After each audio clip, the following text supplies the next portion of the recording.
So that said, okay, you're live. Okay, when dawn with its saffron glow came up from the ocean to bring light to the immortal gods and to men, Thetis arrived at Achilles' hut with the armor. She found her son lying face down, holding Patroclus in his arms, bitterly weeping, and many comrades stood around him in tears. The goddess came close and said to Achilles, "Take his hand in hers.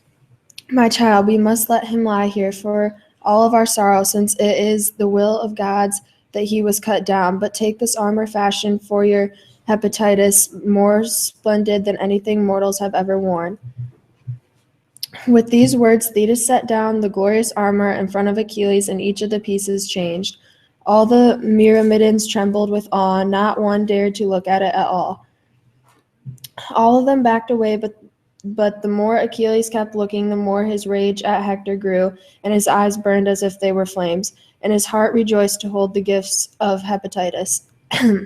And when he had taken his pleasure and finished gazing at the marvelous craftsmanship, he said to his mother, "Mother, this dazzling gift of the god is truly fit for immortals. No human being could have made it. I can now get ready for battle, but I am afraid that flies will crawl into the wounds that the bronze has cut in Patroclus's body, and maggots will breed to defile him, now that the life has gone and the flesh will rot." Thetis answered him, "Child, please don't be troubled by any of this. I promise that I will protect him from the savage flies that feed on men killed in battle. Patroclus could lie here for a whole year, and still his flesh would remain as it is, perhaps even fresher. So call an assembly, have all the Achaeans come, and declare an end to your rage against Agamemnon. Then quickly put on your armor and go out to fight." As she said these words, she filled him with strength and courage, and through Patroclus's nostrils she dripped ambrosia and red nectar to preserve him from all decay. At once Achilles strode out along the seashore with terrible war cries and steered the Achaeans to action. Even those who would normally stay at the ships, the helmsmen who were in charge of the steering oars, and the stewards on board who dealt out all the provisions, even these men rushed out to hear Lord Achilles, who had reappeared now after such a long absence. And Diomedes came limping along with Odysseus, each lining upon a spear. Since these wounds were still painful, they came and sat down in the front row of the assembly. And last of all was thinking of men Agamemnon, and he too was suffering. Coon, the son of Antenor, had wounded him with his spear in the thick of the fighting. Then, when all the Achaeans had gathered, Achilles stood up and turned to Lord Agamemnon and said, "Son of Atreus, could anyone say that this quarrel has been good for us, you and me? When the two of us flared up in grief-filled, heart-crushing conflict over a girl. I wish that Artemis had taken an arrow and shot her down on my ship the day that I won her. After destroying Larynisus, then all those many comrades would still be with us, the one who were slaughtered in battle while I was furious. Only Hector and the Trojans have profited it from it. As for the Argives, then I am sure we'll remember it for a long time, but all this is over and done with, so let it be. However, it hurts. We must force down our bitter heart's passion. Now, as for me, I declare an end to my anger. I will not rage on relentlessly and forever. So stir up the heart of every man in the army, and I will go out to face the Trojans again." Oh, good. Okay.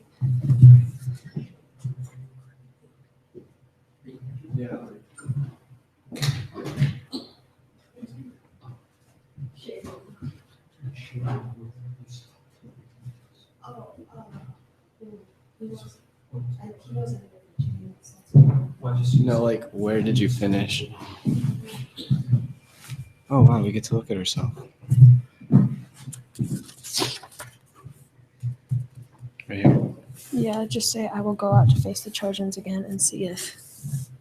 Okay, I'll just start here. All right, am I good to go? So stir up the heat of every man in the army, and I will go out to face the Trojans again, and see if they still want to spend the night by our ships. Many of them, I think, will be glad enough to rest their legs. They can escape from my spear. He sat down, and all the Ephesians shouted, rejoicing in the great-hearted son of Peleus had put an end to his deadly rage. The Aegean addressed them without standing up from the chair in which he was seated. My dear friends, Danaan's soldiers, companions in battle, it is good with the speaker can stand to be listened to without interruption, which makes it hard to proceed. But when the crowd keeps on shouting, how can a man talk or hear himself?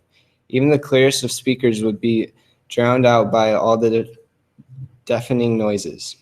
I am now going to open my mind to the son of Peleus. The rest of the men should listen and pay attention. Many of you have criticized me for this matter, but it really isn't my fault. The blame belongs to Zeus and the fate and the fury who walks in darkness. They put the savage madness into my mind. On that day when I seized Achilles' prize for myself, what else could I do? At such moments, a god takes possession. It was madness, the eldest daughter of Zeus, who deceived me. She deludes all mortals.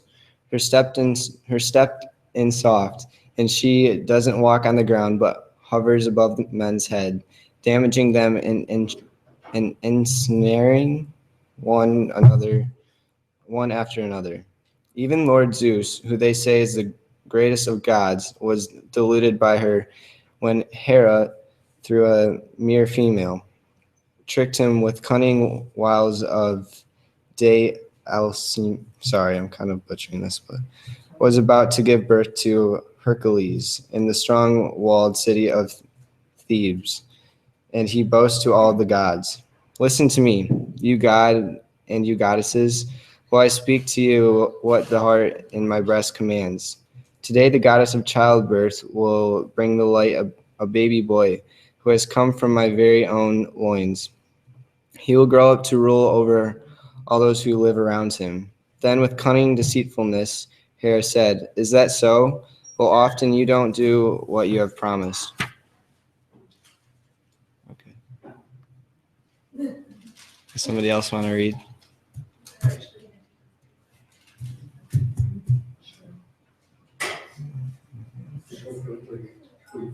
Okay, yeah, I just started a new page, so.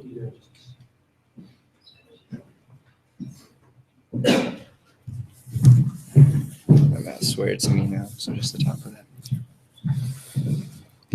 Swear to me now with a blinding oath that the child who drops out on this day between the feet of a woman, this baby boy descended from your own loins, will indeed rule over all those who live around him. These were her words, and Zeus didn't see through the trick, but swore a great oath, blinded by his delusion.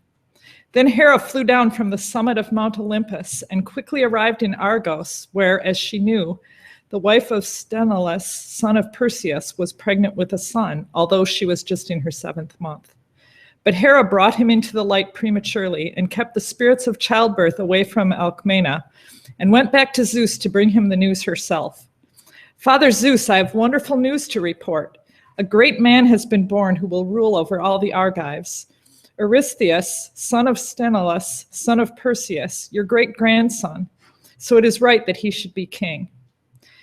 When he heard this, a sharp pain pierced him deep in his heart, and furious, he grabbed hold of the shining hair of the goddess Madness and swore a powerful oath that never again would Madness, who brings delusion to all of us, be allowed to return to Olympus.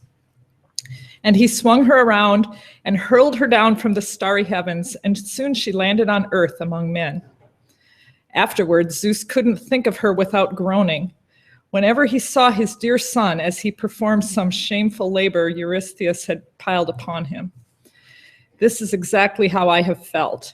When Hector was slaughtering Argives penned near the sterns of the ships, I couldn't forget that goddess and the delusion she had blinded me with.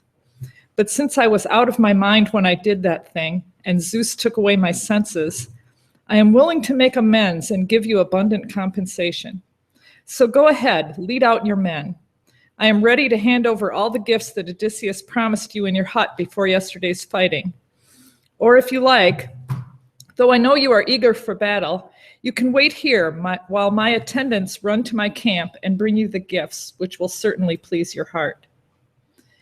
And Achilles stood up and answered Lord Agamemnon, Most glorious son of Atreus, king of men, do what you want with them. Whether you give me the gifts as is proper or keep them, that decision is yours. But now we must call up our fighting spirit. We shouldn't hang around wasting our time here in idle chatter. There is hard work to be done on the field of war. When each of you sees Achilles again in the front lines, destroying the Trojan troops with his mighty spear, remember that image as you are attacking your man. And Odysseus stood up before the army and said, "You are great as a fighter, Achilles, but please don't tell our troops to advance toward the city and fight the Trojans without having something to eat first, since the battle is going to last a long time once the two armies have clashed and the god breathes fury into both sides. Command the Achaeans beside the black ships to take food and wine, which give a man strength and courage. For there is no man who is able to keep on fighting all day long until sunset without any food. At first his heart may be eager for battle, but then before he knows it, his body weakens and thirst and hunger set in, and his legs start stumbling beneath him.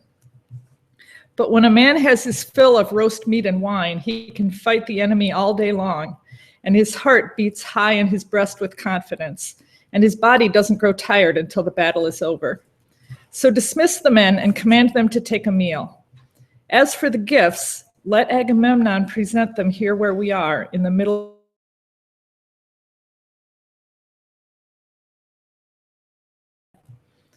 Furthermore, he should stand up in front of the whole assembly and swear an oath that he never made love with the girl or entered her bed, and in return, your heart should learn to be gracious. Then, as amends, he should feast you inside his hut so that you can be given everything that is your due. And son of Atreus, you will be all the more ready to give others their due. It is no disgrace for a king to make amends when he was the first to get angry." Then Agamemnon answered, "I am delighted, son of Laertes, with everything that you said.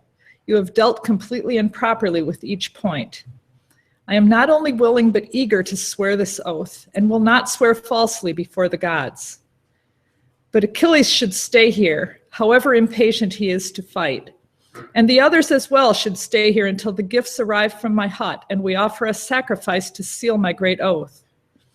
And I will entrust you, Odysseus, with this task, to choose the finest young men in the army, and bring from my camp the treasures that yesterday I promised to give Achilles, and bring the women.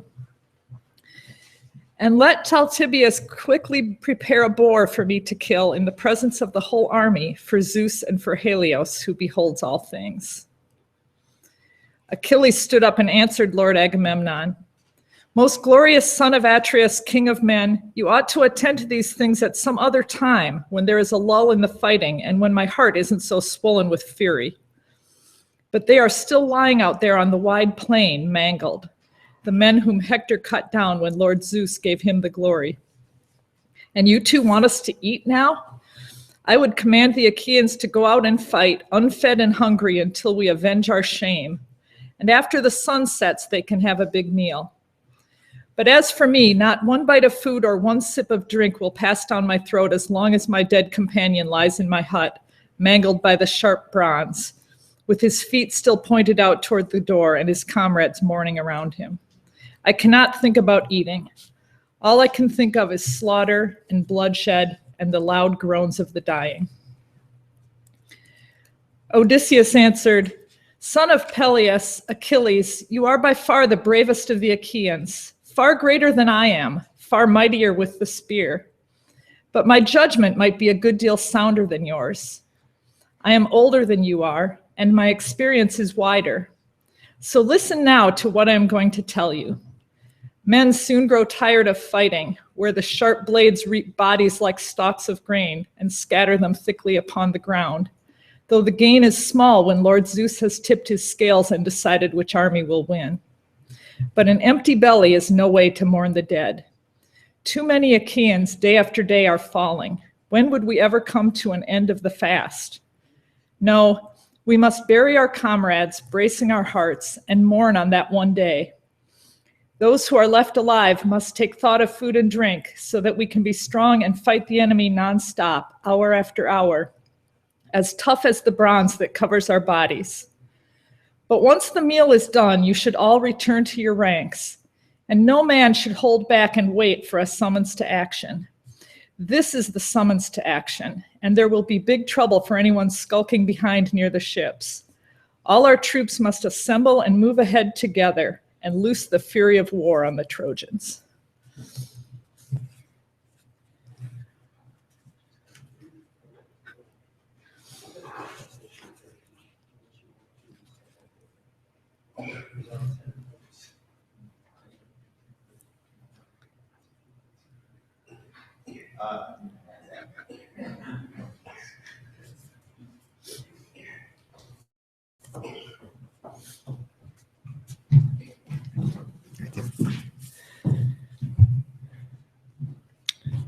With these words, he left the assembly, and he took with him 7 warriors, Nestor's son, Thrasymedes, and Antilochus, Meges, Thoas, Meriones, Creon's son, Lycomedes, and Melanippus. And they went to Lord Agamemnon's hut. Once they were there, as soon as the order was given, the task was done. They brought out 7 tripods that had been promised, and 20 glittering cauldrons and 12 racehorses. And then they brought out the 7 women, all skilled in craft. The 8th was the lovely woman Briseis. And Odysseus weighed out 10 bars made of solid gold and led back the young men who carried the gifts behind him. They set them down in the middle of the assembly, and Agamemnon stood up and Theseus, whose voice was like the immortals, stood up beside him, holding the boar with his hands and pulling its head back. The son of Atreus quickly drew out the knife that always hung beside the great sheath of his sword, and he cut some hairs from the boar as an offering, then lifted up his arms in prayer to Almighty Zeus, while all the Achaeans sat down where they were in silence, as is right and proper, listening to the king. And looking into the boundless heavens, he prayed, "May Zeus Almighty, the greatest of the gods, be my witness, and earth and sun and the furies that under the ground punish the dead who have broken their solemn vows, that I never laid hands on the girl Briseis, either for the purpose of sex or for any purpose whatever, and as long as she lived in my hut, she remained intact. If any word of this oath is false, may the gods curse me with all the misery of an oath breaker." With these words, he slit the boar's throat with the pitiless bronze, and Talthybius swung the carcass around and hurled it into the vast gray sea for the fish to devour. Then Achilles stood up and addressed the Achaean army.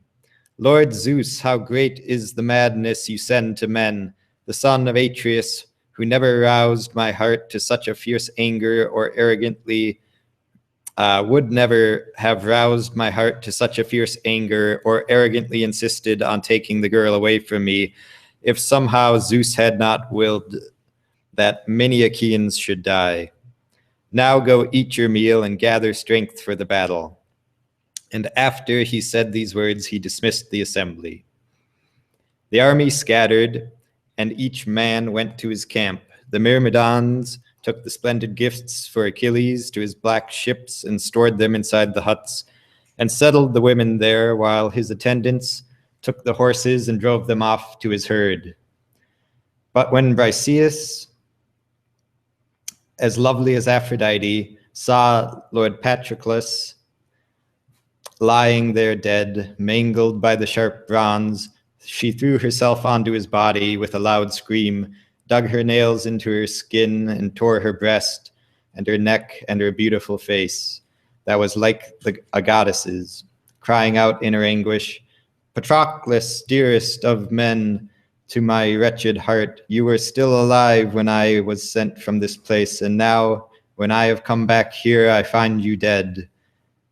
In my life, always one grief follows another.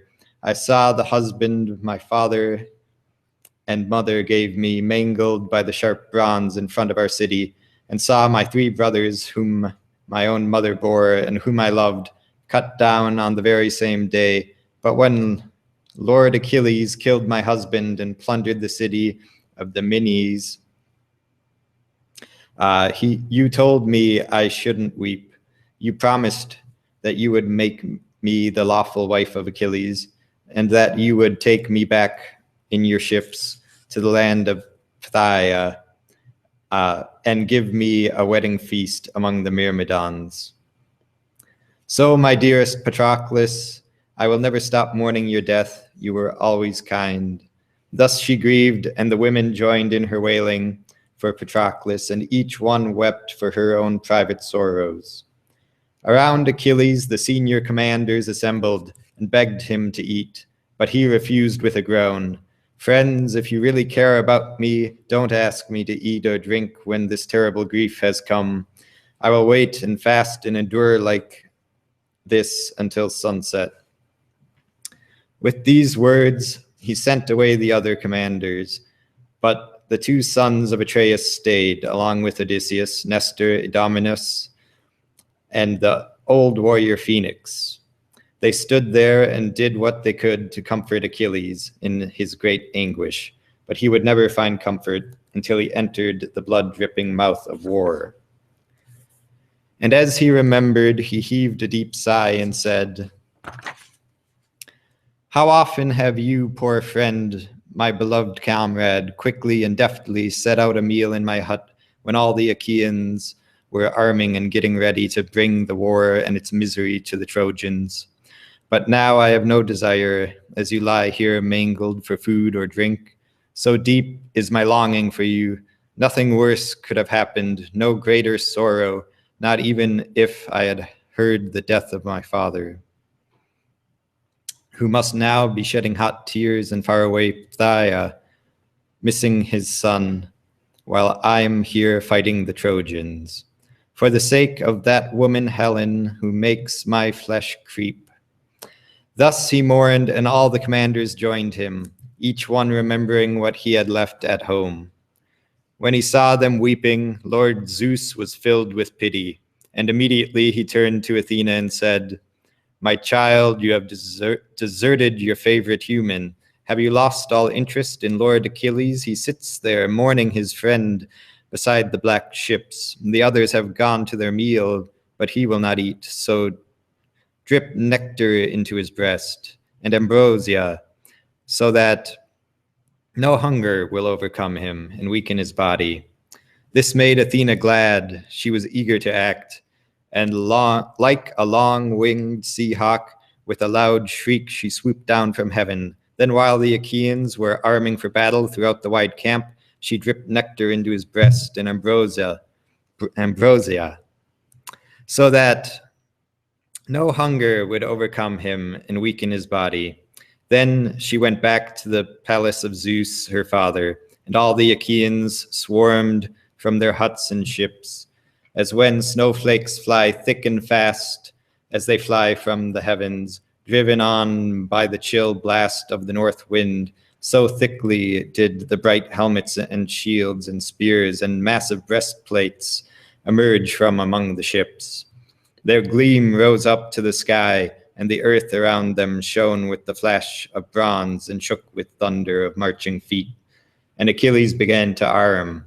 First, he strapped the bronze greaves to his lower legs and fastened them onto his ankles with silver clasps. Next, on his chest was put the finely wrought breastplate, and over his shoulder he slung his bronze sword embellished with silver studs, and above it his dazzling shield. Like a fire that sailors see blazing while they are far out at sea, as it burns in a lonely farmstead high up in the mountains, while the fierce storm winds carry them out over the fish-teeming waters, away from their loved ones, just so did the light from the marvelous shield of Achilles blaze out, up through the air and into the heavens. He lifted the massive helmet crested with horsehair and put it over his head, and it shone like a star. And above it, the gold plumes waved, which the master craftsman Hephaestus had set in thickly along its ridge. Achilles tried out the new armor to see if it fit him, and if his magnificent limbs moved freely inside it, and he felt elated, buoyant, as if he had wings. Then from its case he took out his father's spear, huge and heavy, which none of the Achaeans was able to hold. Achilles alone could use it. It was made of ash, and the centaur Chiron had brought it from Pelion as a gift to Achilles' father. Automedon and Alcimus yoked the horses and fastened the handsome yoke straps around their chests, and they set the bits in their mouths, and they drew the reins back into the car. Automedon took the bright bronzed-handled whip and jumped up behind the horses, and Achilles mounted beside him, blazing like sunlight. And he called to his father's horses with a loud voice, Pallius Xanthus, Padrages, illustrious, Padarges' illustrious offspring. This time be careful to bring your charioteer back to his comrades after we finish fighting. Don't leave him out there dead as you left Patroclus.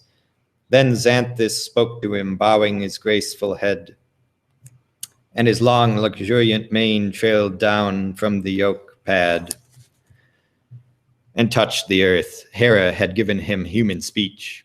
Certainly, master, we will bring you back safe once again this time, but death is hurrying toward you, caused not by us, but by the powerful God and inexorable fate. It was not through our slowness or carelessness that the Trojans stripped off the armor from Patroclus. It was Apollo, the best of gods, who cut him down, and he gave glory to Hector. We too can run with the speed of our father, the west wind. Men say that nothing is faster, but it is your fate to be overcome at the hands of a god and a mortal.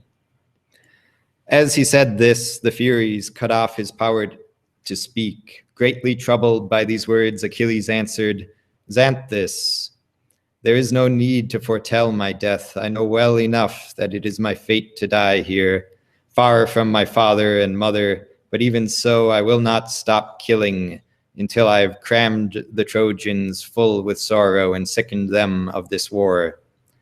And with a loud shout, he drove the horses straight onward.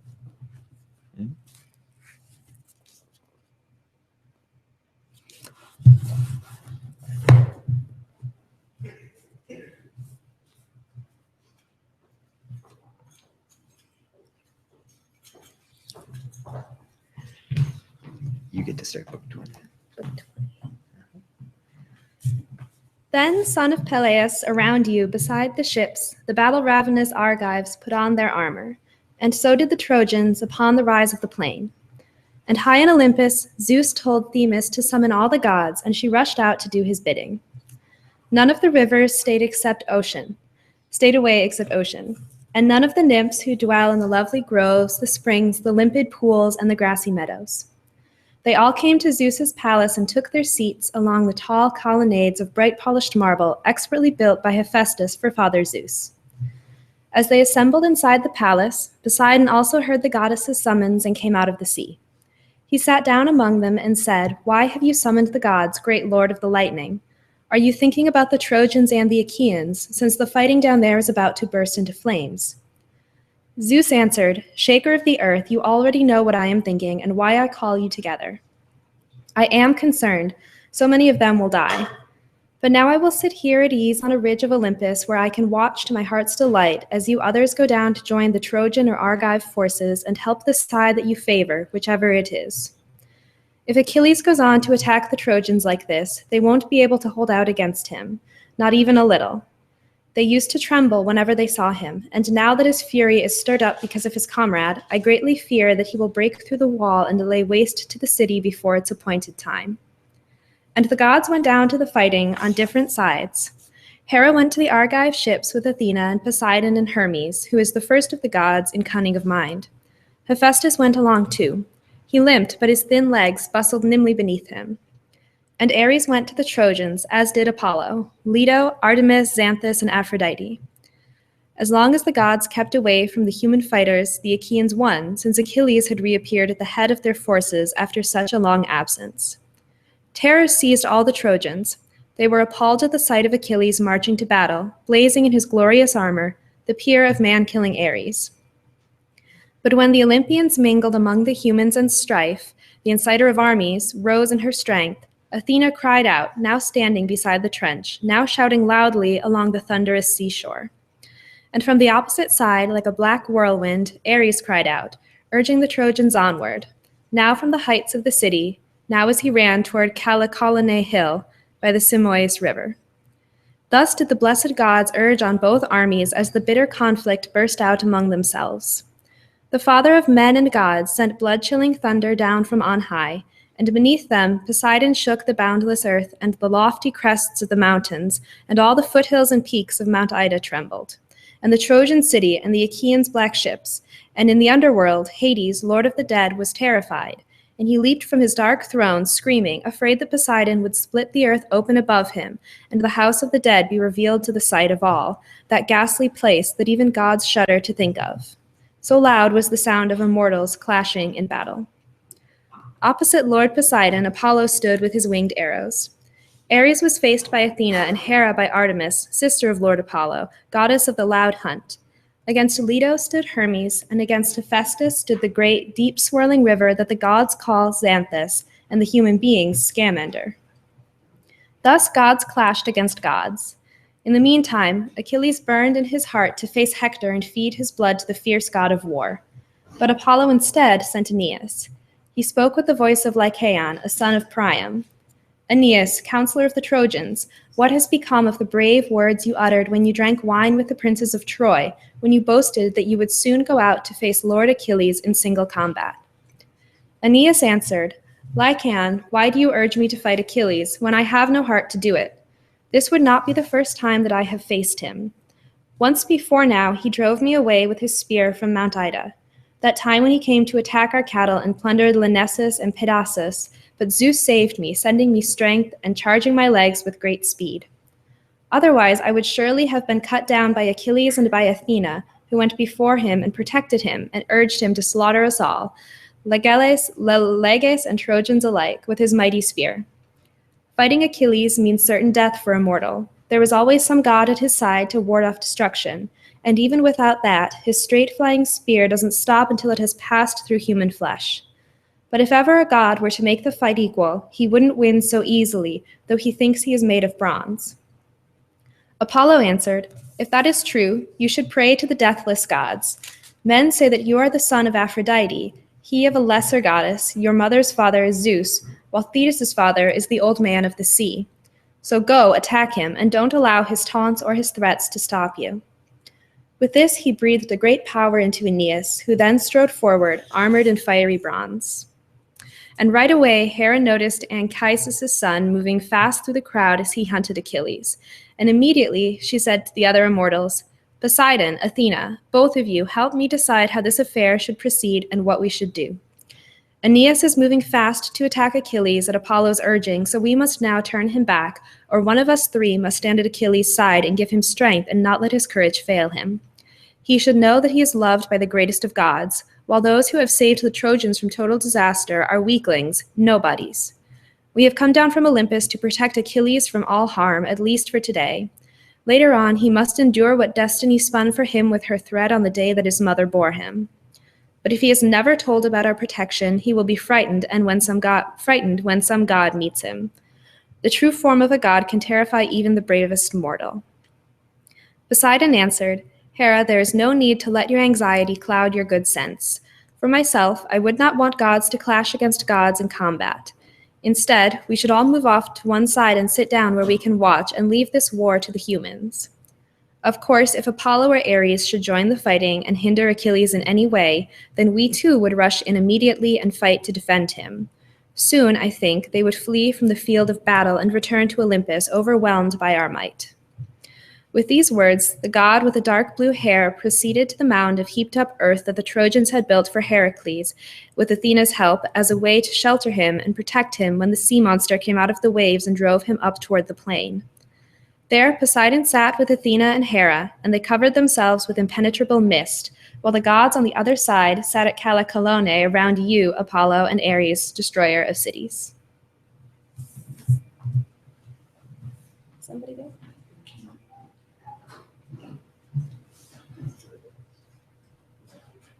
I can keep going, but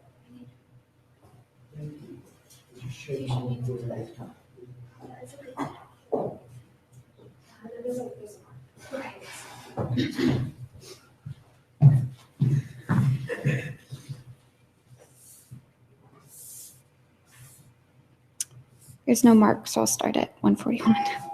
And so the gods sat on opposite sides, each planning what to do next, each hesitant to step into the battle, though Zeus had urged them to go and fight. Meanwhile, the plain was alive with men in bright armor and horses, and cars of glittering bronze, and the ground trembled beneath their feet.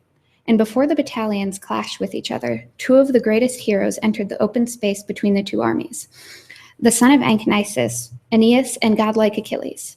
Aeneas came forward first with menacing strides, the crest of his helmet fiercely nodding. He held his shield in front of his chest, and he shook his long spear. Toward him, Achilles rushed out like a ravening lion. That whole village has gathered to hunt and kill, and he pays no attention to them and goes on his way. But when some young hunter wounds him with his long spear, he crouches and snarls and foams at the mouth.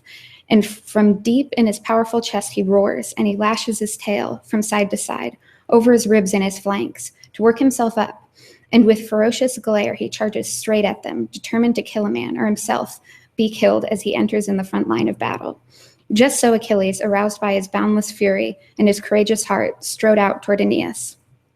When they had come within range and were facing each other, Achilles called out, "Aeneas, why have you walked so far ahead of the ranks to stand here and face me? Do you feel an overwhelming desire to fight in the hope that you will succeed to the throne of Priam and rule the Trojans? But even if you do kill me, that is no reason for Priam to hand you in his kingdom. He has sons of his own. He is strong and not feeble-minded. Or have the Trojans marked out their best land for you, a beautiful tract of vineyards and fertile fields to possess if you win, but winning is not so easy. The last time we met, I drove you away with my spear, or have you forgotten that day? I caught you alone, and I made you flee from your cattle, all the way down the slope of Mount Ida, as fast as your legs could take you. You didn't even have time to look over your shoulder. You ran all the way to Lyranesus, but I pursued you and destroyed that town with the help of Athena and Zeus. And I captured the women, and I took their freedom away. Though Zeus and the other gods saved your skin. But this time, I don't think that you will rescue you. So go back and do not oppose me now, or you may get hurt. Only a fool will wait for disaster to teach him." Aeneas answered, "Achilles, you shouldn't attempt to scare me with words, as if I were a mere child. I too am quite adept at bandying insults. We both know each other's lineage, for although you never sat eyes on my parents, nor I on yours, we have long heard the famous tales that are told about them. Men say that you're the son of Lord Peleus and Thetis, the lovely goddess born of the sea. For my part, I am proud to claim that I am the son of Anchises, and my mother is Aphrodite, the daughter of Zeus. One of these couples today will mourn for the death of their son, since I think that we won't settle this matter on the field of battle with just a few childish words. So let us not stand here idly, talking like fools. I'm eager to fight, and no words you can say will stop me. Let us begin now and fight it out, man to man." He threw his spear at the great and terrible shield, and loudly the shield rang out when the spear point hit it. Achilles, alarmed now, thrust the shield from his body. He thought that Aeneas' spear would easily drive through it, fool that he was, since he did not realize that the gifts of the gods are invulnerable and cannot be damaged by mortal men. And indeed the spear did not break through. The first golden layer stopped it. Achilles in turn threw his sharp, long-shadowed spear, and he hit Aeneas' shield on the edge of the rim, where the layer of bronze and the ox-hide backing were thinnest. The ashen spear ripped right through it, and the shield clanged, and frightened, Aeneas crouched, and he held the shield out in front of him, and the eager spear tore through both layers and flew on past, struck quivering in the ground. And he stood there in shock, appalled that the spear had just barely missed. And Achilles, drawing his sword, charged at him with a blood-chilling war shout. Meanwhile, Aeneas recovered and picked up a boulder that no two men of today would be able to lift, and he held it above his head. Aeneas would surely have thrown the huge rock and hit his helmet or shield, but Achilles would have kept coming, wielding his great sword, and would have cut down Aeneas if Lord Poseidon had not been so quick to notice. Immediately he said to the other immortals, "Hurry, we need to rescue Aeneas right now. In a moment he will be killed by the son of Peleus. and descend to the realm of Hades. He is a fool for listening to Apollo, who will not save him. But why should this innocent man be required to suffer for affairs that are not his own? He has always given due sacrifices to the immortal gods. So let us snatch him from death, since Zeus will be angry if he is cut down by Achilles. It is his fate to survive and save the Dardanian race from extinction. For Zeus loved his ancestor Dardanus more than all the other children he fathered by mortal women. And, as it is, he has turned against Priam's family. When Ilion falls, Aeneas will rule the Trojans, and so will his children's children in ages to come. Then Hera answered, "It is for you to decide, Earthshaker, whether to rescue Aeneas or to leave him. Athena and I have often sworn in the presence of all immortals never to save a Trojan." When Poseidon heard this, he went out into the fighting. He strode through the rain of spears and arrived at the place where Aeneas stood and Achilles was fast approaching. And he poured a dense mist down over Achilles' eyes and pulled the great ashen spear from the shield of Aeneas and set it down at Achilles' feet. And he lifted Aeneas high off the ground, and he sent him flying over the ranks of soldiers and chariots and put him down at the edge of the battlefield where the Caucasus were armed and ready to fight. Poseidon approached and stood beside him and said, "Aeneas, what god has put you up to this madness and told you to fight Achilles? He is far stronger than you are and more beloved by the immortals. Whatever you come up against him, you must retreat immediately, or else you will surely go down into the realm of Hades before your appointed time. But after Achilles is dead, you can take courage and return to the front line, since no other Argive will kill you." With these words, he left him standing there, and he quickly took away the dense mist from Achilles' eyes. Achilles stared for a while, then said to himself, "Astonishing. My spear lies here on the ground, but the man I was trying to kill has completely vanished. It is clear that Aeneas, too, is loved by the gods, though I thought his claims were nothing but idle chatter. Well, let him go. He won't be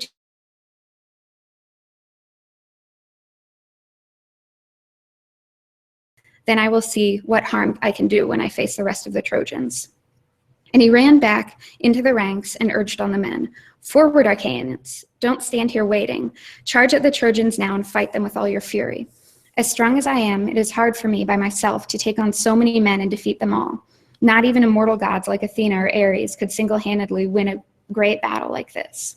But I will do all I can with my speed and courage and prowess and won't hold back even for a moment.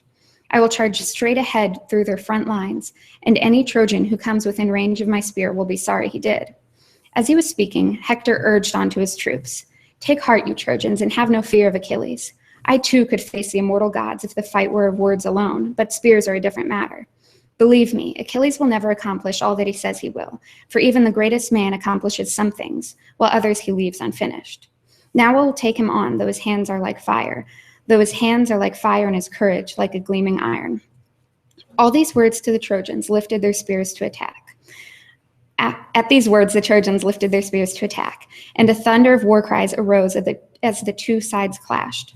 As Hector moved forward, Apollo came up and said, "Hector, you mustn't challenge Achilles to combat. Stay back and wait for him here in the surging crowd, or else he will spear you or run you through with his sword."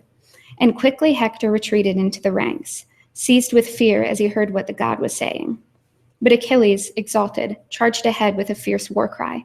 The first man he killed was Iphition, son of Otryantius, a leader of many men. His mother, a water nymph, bore him under the peak of snow-covered Tmolus in the rich land of Hyde. He came on against him. Achilles let fly his spear, and it hit the man's head, cracking his skull in two. And he fell with a crash, and Achilles triumphed above him. "Lie here, son of Otryantius, most reckless of men. You will breathe your last here, far from your birthplace, beside the Gygaean lake, where your forefathers had their land, by the fish-teeming Helios and swirling waters of Hermias."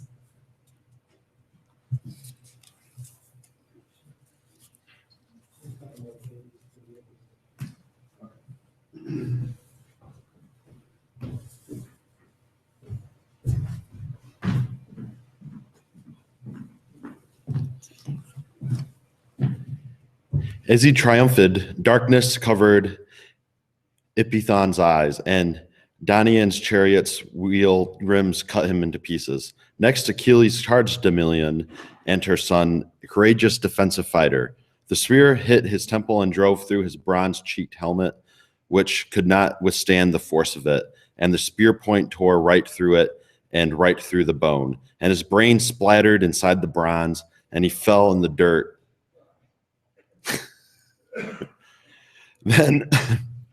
Then as his driver Hippodamus jumped away from the chariot and started to run off in terror, Achilles caught up and punched a spear through his back, and he gasped out for his life, roaring the way the bull roars when the young man drag it up to Poseidon's altar at Helsea, to the Earthshaker's deep delight.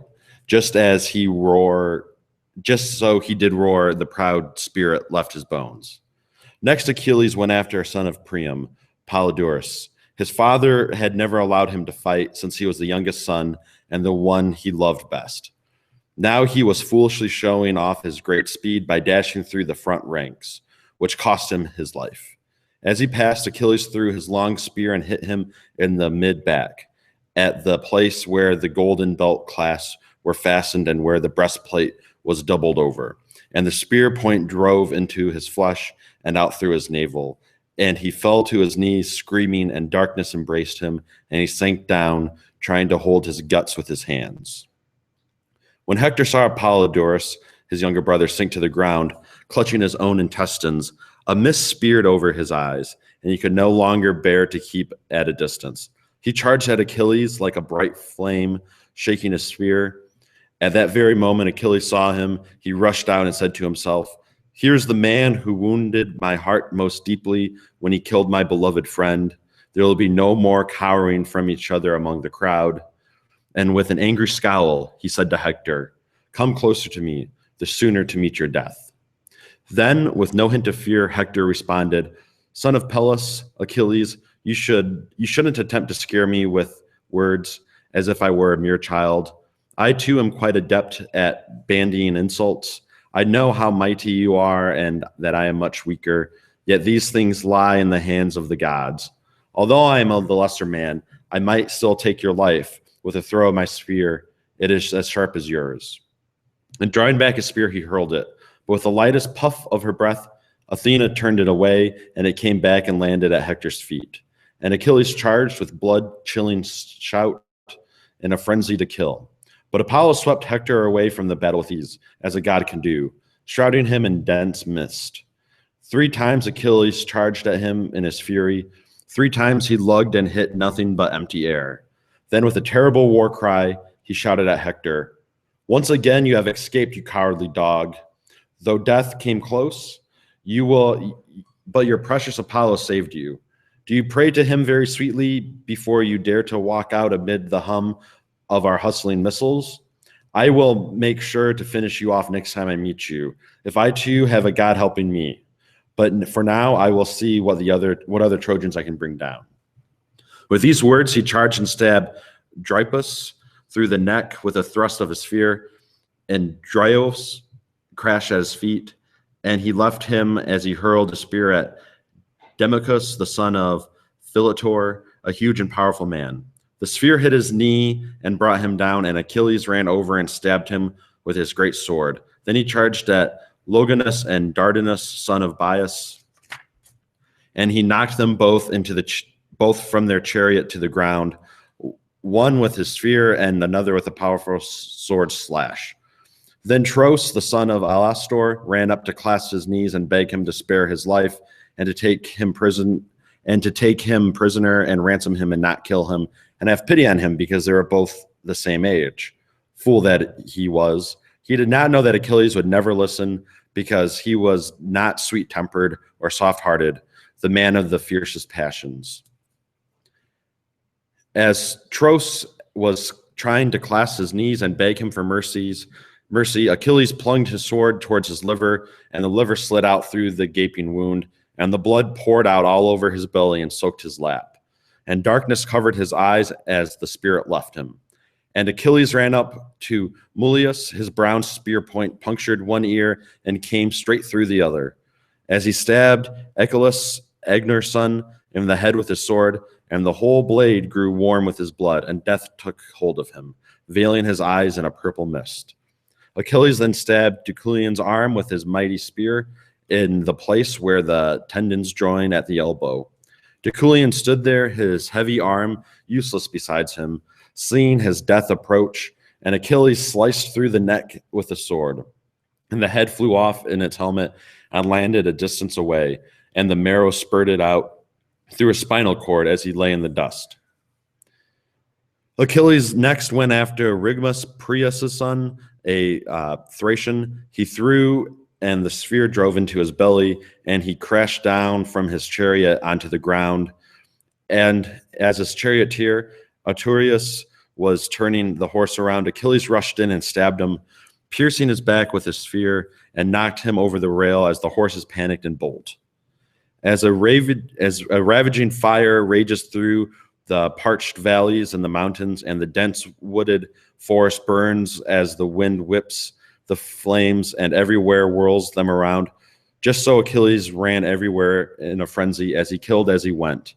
And the black earth flowed with the blood, as when a man yokes 2 oxen to tread the white barley on the threshing floor, and quickly the grains are husked under the feet of the bellowing oxen. Just so, driven straight on by Achilles, the horses trampled over the bodies and the shields of those who had fallen, and the axle below and the chariot rails were splattered with blood, with the blood flung up from the horses' hooves and the wheel rims. And Achilles pressed on, eager to win great glory, and his huge invincible hands were dripping with gore.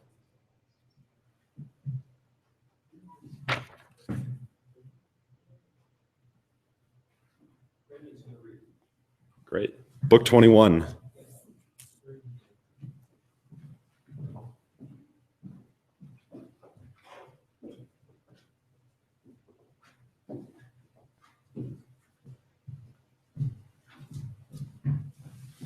Right here. Just read as much as you're comfortable with. You stop whenever you want. Right. Okay. Start right there with the Trojans.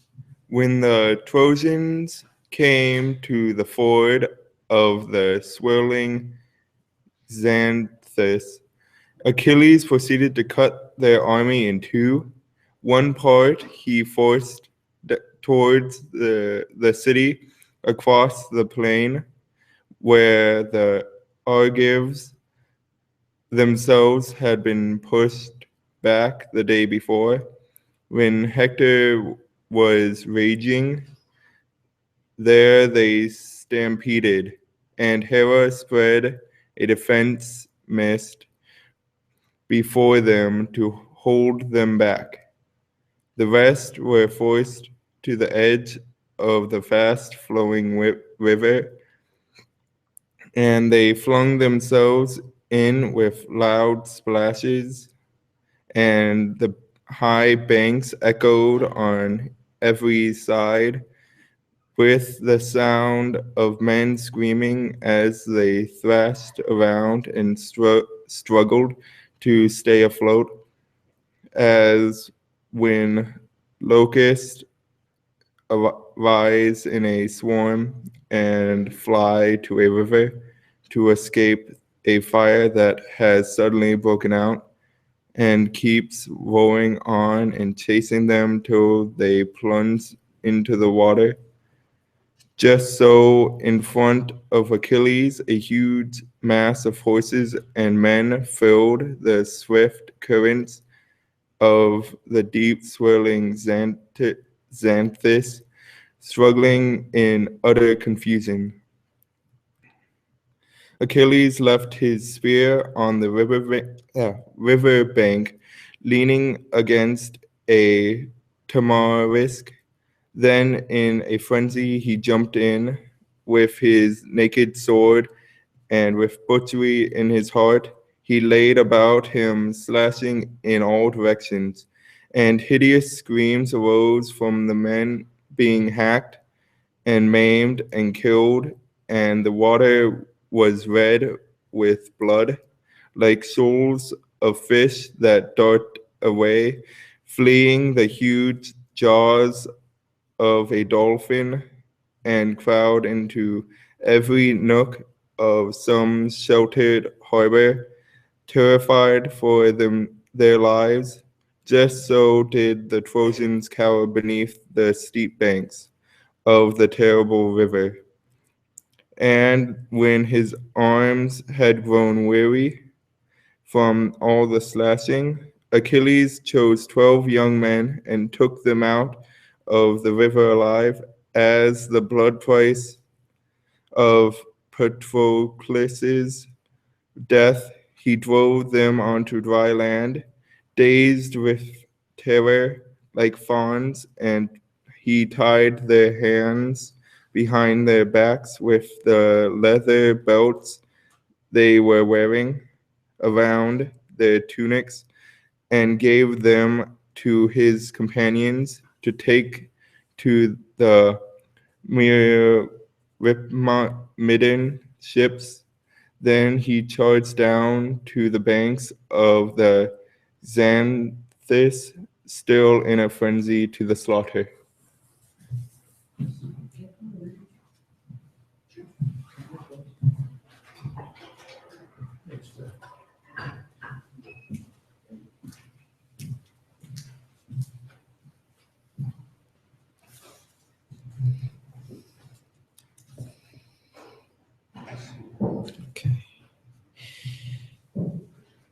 As when locusts sense a grass fire fly toward a river, but crackling flames outpace their wings till down to the water they fall, shriveled. So then, as Trojans fled Achilles, Xanthus grew clogged with bellowing horses and men.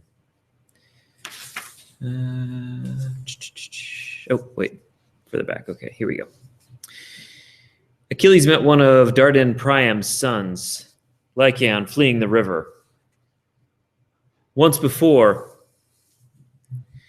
Achilles had seized Lycaon in Priam's orchard when the youth had gone to cut wild fig trees, saplings that he would bend to make chariot rims, never suspecting Peleus' son would find him. That time Achilles sold his captive in Lemnos to Euenos, having brought him there by ship, but he regained freedom through a friend's ransom. Imbrian Etion, who sent him to Arisbe, from where he cautiously made his way home. He spent only 11 days at Troy after his return, till on the 12th day he came once more to Achilles' hands, destined now for Hades, however against his will. When fast-running Achilles saw him, he was unarmed except for his helmet and shield.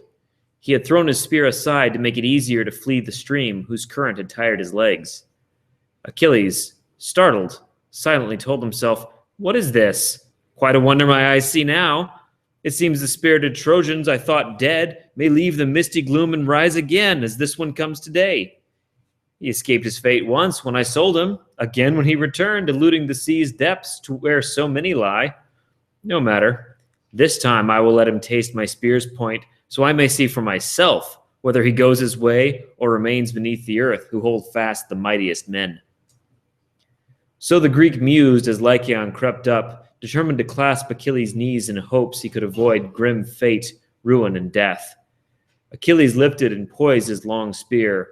He cast, but Lycaon grabbed at his knees and crouched, so the spear flew by to hit the ground where it stood upright, still craving human flesh. One of Lycaon's hands clasped Achilles' legs, the other clenched the spear and would not let go. In that posture, Priam's son implored the Greek, "Achilles, I beg you to pity me.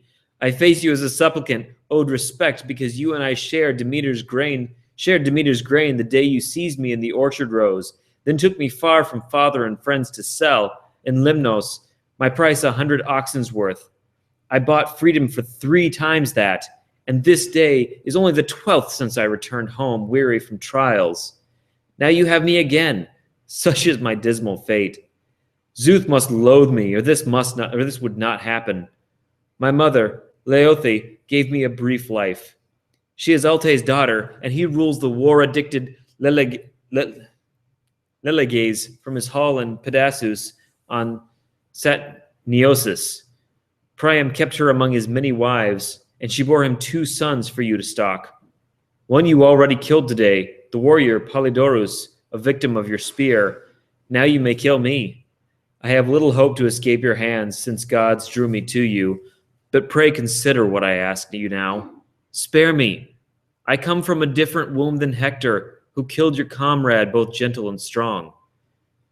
So Lycaon, Priam's son, addressed Achilles, entreating him, but he listened unmoved. Do not harangue me or hope to be ransomed. Before Patroclus' fateful hour arrived, I was often mercifully disposed to Trojans and would take them alive for sale. But now there is sure death for all that a god may send my way beneath Ilium's walls, especially Trojans who are Priam's sons. So you died too, my friend, but why complain? A better man than you has died, Patroclus, and do you not see my own splendor, my size? My father is noble, my mother a goddess, but dogged fate and death await me too. One day, whether at dawn or noon or dusk, some warrior's weapon will take even my life, a flying spear or arrow loosed from his string. Lycaon listened and knew he was doomed. He released the spear, then set, arms extended together, while Achilles drew his sword and struck the collarbone. The double-edged blade sank deep in Lycaon's neck. The Trojan fell, flat on his face, his dark blood soaking the earth. Achilles flung him into the river's eddies, then exulted above his spinning body.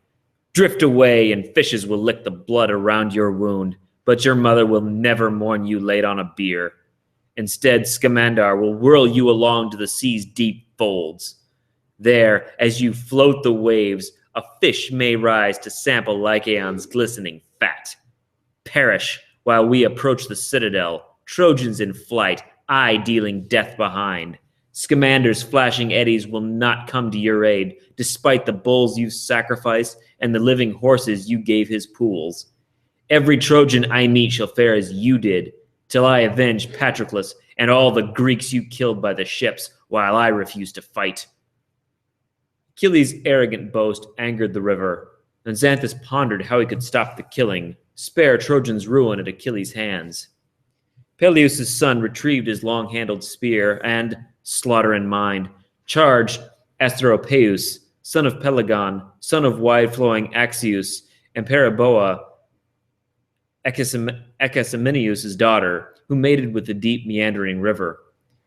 The youth climbed the riverbank, faced Achilles, and brandished 2 spears. Might flowed to his limbs from Xanthus, determined to avenge the legions Achilles felled in his waters without qualm.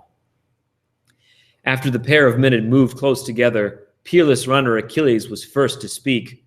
Who are you that presumes to challenge me? Those who face my fury are sorrow's heirs. The glorious son of Pelagon replied, Valiant Achilles, why do you ask for my stock? I came from Paeonia's distant rich fields as the long-speared Paeonians' chief, and this day is the 11th I have spent at Troy. I claim descent from the wide river Axius, who carries the earth's most bountiful waters. He fathered Pelagon, and I am said to be Pelagon's son. Now, let us fight. Achilles heard, and his right arm drew back the Pelian ash, but toward him flew both spears of ambidextrous spearman Asteropaeus. One hit Achilles' shield, but failed to drive through the center gold layer, the god's gift. The other barely grazed Achilles' arm, drawn back, and bright blood gushed as the spear passed to stick in the ground, still yearning for flesh. Achilles then aimed his ash-handled lance and cast, bent on killing Asteropaeus, but the point missed. It drove in the steep bank, a depth of half the Pelian ash's length. Peleus' son drew the sword by his thigh. He sprang at the youth, who grabbed the planted spear and tugged, but could not pull it free of the ground. 3 times he tried to draw the weapon out. 3 times he failed. On a 4th try, he sought to bend and break Aeacus' grandson's ash, but the Greek sword intervened, taking his life. The blade opened his belly near the navel. His entrails spilled and night covered his eyes. Achilles jumped on Asteropaeus' chest, stripped the Paeonian's armor, and boasted loud, Die here! You have no chance against Zeus's stock, even though you may spring from a sacred river. You claim descent from a wide gushing torrent, but I am the lineage of Zeus himself. The man who sired me is the Myrmidon king, Peleus, son of Aeacus, a son of Zeus. Zeus is mightier than any waterway, so Zeus's stock will best that of a stream. Here is a strong river if any could give you aid, but he will not fight Cronus' son. Not even Achelous could rival him, nor even deep-flowing ocean's great might.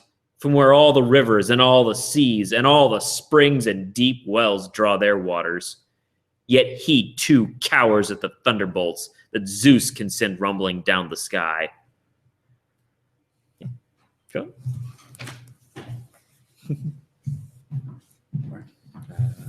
I'm not sure this book. Sure. Right here. Achilles withdrew his spear from the bank. He left lifeless Asteropaeus there, prone on the sand, lapped by dark river waters, fishes and eels busy about his body, eating the fat above his kidneys. The Greek pursued the horsetail-crested Paeonians who had taken flight along the whirling river. That moment they saw the best fighter they had falling dead under Achilles' sword stroke. He killed Thersilochus, Astypolus, Nessus, Thracius, Aeneas, and Ephelestes.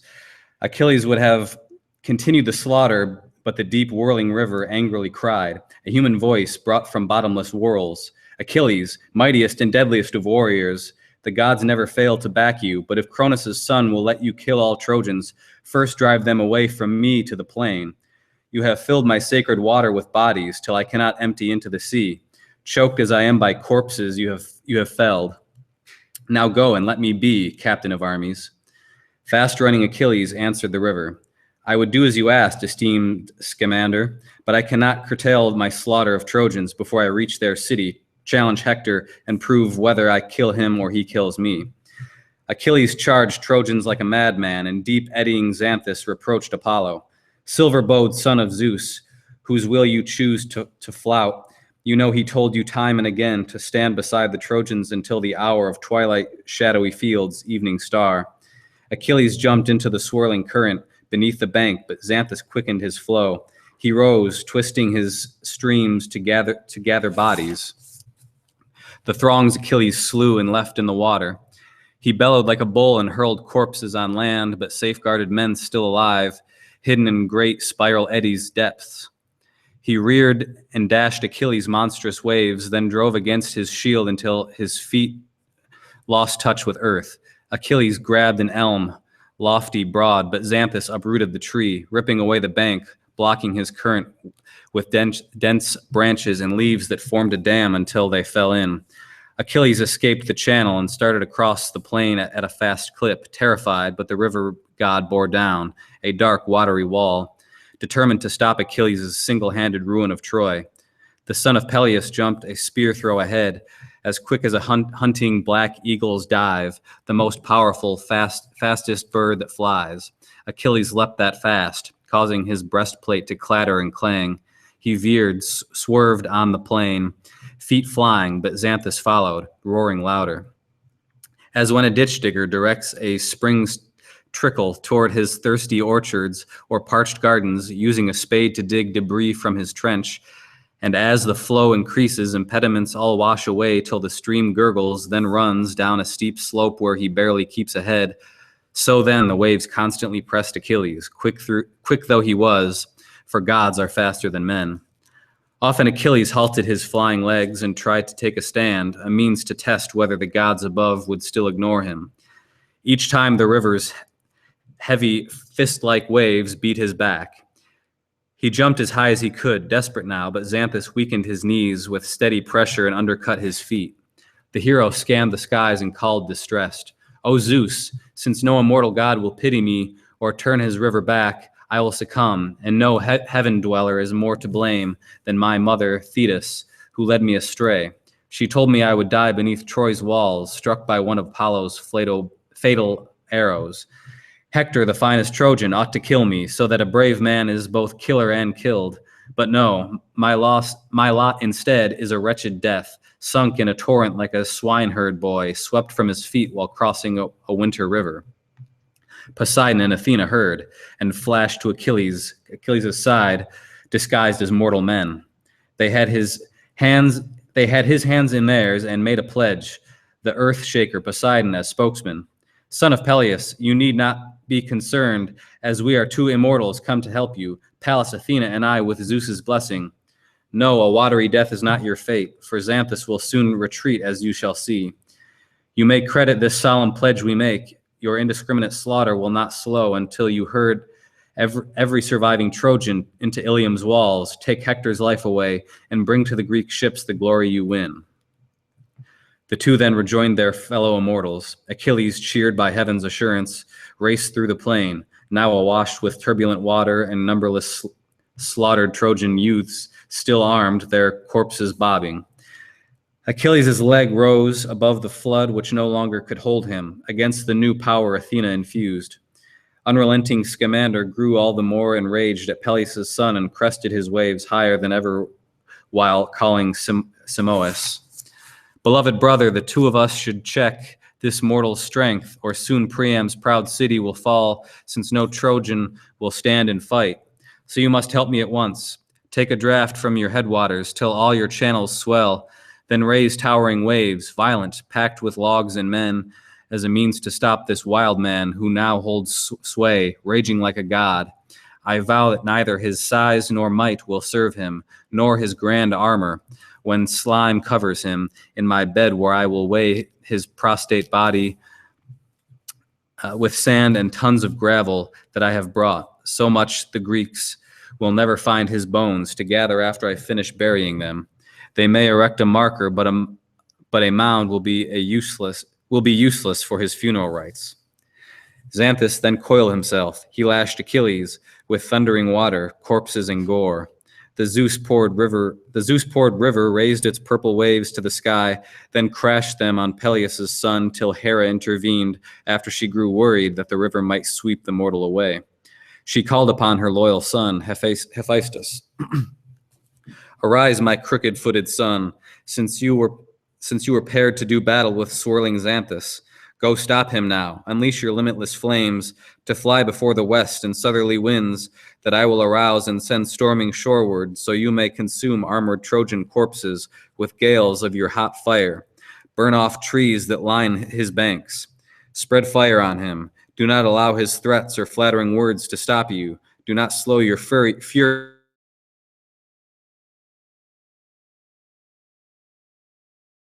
Promptly deployed immortal fire. He set the plain ablaze and burned the corpses. Heaps of Trojans that Achilles had slain then dried floodwaters outside the banks. As when late summer winds stir damp fruit groves, quickly drying them to the grower's delight, so the whole plain dried and all corpses burned.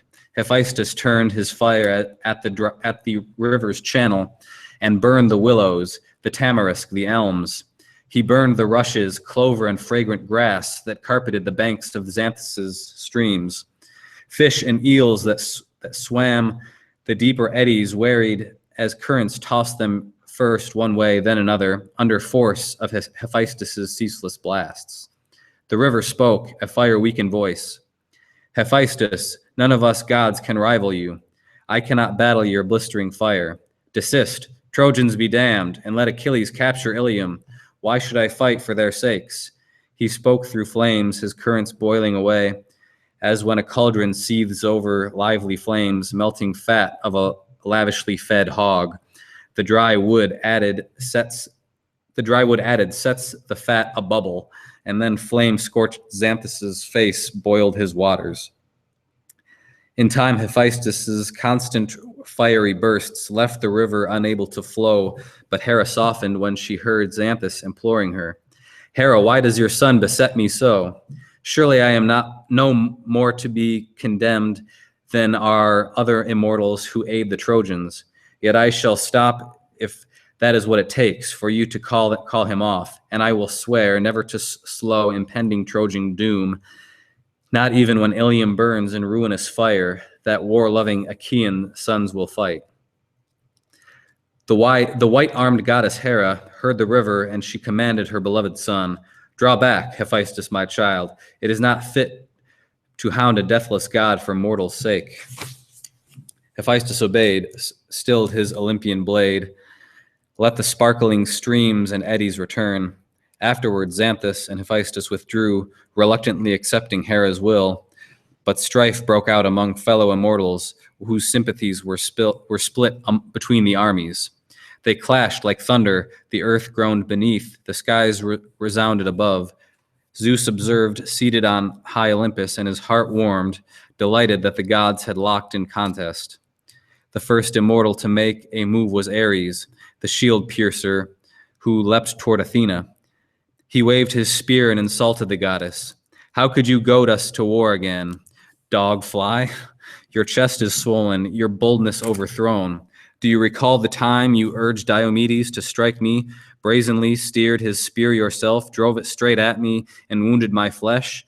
Now I will make you pay for your misdeeds. With that, he thrust and hit her tasseled aegis, impervious even to Zeus's thunderbolts, let alone the long spear of blood-stained Ares. She lowered her sturdy hands and grasped a rock, heavy, jagged, that men of former times had set on the Trojan plain to bound their fields. She smashed Ares' neck and crumpled his legs. She sprawled over 3 acres, fouled his hair, dented his armor. Pallas Athena laughed, derisive, and ridiculed her victim. Are you so ignorant of how much more mighty I am that you would dare challenge my strength? Your mother may likely set furies on you because she will want to avenge the Greeks that you opposed when you fought on Troy's side. Athena turned her gleaming eyes away. Aphrodite took Ares' feeble hand, gently soothed his spirits, ended his groans. The moment white-armed Hera noticed these two, her anger rose, and she ordered Athena, "Look out there, Aegis wielding Zeus's daughter. Once more that little dog fly is helping Ares escape the heat of war. Go after her." Athena willingly raced to Aphrodite and battled the goddess's breasts with clenched fists. Aphrodite's composure and legs collapsed. Now she and Ares both sprawled on the ground. Once again, Athena spoke triumphantly. "There are immortals inclined to aid the Trojans. Any of them who fight the Greeks will get a drubbing just as Aphrodite has, after she backed Ares and opposed me. Had it been so all along, the Greeks by now would have sacked and burned the citadel of Troy." The white-armed goddess Hera listened, smiling, but the mighty Earthshaker challenged Apollo. "Why are we two holding back? We should not, when other immortals have begun battle. We would return to Zeus's halls disgraced. Have at me then. For me to strike you first would be unfair, since I am older and stronger. Foolhardy, empty-headed youth. You seem to forget the foul play that you and I suffered at Troy under Laomedon, when Zeus sent us to labor a year for payment that our master Laomedon had promised.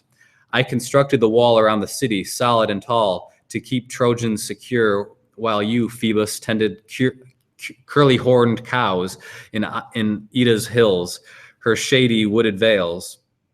After the year was out, the time for payment arrived, but our master refused all wages and sent us away, loathsome Laomedon. He threatened to put us in bonds, hands and feet, then sell us to distant islands as slaves. He said that first he would cut off our ears. You and I struggled homeward, heavy-hearted, angry about the pay, the broken promise, but now you would aid Laomedon's descendants, rather than see the arrogant Trojans killed. All of them, the men, the women, the children. The far-ranging Prince Apollo replied, "Earthshaker, you would not consider me prudent if I should battle you because of mortals. Mortals resemble a tree's leaves.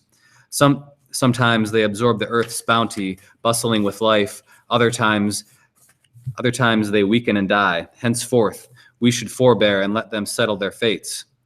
That said, Apollo backed away ashamed to lay a hand on his father Zeus's brother. Apollo's sister complained the hallowed huntress, wild roaming Artemis, and scornfully said, You are concerning Poseidon's dominance and yielding him glory for no good reason. Why do you keep that useless bow, a toy? I doubt a day will come ever again when you dare boast, as you have in Zeus's halls, that you would comfort Poseidon and fight. The far-shooting archer did not respond, but anger overcame Zeus's honored wife, and Artemis soon felt her caustic tongue. "Shameless bitch, how dare you align yourself against me? My fury will hit you hard. Your bow is a scourge only to mortal women that Zeus has granted you power to kill. You should stay in the mountains stalking beasts, matching your vaunted might and arrows arrows with does.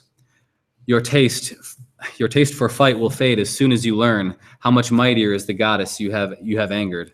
Hera's left hand took hold of Artemis's wrist, while her right snatched away the huntress's bow and used it to batter Artemis's ears. Hera then dumped and scattered Artemis's arrows.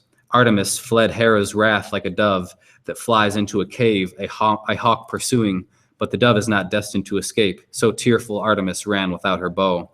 Hermes, the Argus slayer, said to Leto, "I will not fight you, Leto. No good can come from crossing one of Cloud Master Zeus's lovers. In future councils of gods, you may presume to claim you vanquished me through greater might." Leto gathered the graceful bow and arrows and lay scattered about in swirling dust. She then returned arrows and bow to her daughter Artemis, who found refuge in Zeus's halls, where she sat at her father's knees. Tears and sobs rippled tremors through her gossamer gown. The son of Cronus held her and gently asked, "Dear child, which immortal has treated you as if you had committed shameful wrong?" Artemis, leader of raucous hunts, replied, "Father, your own wife beat me, white-armed Hera. She causes bitter strife among immortals." Daughter and father talked in such a way, but meanwhile Phoebus Apollo entered Ilium because he was concerned the city's walls might yield that very day, contrary to fate. All other deathless gods remained on Olympus, some basking in glory, the rest despondent. Sitting beside the cloud-wrapped father, Achilles continued to massacre men and horses, as when smoke clouds ascend the boundless skies after angry gods set a city ablaze. The city's people struggled, but most die. So Trojans toiled and died at Achilles' hand. Aging Priam atop the god-built wall noticed giant Achilles and watched the Greeks scattering panicked Trojans, their valor gone. Melancholy, the monarch climbed off the rampart. He commanded the men who kept the gates, "Open and hold your portals until the army comes, fleeing inside the walls where Achilles has almost driven them now, threatening slaughter. But when they are safely within the city, quickly slam and bolt the heavy plank doors before the death dealer can leap inside." The keepers threw the bolts and opened the gates, which sparked hope in running Trojans. Apollo sprang outside the wall to prevent Trojan ruin. All the warriors were running toward Ilium, thirsty, breathing the cloud of dust they stirred. Behind them, furious Achilles thrust his spear with tireless strength, determined to win glory. The Greeks could then have taken all gated Troy if Phoebus Apollo had not roused Agenor, Antenor's son, a man both strong and brave. The gods approached him, filled his heart with daring, then stood nearby to guard the mortal's life, hidden in mist, leaning against the oak. When Agenor first saw rampaging Achilles, he stopped while his mind churned, vacillating, confused, as he silently queried himself, "What shall I do? If when Achilles nears I run behind the others, routed Trojans, he might catch and shame me, slitting my throat. Perhaps I should leave them for Peleus' son to cut down and take to my heels elsewhere across the plain of Elis until I reach Ida's foothills where underbrush would hide me. When evening comes after a river bath to cool the sweat, I could return to the wall. But why do I debate myself like this? Would he not see me heading away from Troy and overtake me, swift as his feet are? Then there would be little chance to escape death, since Achilles is such a mighty warrior. I may as well face him before the city. His body, too, is vulnerable to bronze, harbors a soul, and people say he is mortal, though Cronus' son has granted him much glory. Agenor braced himself for combat, his heart infused with courage to fight and press the war. As when a leopardess strides from dense thickets to face a hunter, her bold heart conceals no timidity or fears of his dogs. And even if he should hit and wound her or impale her with his spear, she will maintain her valor until she leaps on him or dies. Then, Antenor's courageous son Agenor resolved to take a stand and challenge Achilles. He held his round, well-balanced shield out front, extended his spear toward the Greek and yelled, "Glorious Achilles, you may well have hoped to sack the Trojan city on this day. What folly! Long times of struggle await you, as we Trojans are both many and brave. We will guard Ilium for the sake of our parents, wives, and infants, but fate will but fate will master you no matter how fearsome a fighter you are. Agenor's sturdy hand lofted the spear and hit Achilles' leg below the knee, causing the greave of recently fashioned tin to sound an ominous clang, but the point bounced, failing to pierce or dent Hephaestus's gift. The son of Peleus charged valiant Agenor, but Apollo did not allow him glory yet. He picked Agenor up, cloaking him in mist, and sent him silently off the battlefield. Apollo then led Achilles astray, and taking Agenor's body form, so as to entice the Greek to chase him down, Achilles pursued him over the mottled plain and on beside Scamander's whirling pools. The god stayed barely ahead to keep Achilles, convinced his feet would overtake his quarry. Meanwhile, the routed Trojan army thronged into Troy's haven, escaping likely death. None would hazard the plain outside the wall to await his comrades or tally up who lived and who had died that day. They streamed inside, each man whose legs could still scramble for safety. End of book 21. Thank you, Eric. We're going to take a little break here, about 10-15 minutes again, and we will pick up with the last 3 books of the poem shortly. We will read about the individual combat between Hector and Achilles, followed by funeral games for Patroclus, and then book 24, the last book, where we have the critical meeting between King Priam and Achilles. So we will be back shortly.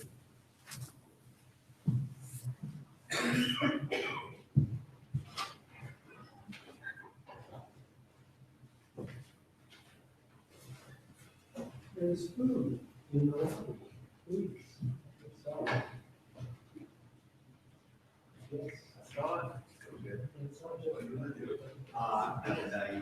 Yeah. It's by the time I saw you there, a couple days from the end. You want to focus? Right now,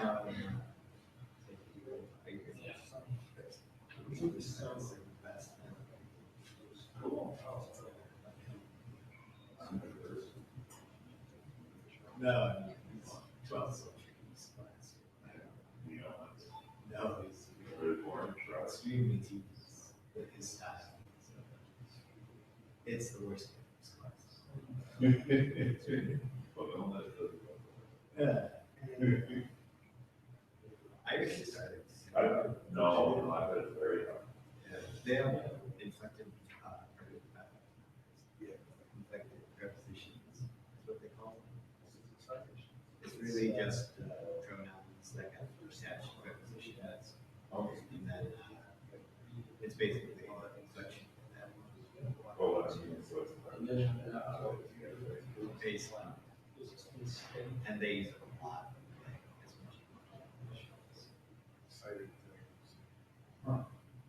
And their prepositions versus yeah, they don't use independent. They only have 4 pieces. They don't use independent data. They don't like that.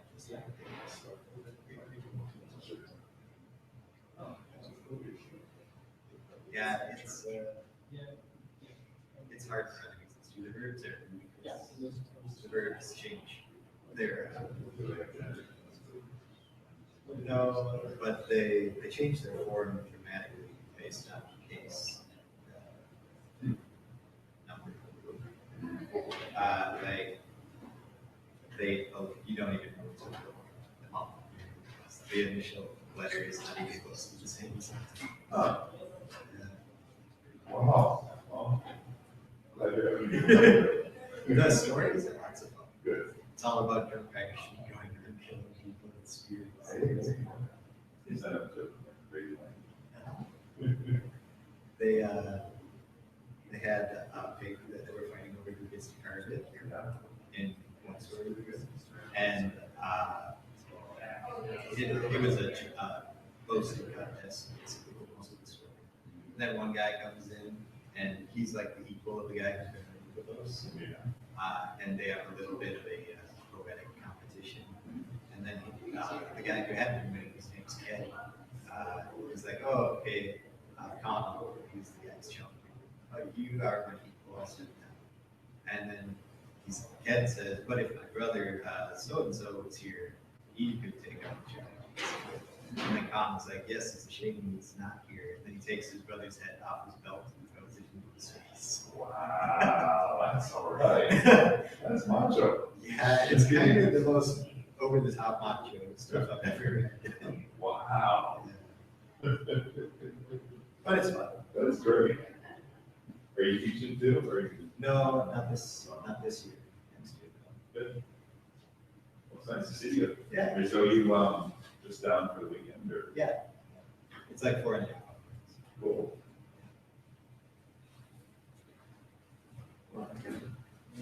That's fun.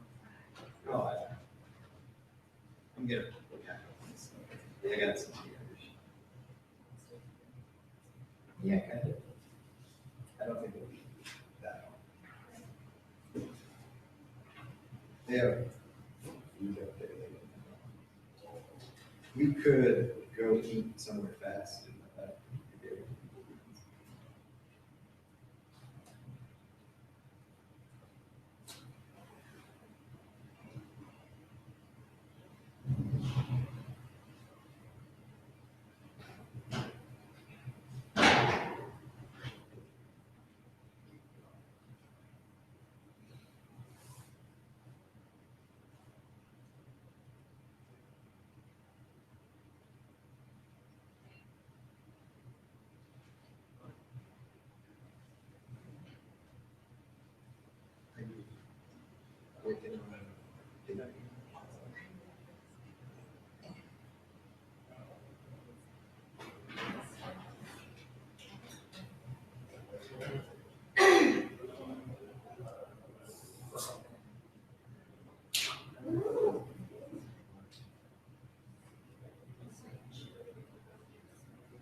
Oh, the top.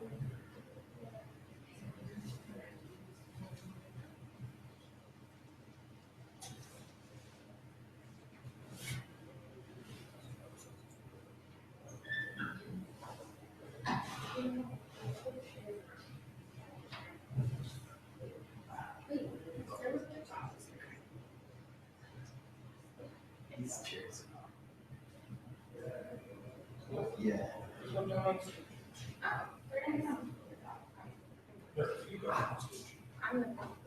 Hey, how are you?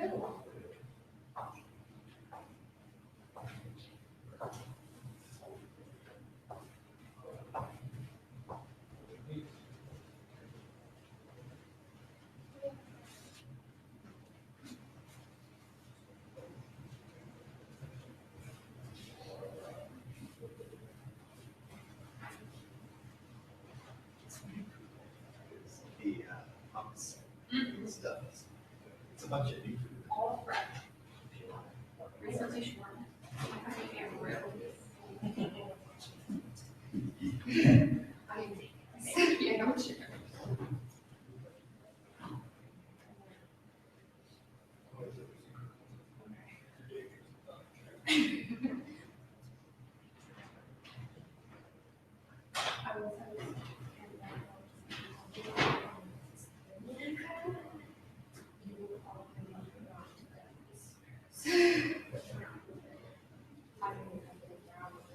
I'm like carrying that down. Oh, yeah.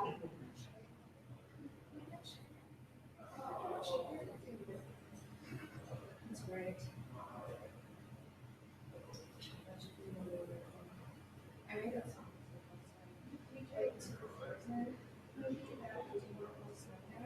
I made another song. No, I'm not. I know what I'm saying. It's like a couple people. But okay, so it started with Ian had the dog. And I don't really like little dogs, but I'm not a fan of little dogs. And so like he would annoy me a lot. So So I started like and stuff. But the funny thing about this is, he loves that song. Every time I sing it to him, he's super excited and super happy and happy. He will come running to me. I'm actually convinced at this point.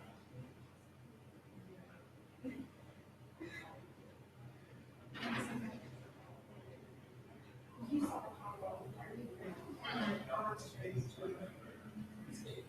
He's like, our cat is boring. But I see him. Oh my goodness,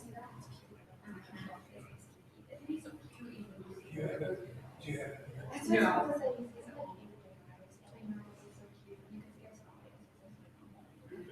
Oh, yeah.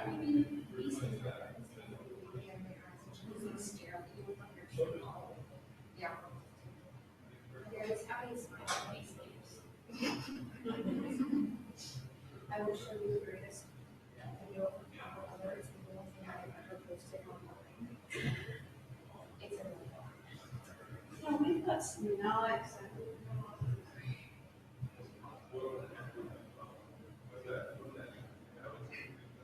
And they would pop and it would scare him. Because like, he would see the bubble and he's like, what is it? No problem. And he'd be like, oh my goodness. He would freak out. It was so funny. But he's like tiny. He's like this big, this big. Oh my goodness.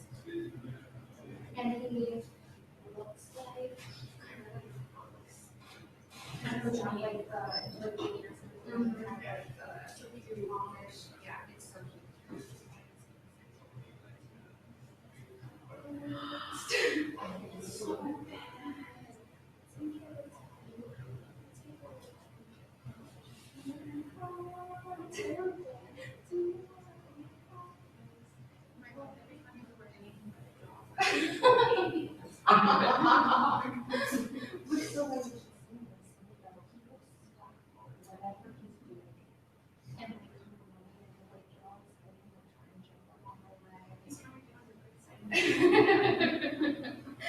Oh, look at this.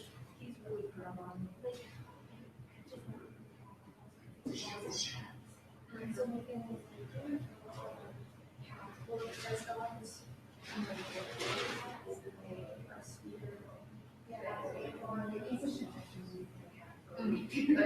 I can't look at the other. No, I'm not.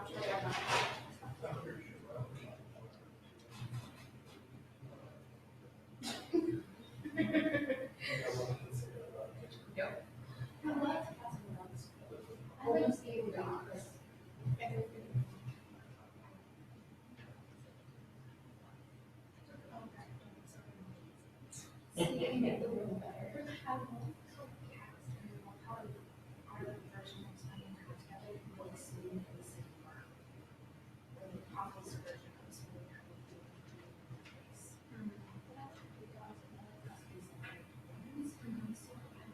Thanks to the three of you for your yeah, appreciate it. Thank you for bringing the food, so none of us had to. Yeah, Brent really preferred to be here for the negotiating.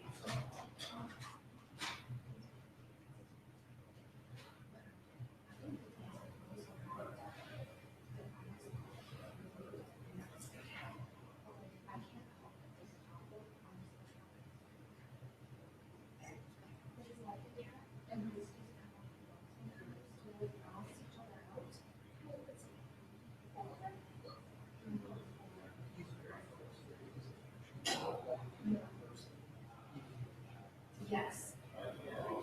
That's hilarious.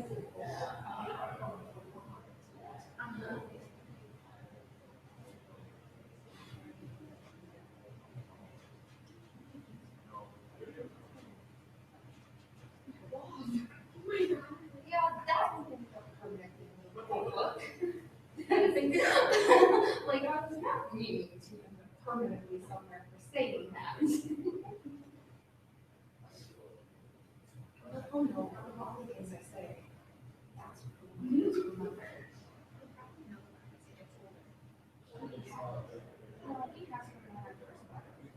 Well, it's either that's just one or well, I don't know.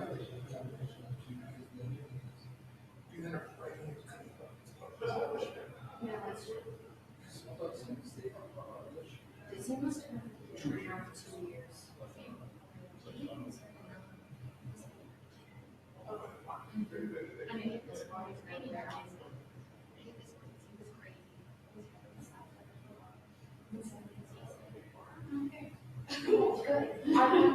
need that station.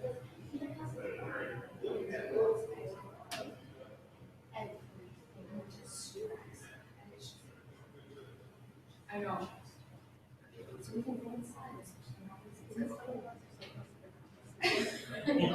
We also. And so the side of our backyard, we access to our neighbors, so we can see straight out to the street. So every, that happens on the street. And we don't want apartments by any kind of outside. We then get into our apartment. And.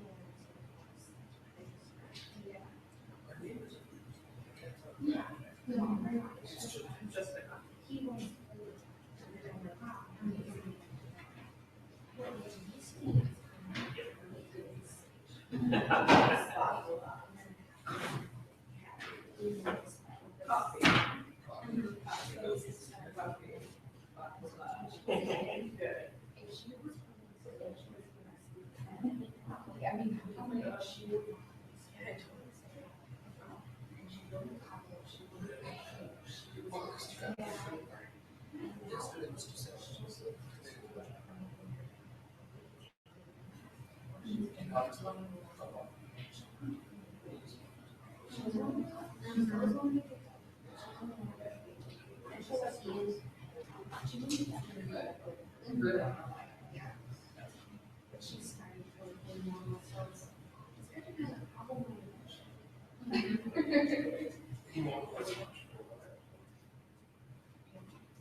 Yeah.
Yeah.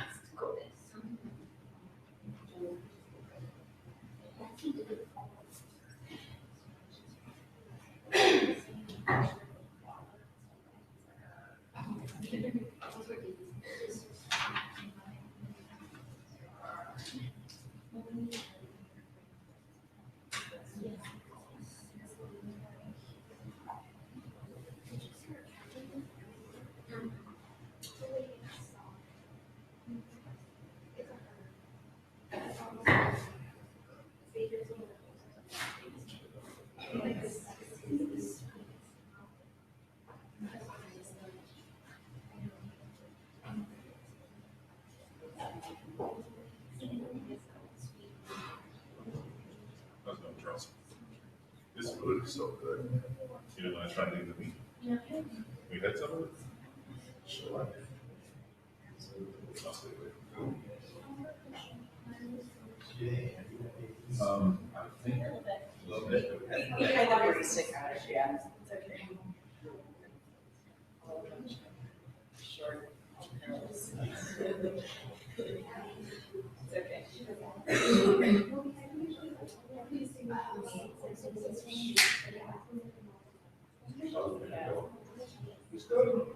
We just played again for the first time. We have no place to play.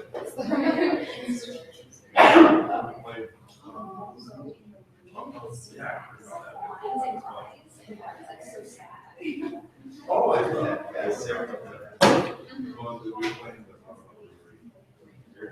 Wait,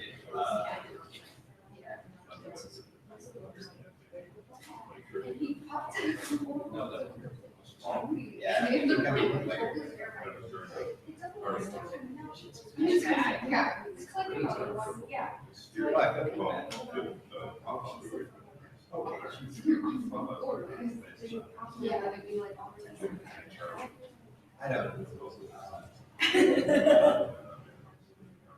It's okay.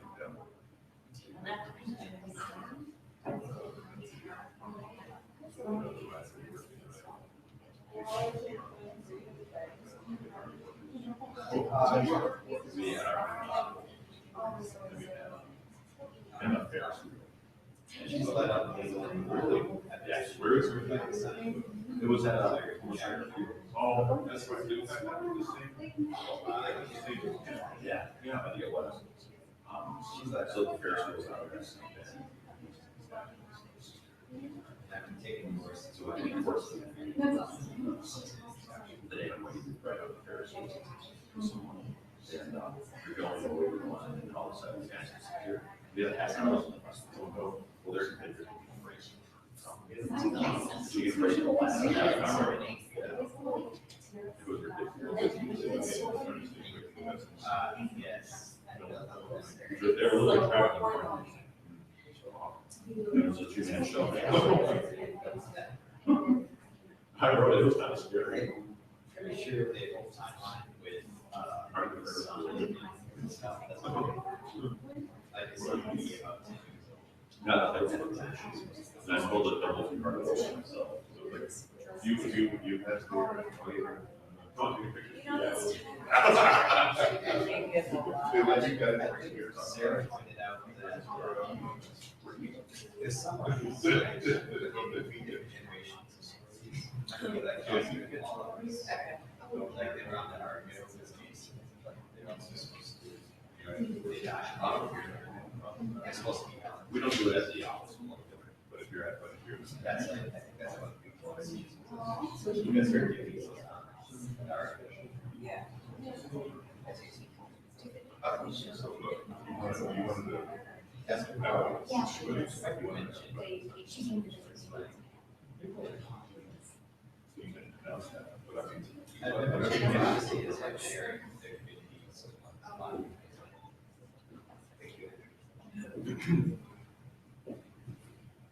Let's just start with the Well, is there anything you want us, you look like you were ready to, why don't you start? Alright, And then Charlie, you want to go afterwards? Do well, does Charlie want to start off? you want to start out for a few pages? Do you mind doing that? That's fine.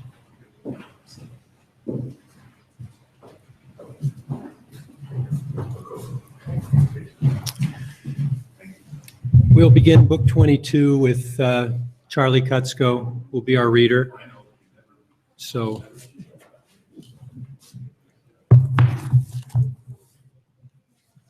Hi, Book 22. So along the city, the Trojans who had run like fawns dried the sweat off from their bodies and drank and slacked their thirst, leaning along the magnificent battlements. Meanwhile, the Achaeans, sloping their shields across their shoulders, came close to the rampart. But his deadly fate held Hector shellacked so that he stood fast in front of Ilion.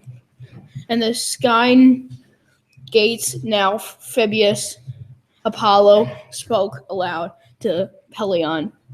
Why, son of Peleus, Do you keep after me in the speed of your feet, being immortal? Well, I am an immortal God. Even yet you have not seen that I am God, but strain after me and your fury. Now hard fighting with the Trojans, whom you stamped means nothing to you. They are crowded in the city, but you bent away. Here, you will never kill me. I am not one who is fated. Deeply vexed, Achilles of the swift feet spoke to him. You have baked me, striker, from afar, most malignant of all gods.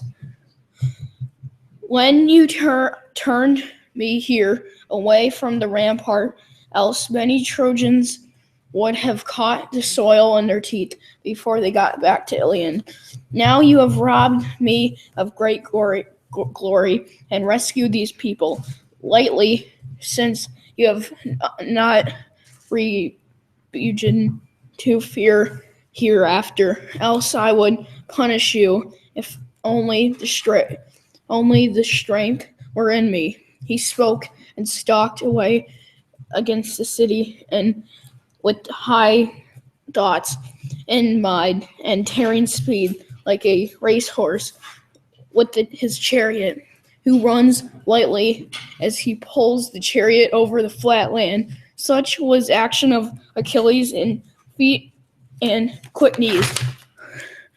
The egged prime was the first of all whose eyes saw him, as they swept across the flat land in full shining like the star which comes out in autumn, and whose constellation brightness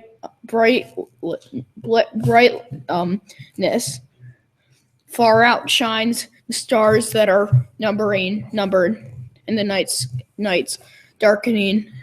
The star they gave the name Orion's dog, which is the brightest among the stars, and yet is wrong as a sign of evil, and brings on a great fever for unfortunate mortals.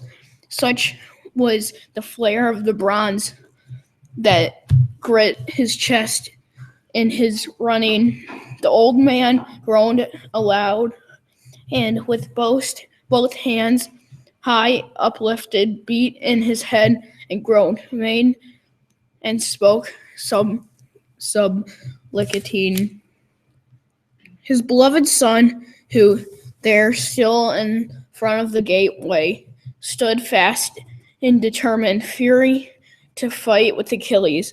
The old man, stretching his hand out, and called pitifully to him, Hector, beloved child, do you wait the attack of this man?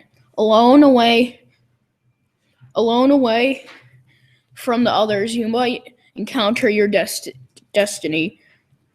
Beaten down in Pelion, since he is far stronger than you are.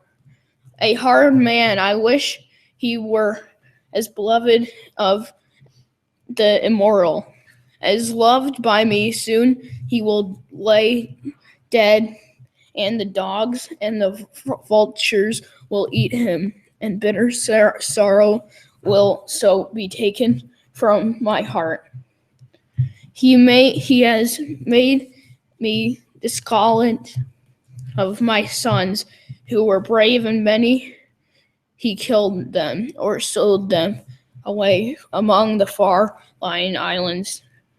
Even now there are two sons, Lacon and Polydorus, whom I cannot see among the Trojans pent up in the city.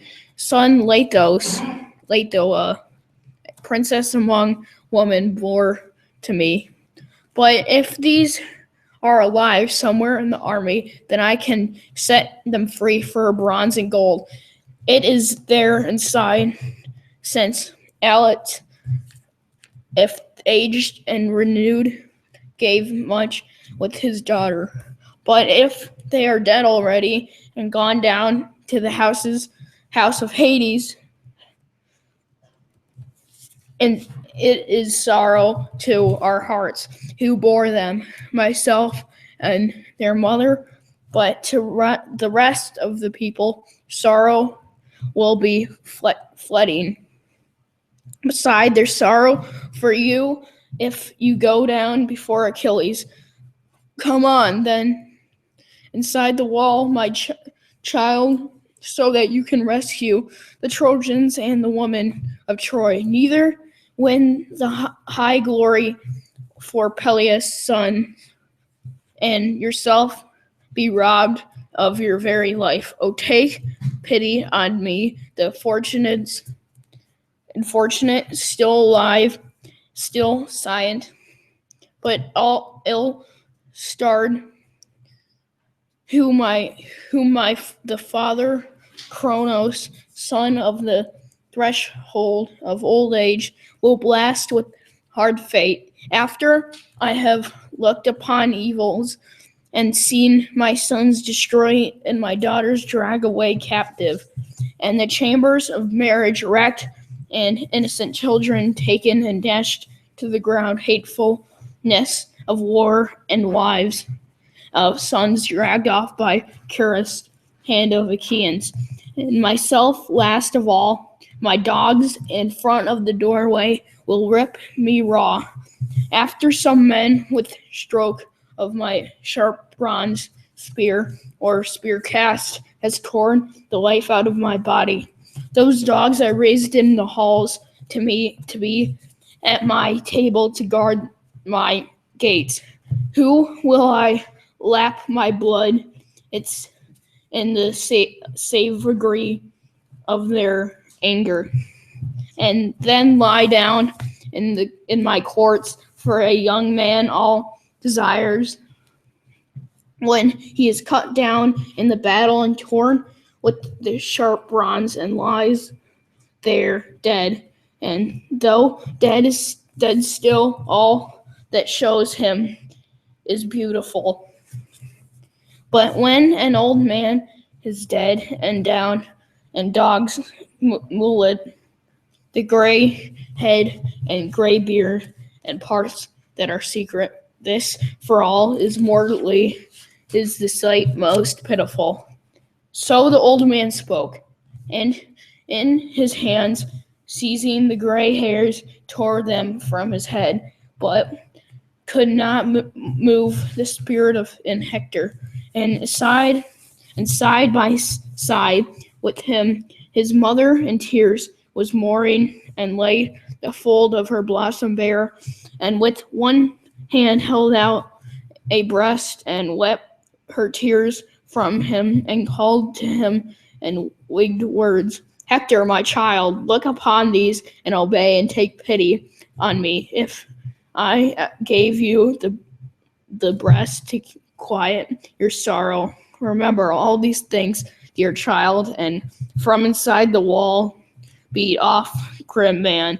Do not go out as champion against him, O hard one, for if he kills you, I no longer mourn you on the deathbed, sweet branch, O child of my bearing, nor can your generous wife mourn you, but a big way from us, beside the ships Argives, the running dogs will feed on you.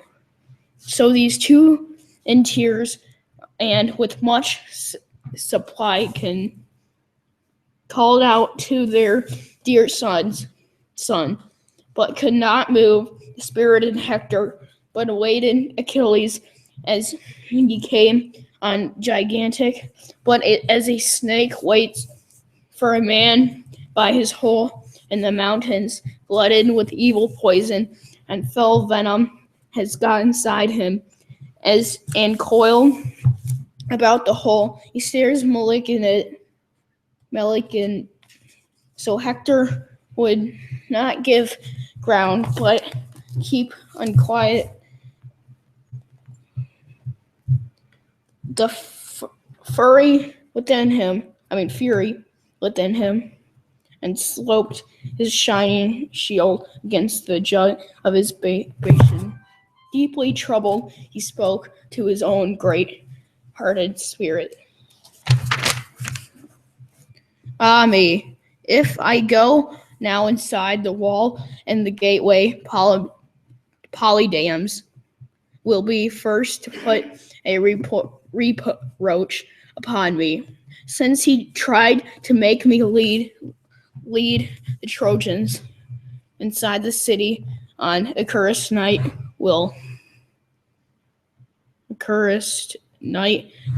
brilliant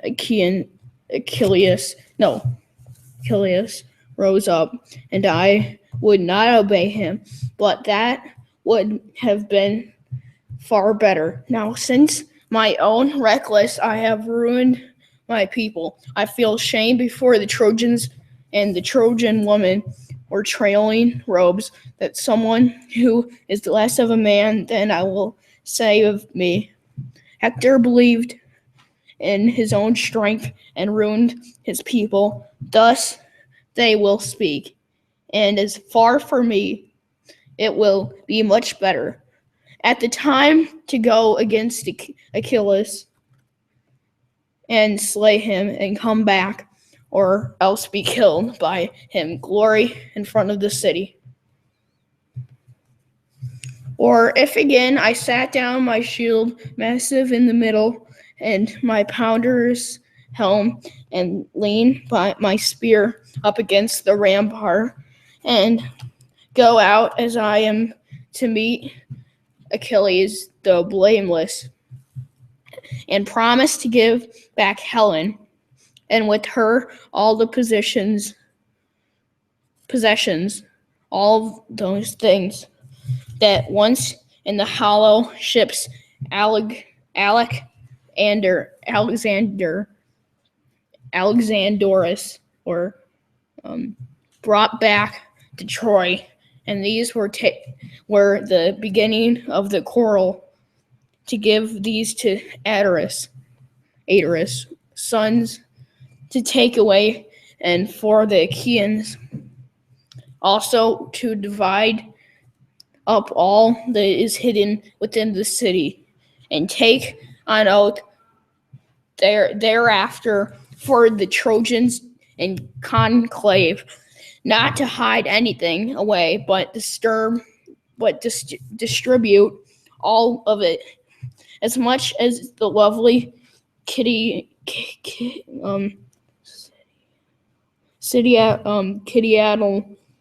keeps garden within it. Yet still, why does the heart within me debate on these things? I might go upon him and take no pity upon him, nor respect my position, but kill me naked, so as if I were a woman. When I stripped my armor from me, there's no way anymore from a tree or a rock to talk to him, gently whispering like a young man and a young girl, in the way a young man and young maiden whisper together. Better to bring on a fight with him as soon as it may be.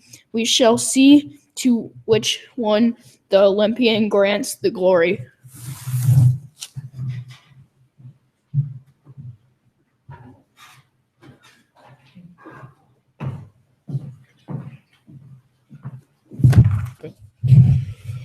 So he wavered, waiting there, but Achilles was closing on him now, like the god of war, the fighter's helmet flashing over his right shoulder, shaking the Pelian ash spear. That terror, and the bronze around his body flared like a raging fire or the rising, blazing sun. Hector looked up, saw him, started to tremble, nerve gone. He could hold his ground no longer. He left the gates behind him, and away he fled in fear. And Achilles went for him, fast, sure of his speed as a wild mountain hawk, the quickest thing on wings, launching smoothly, swooping down on a cringing dove, and the dove flits out from under, the hawk screaming over the quarry, plunging over and over, his fury driving him down to beak and tear his kill.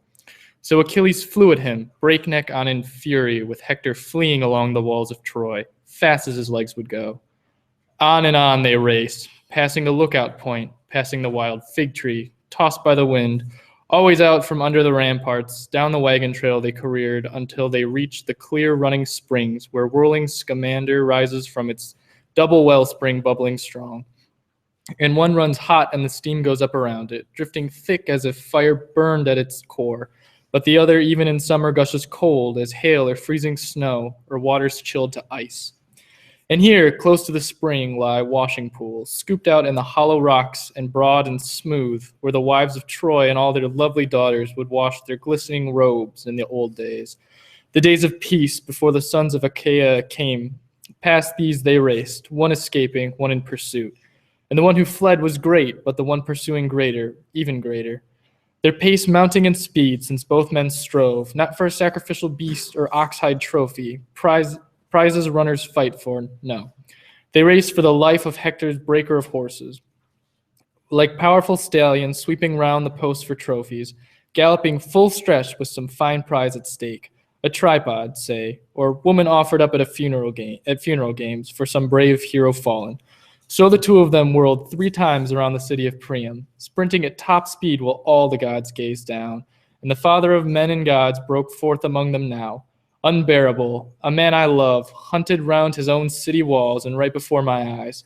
My heart grieves for Hector, Hector who burned so many oxen in my honor, rich cuts, and now on the rugged crest of Ida, now on Ilium's heights. But now, look, brilliant Achilles courses him round the city of Priam in all his savage lethal speed. Come, you immortals, think this through, decide, either we pluck the man from death and save his life, or strike him down at last, here at Achilles' hand, for all his fighting heart. But immortal Athena, her gray eyes wide, protested strongly, Father, Lord of the lightning, king of the black cloud, what are you saying? A man, a mere mortal, his doom sealed long ago. You'd set him free from all the pains of death? Do as you please, but none of the deathless gods will ever praise you. And Zeus, who marshals the thunderheads, replied, Courage, Athena, third born of the gods, dear child. Nothing I said was meant in earnest, trust me. I mean you all the good will in the world. Go, do as your own impulse bids you. Hold back no more. So he launched Athena, already poised for action, down the goddess swept from Olympus's craggy peaks. And swift Achilles kept on coursing Hector, nonstop, as a hound in the mountains starts a fawn from its lair, hunting him down the gorges, down the narrow glens, and the fawn goes to the ground, hiding deep in brush, but the hound comes racing fast, nosing him out until he lands his kill. So Hector could never throw Achilles off his trail, the swift racer Achilles. Time and again, he'd make a dash for the Dardan gates, trying to rush beneath the rock-built ramparts, hoping men on the heights might save him, somehow raining spears. But time and again, Achilles would intercept him quickly, heading him off, forcing him out across the plain, and always sprinting along the city side himself, endless as in a dream. When a man can't catch another fleeing on ahead, and he can't never escape, nor his rival overtake him, so the one could never run the other down in his speed, nor the other spring away. And how could Hector have fled the fates of death so long? How, unless one last time, one final time, Apollo had swept in close beside him, driving strength in his legs and knees to race the wind. And brilliant Achilles shook his head at the armies, never letting them hurl their sharp spears at Hector. Someone might snatch the glory. Achilles come in second. But once they reached the spring for the 4th time, then Father Zeus held out his sacred golden scales. In them he placed 2 fates of death that lays men low, one for Achilles, one for Hector, breaker of horses. And gripping the beam mid-half, the father raised it high, and down went Hector's day of doom, dragging him down to the strong house of death. And God Apollo left him. Athena rushed to Achilles, her bright eyes gleaming, standing shoulder to shoulder, winging orders now. At last our hopes run high, my brilliant Achilles. Father Zeus must love you. We'll sweep great glory back to Achaia's fleet. We'll kill this Hector, mad as he is for battle. No way for him to escape us now, no longer.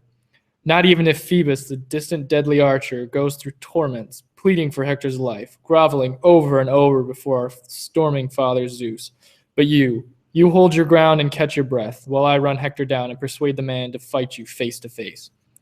So Athena commanded, and he obeyed, rejoicing at heart.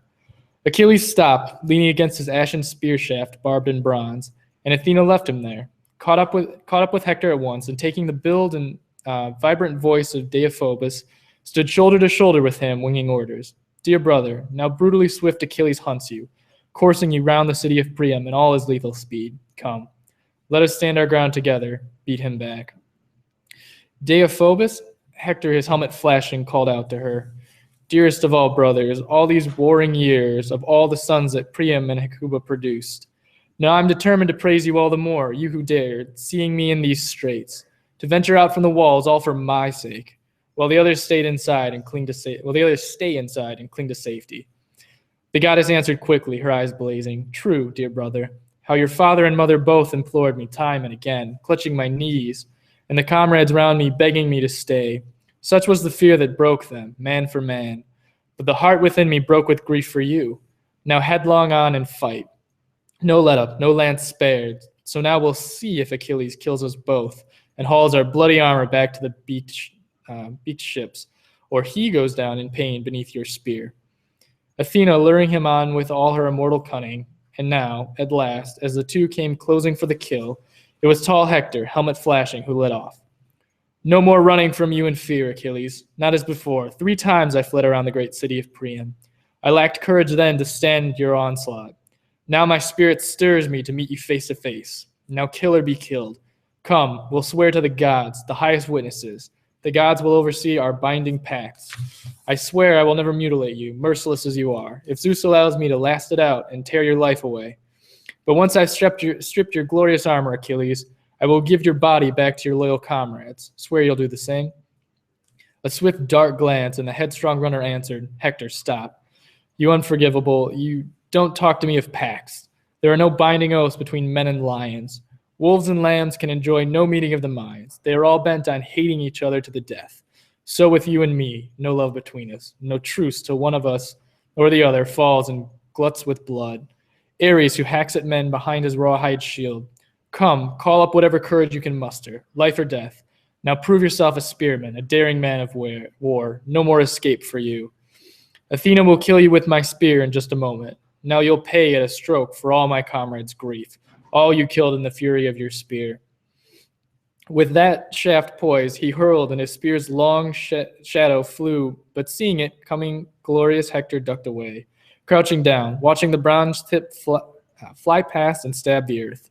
But Athena snatched it up and passed it back to Achilles, and Hector, the gallant captain, never saw her.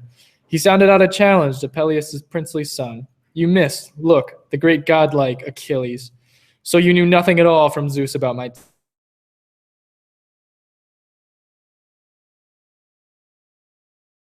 Lose my nerve, forget my fighting strength. Well, you'll never plant your lance in my back as I flee you in fear. Plunge it through my chest as I come charging in if a god gives you the chance. But now it's for you to dodge my brazen spear. I wish you'd bury it in your body to the hilt. How much lighter the war would be for Trojans then, if you, their greatest scourge, were dead and gone. Shaft poised, he hurled, and his spear's long shadow flew, and it struck Achilles' shield, a dead center hit. But off and away it glanced, and Hector seethed. His hurtling spear, his whole arm's power poured in a wasted shot. He stood there, cast down. He had no spear in reserve, so Hector shouted out to Deiphobus, bearing his white shield. With a ringing shout, he called for a heavy lance. But the man was nowhere near him, vanished. Yes, and Hector knew the truth in his heart, and the fighter cried aloud, My time has come. At last the gods have called me down to death. I thought he was at my side, the hero Deiphobus. He's safe inside the walls. Athena's tricked me blind, and now death, grim death, is looming up beside me. No longer far away, no way to escape it now. This was their pleasure after all, sealed long ago. Zeus and the son of Zeus, the distant deadly archer. Though often before now they rushed to my defense, so now I meet my doom. Will let me die, but not without struggle, not without glory. No, in some great clash of arms that even men to come will hear of down the years.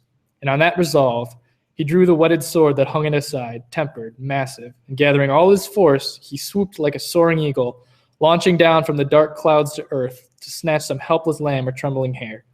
So Hector swooped now, swinging his whetted sword, and Achilles charged too, bursting with rage, barbaric, guarding his chest with the well-wrought blazoned shield. head tossing his gleaming helmet 4 horns strong, and the golden plumes shook that the god of fire drove in bristling thick along its ridge. Bright as that star amid the stars in the night sky, star of the evening, brightest star that rides the heavens, so fire flared from the sharp point of the spear Achilles brandished high in his right hand, bent on Hector's death, scanning his splendid body, where to pierce it best. The rest of his flesh seemed all encased in armor, burnished, brazen.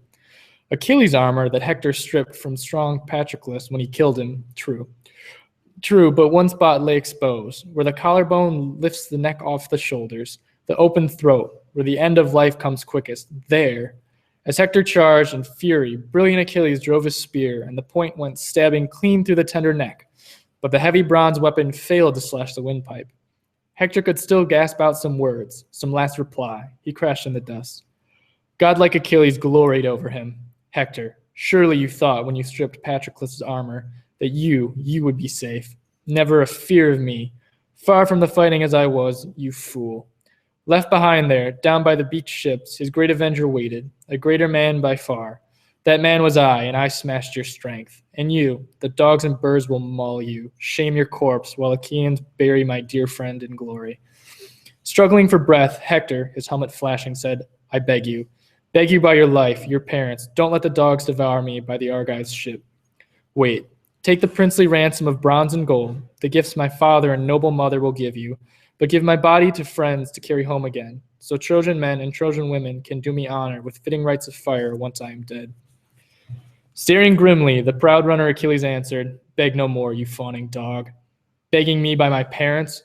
Would to God my rage, my fury drive me now to hack your flesh away and eat you raw. Such agonies you have caused me. Ransom? No man alive could keep the dog packs off you. Not if they haul in 10, 20 times that ransom and pile it here before me and promise fortunes more. No. Not even if Dardan Priam should offer to weigh out your bulk in gold. Not even then will your noble mother lay you on your deathbed, mourn the son she bore. The dogs and birds will rend you, blood and bone. At the point of death, Hector, his helmet flashing, said, I know you well. I see my fate before me, never a chance that I could win you over. Iron inside your chest, that heart of yours. But now beware, or my curse will draw God's wrath upon your head that day when Paris and Lord Apollo, for all your fighting heart, destroy you at the Scaean gates. Death cut him short, the end closed in around him. Flying free of his limbs, his soul went winging down to the house of death, wailing his fate, leaving his manhood far behind, his young and supple strength. But brilliant Achilles taunted Hector's body, dead as he was. Die, die. For my own death, I'll meet it freely, whenever Zeus and the other deathless gods would like to bring it on. With that, he wrenched his bronze spear from the corpse, laid it aside, and ripped the bloody armor off the back.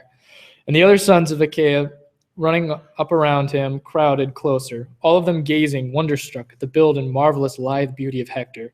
And not a man came forward who did not step his body, glancing toward a comrade, laughing, Ah, look here, how much softer he is to handle now, this Hector, than when he gutted our ships with roaring fire. Standing over him so they'd gloat and stab his body. But once he had stripped the corpse, the proud runner Achilles took his stand in the midst of all the Argive troops, and urged them on with a flight of winging orders. Friends, the Lord of the Argives, O my captains, now that the gods have let me kill this man who causes agonies, loss on crushing loss, more than the rest of all their men combined, come, let us ring their walls and armor, test them, see what recourse the Trojans still may have in mind. Will they abandon the city heights with this man fallen, or brace for a last dying stand though Hector's gone? But wait, what am I saying? Why this deep debate? Down by the ships a body lies, unwept, unburied, Patroclus. I will never forget him, not as long as I'm still among the living. And my springy knees will lift and drive me on. Though the dead forget their dead in the house of death, I will remember, even there, my dear companion. Now, come, you sons of Achaea, raise a song of triumph. Down to the ships we march and bear his corpse on high. We have won ourselves great glory. We have brought magnificent Hector down, that man the Trojans glorified in their city like a god. So he triumphed, and now he was bent on outrage, on shaming noble Hector. Piercing the tendons, ankle to heel behind both feet, he knotted the straps of rawhide through them both, lashed them to his chariot, left the head to drag, and mounting the car, hoisting the famous arms aboard, he whipped his team to a run, and breakneck on they flew, holding nothing back. And a thick cloud of dust rose up from the man they dragged, his dark hair swirling round, that head so handsome once, all tumbled low in the dust. Since Zeus had given him over to his enemies now, to be defiled in the land of his own fallen. So his whole head was dragged down in the dust, and now his mother began to tear her hair. She flung her shining veil to the ground and raised a high, shattering scream, looking down at her son. Pitifully, his loving father groaned, and round the king his people cried with grief, and wailing seized the city. For all the world, as if all Troy were torched and smoldering, down from the looming brows of the citadel to her roots. Priam's people could hardly hold the old man back, frantic, mad to go rushing out the Dardan gates. He begged them all, groveling in the filth, crying out to them, calling each man by name. Let go, my friends. Much as you care for me, let me hurry out of the city, make way. All on my own, to Achaea's waiting ships. I must implore that terrible, violent man. Perhaps, who knows? He may respect my age, may pity an old man. He is a father, too, as old as I am. Peleus sired him once. Peleus reared him to be the scourge of Troy, but most of all to me, he made my life a hell. So many sons he slaughtered, just coming into bloom, but grieving for all the rest, one breaks my heart the most. And stabbing grief for him will take me down to death, my Hector. Would to God he had perished in my arms, then his mother who bore him, oh so doomed she and I could glut ourselves with grief. So the voice of the king rang out in tears. The citizens wailed in answer, and noble Hecuba led the wives of Troy in a throbbing chant of sorrow. O my child, my desolation, how can I go on living? What agonies must I suffer now? Now you are dead and gone. You are my pride throughout the city, night and day. A blessing to us all, the men and women of Troy. Throughout the city they saluted you like a god. You were their greatest glory while you lived. Now death and fate have seized you, dragged you down. Her voice rang out in tears, but the wife of Hector had not heard a thing. No messenger brought the truth of how her husband made a stand outside the gates. She was weaving at her loom, deep in the high halls, working flowered braiding into a dark red folding robe. And she called her well-kempt women through the house to set a large three-legged cauldron over the fire, so Hector could have a steaming hot bath when he came home from battle. Poor woman. She never dreamed how far he was from bathing, struck down at Achilles' hands by blazing-eyed Athena. But she heard the groans and wails of grief from the rampart now, and her body shook. Her shuttle dropped to the ground. She called out to her lovely waiting women, quickly, 2 of you follow me. I must see what's happened. That cry. That was Hector's honored mother, I heard. My heart's pounding, the leaping up in my throat. The knees beneath me paralyzed. Oh, I know it. Something terrible is coming down on Priam's children. Pray God the news will never reach my ears. Yes, but I dread it so. What if great Achilles has cut my Hector off from the city, daring Hector, and driven him out across the plain and all alone? He may have put an end to that fatal headstrong pride that always seized my Hector, never hanging back with the main force of men, always charging ahead, giving ground to no man in his fury. So she cried, dashing out of the royal halls like a madwoman, her heart racing hard, her women close behind her. But once she reached the tower where soldiers massed, she stopped on the ramparts, looked down and saw it all. Saw him dragged before the city, stallions galloping, dragging Hector back to Achaea's beaked warships. Ruthless work. The world went black as night before her eyes. She fainted, falling backwards, gasping away her life breath. She flung to the winds her glittering headdress, the cap and the coronet, braided band and veil. All the regalia gold Aphrodite gave her once, the day that Hector, helmet aflash in sunlight, led her home to Troy from her father's house, with countless wedding gifts to win her heart. But crowding round her now, her husband's sisters and brothers' wives supported her in their midst, and she, terrified, stunned to the point of death, struggling for breath now and coming back to life, burst out in grief among the Trojan women. O Hector, I am destroyed.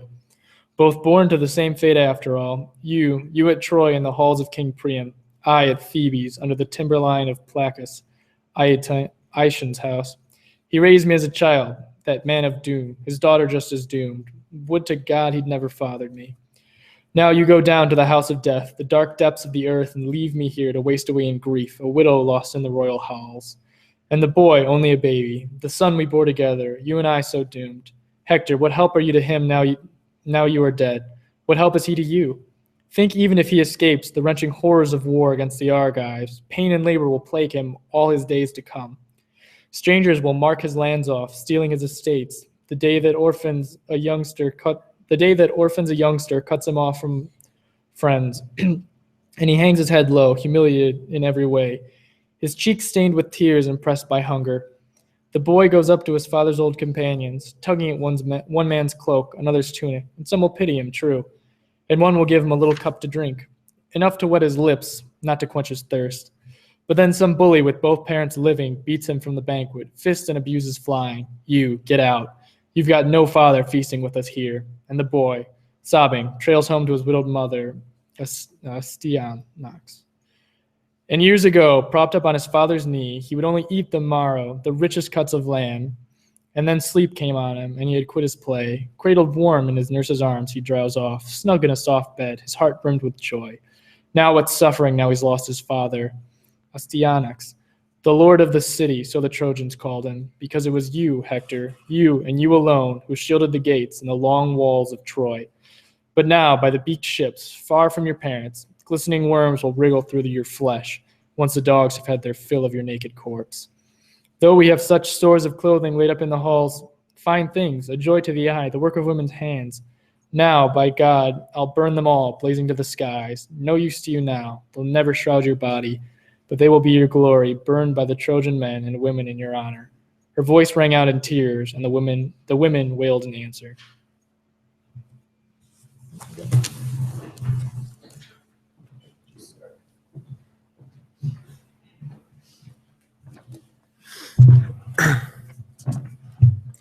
Funeral games for Patroclus. So they grieved at Troy, while Achaia troops pulled back. Once they reached the warships moored at the Hellespont, the contingent scattered, each man to his own ship. But Achilles still would not dismiss Myrmidons. He gave his battle-loving comrades strict commands. Charioteers in fast formation, friends to the death. We must not lose our teams from the war cars yet. All in battle order, drive them past Patroclus. A cortege will mourn the man with teams and chariots. These are the solemn honors owed the dead. And then, after we've eased our hearts with tears and dirge, we free the teams and all take supper here. All is one, the armies cried out in sorrow, and Achilles led the chant. 3 times they drove their full man stallions round the body. Myrmidon soldiers mourning, and among them Thetis stirred, a deep desire to grieve, and the sands grew wet. The armor of fighting men grew wet with tears, such bitter longing he roused. Patroclus, that terror who routed Trojans headlong. Achilles led them now in a throbbing chant of sorrow. Laying his man-killing hands on his great friend's chest, farewell, Patroclus. Even there in the house of death, look, all that I promised once I am performing now. I've dragged Hector here for the dogs to rip him raw. And here, in front of your flaming pyre, I'll cut the throats of a dozen sons of Troy in all their shining glory, venting my rage on them for your destruction. So he triumphed. And again he was bent on outrage, on shaming noble Hector. He flung him face down in the dust beside Patroclus' bier.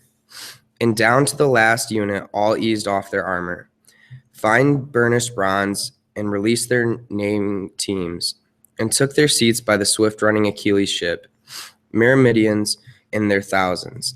And he sat before them all, a handsome funeral feast to meet their heart's desire. And many pale white oxen sank on the iron knife, gasping in slaughter, many sheep and bleeding goats, and droves of swine with their long glinting tusks, succulent, rich with fat. They singed the bristles, splaying the porkers out across the Hephaestus fire, then poured the blood in cupfuls all around the corpse. But now their commander, swift Achilles, was led away by Archaea's king, barely able to bring him round, still raging for his friend to feast with Agamemnon. As soon as the party reached the warlord's tents, they ordered the clear-voiced herald straightway to set a large 3-legged cauldron over the fire.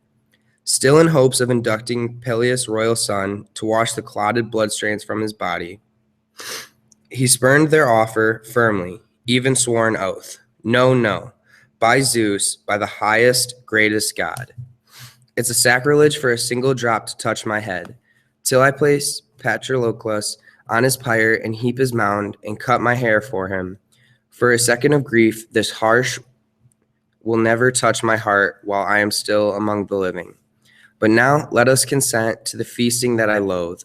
And at daybreak, Marshal Agamemnon, rouse your troops to fell and haul and timber, and furnish all that's fitting.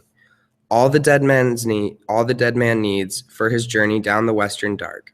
Then, by heaven, the tireless fire can strike his corpse, the sooner to burn Patroclus from our sight, and the men turn back to battles they must wage. So he insisted. They hung on his words, complied, rushed to prepare the meal, and each man feasted well, and no man's hunger lacked a share of the banquet. When they had put aside desire for food and drink, each went his way and slept in his own shelter. But along the shore, as battle lines of breakers crashed and dragged, Achilles lay down now, groaning deep from the heart, near his Myrmidon forest, but alone in open ground, where over and over rollers washed along the shore. No sooner sleep had caught him, dissolving all his grief, as mists of refreshing slumber poured around him there. His powerful frame was bone-weary from charging Hector straight and hard to the walls of windswept Troy. Then the ghost of stricken Patroclus drifted up. He was like the man to the life, every feature, the same tall build, and the fine eyes and voice, and the very robes that used to clothe his body. Hovering at his head, the phantom rose and spoke. Sleeping Achilles? You've forgotten me, my friend. You've never neglected me in life, only now in death. Bury me quickly. Let me pass the gates of Hades. They hold me off at a distance, all the souls, the shades of the burnt out, breathless dead, never to let me cross the river, mingle with them. They never leave me to wander up and down, abandoned, lost. At the house of death, with the all-embracing gates. Oh, give me your hand. I beg you with my tears. Never, never again shall I return from Hades. Once you have given me the soothing rites of fire, never again will you and I, alive from breathing, huddle side by side. Apart from loyal comrades making plans together, never. Grim death. That death assigned from the day that I was born has spread its hateful jaws to take me down. And you too. Your fate awaits you, godlike as you are, Achilles, to die in battle beneath the proud, rich Trojan walls. But one more thing, a last request, grant it, please. Never bury my bones apart from yours, Achilles. Let them lie together. Just as we grew up together in your house, after Menoetius brought me there from Opois, and only a boy, but banished for bloody murder, the day I killed Amphidamas' son. I was a fool. I never meant to kill him, quarreling over a dice game. Then the famous horseman Peleus took me into his halls. He reared me with kindness, appointed me your aide. So now let a single urn, the gold two-handled urn your noble mother gave you, hold you our bones together. And the swift runner Achilles reassured him warmly. Why have you returned to me here, dear brother friend? Why tell me of all that I must do? I'll do it all. I will obey you. Your demands, oh, come closer. Throw our arms around each other just for a moment. Take some joy in the tears that numb the heart. In the same breath, he stretched his loving arms, but could not seize him. No, the ghost slipped underground like a wisp of smoke, with a high, thin cry. And Achilles sprang up with a start and, staring wide, drove his fists together and cried in desolation. Ah, God! So even in death's strong house, there is something left. A ghost, a phantom, true, but no real breath of life. All night long, the ghost of stricken Patroclus hovered over me, grieving, sharing warm tears, telling me, point by point, what I must do. Marvelous, like the man to the life. So he cried. And his outcry stirred in them all a deep desire to grieve. And dawn with her rose-red fingers shone upon them weeping, round the wretched corpse. At daybreak, King Agamemnon ordered parties of men and mules to haul in timber. Pouring from the tents with a good man in charge, the lordly Idomeneus, aid in arms Meriones. The troops moved out with loggers, axes in hand, and sturdy cabled ropes as mules trudged on ahead. Uphill, downhill, crisscross, zigzag. On they tramped, and once they reached the slopes of Ida with all her springs, quickly pitching themselves at a towering, leaf-crowned oaks, they put their backs into strokes of the whetted bronze axes, and huge trunks came crashing down. They split them apart, lashed the logs to the mules, and their hoofs tore up the earth, dragging them down to the level ground through dense brush. And all the woodcutters hoisted logs themselves, by command of Idomeneus, good aid Maronas, and they heaved them down in rows along the beach. At the site, Achilles chose to build an immense mound for Patroclus and himself. With boundless timber piled on all sides of the place, down they sat, waiting, massed. And at once Achilles called his Myrmidons, keen for battle. Belt yourselves in bronze. Each driver yoke his team. Chariots harnessed. Up they rose and strapped on armor and swung aboard the war cars. Drivers, fighters beside them. And the horse moved out in front. Behind came clouds of infantry, men by thousands, and in their midst his comrades bore Patroclus. They covered his whole body deep with locks of hair they cut and cast upon him. And just behind them, brilliant Achilles held the head. In tears, this was the steadfast friend whom he escorted down to the house of death. When they reached the site Achilles had pointed out, they laid Patroclus down and swiftly built his body a fitting height of timber.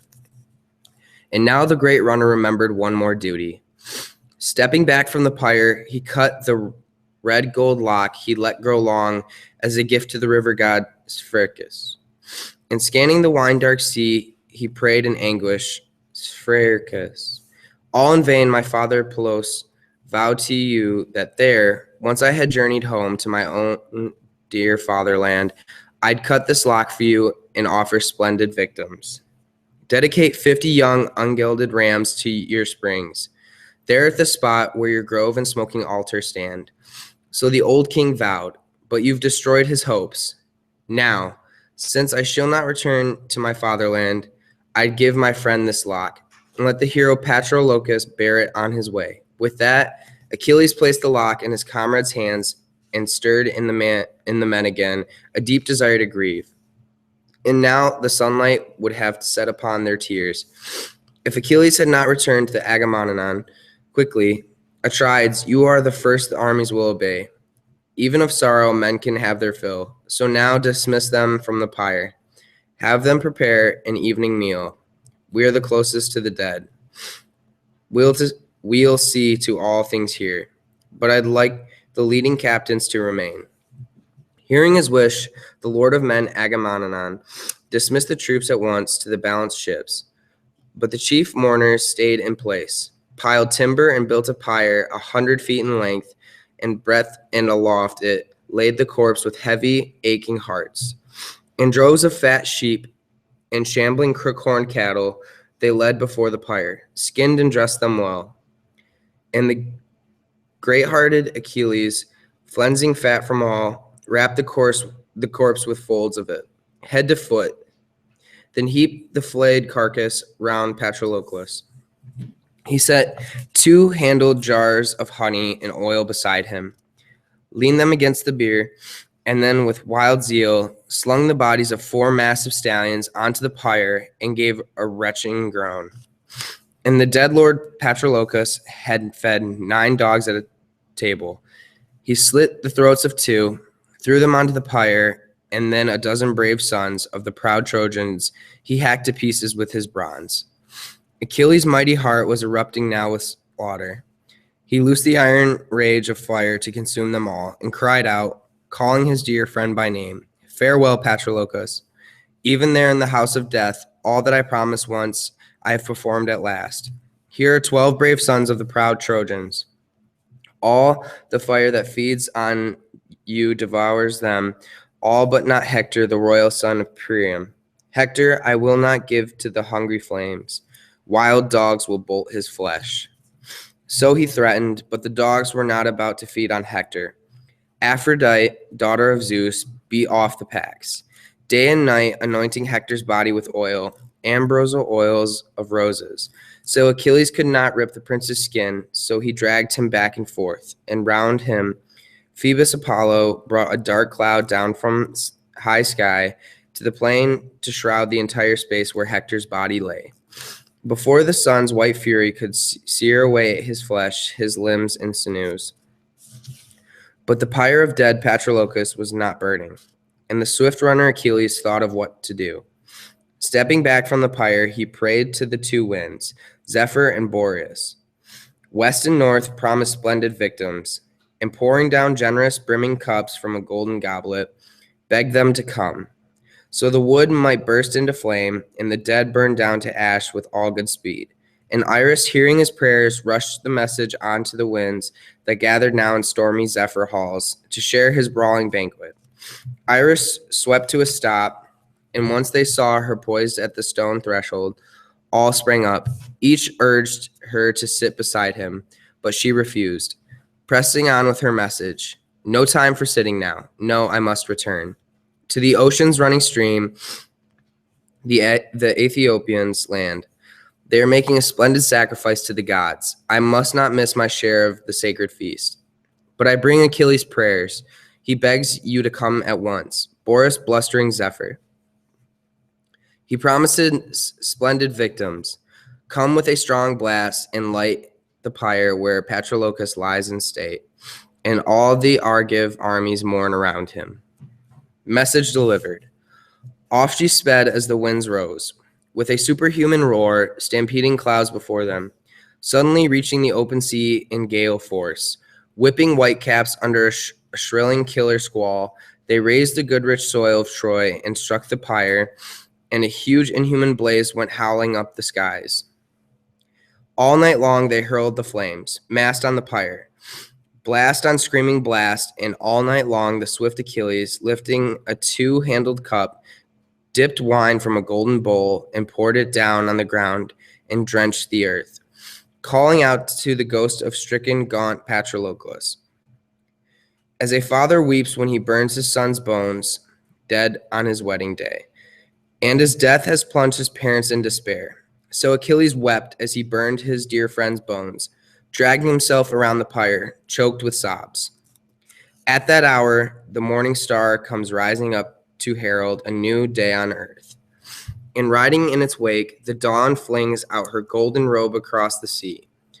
The funeral fire sank low, the flames died down, and the winds swung round and headed home again. Over the Thracian sea, and the heaving swells moaned. And at last Achilles, turning away from the corpse fire, sank down exhausted. Sweet sleep overwhelmed him.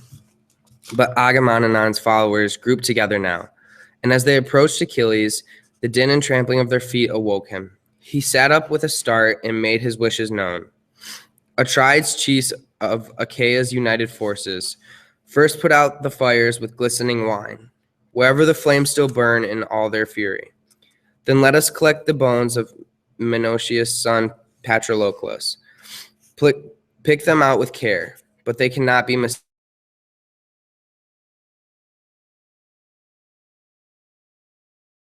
Men and horses, then let us place his bones in a golden urn, sealed tight and dry with a double fold of fat, till I myself lie hid in the strong house of death for his burial. Build him nothing large, I ask you, something right for the moment, and then later Achaeans can work to make it broad and lofty, all who survive me here, aliven the bench ships when I'm gone. And the men obeyed the swift runner's orders. They first put out the fires with the glistening wine, far as the flames had spread and the ashes bedded deep. In tears they gathered their gentle comrades' white bones, all in a golden urn, sealed with a double fold of fat, and stowed the urn in his shelter, covered well with a light linen shroud, then laid his barrow out.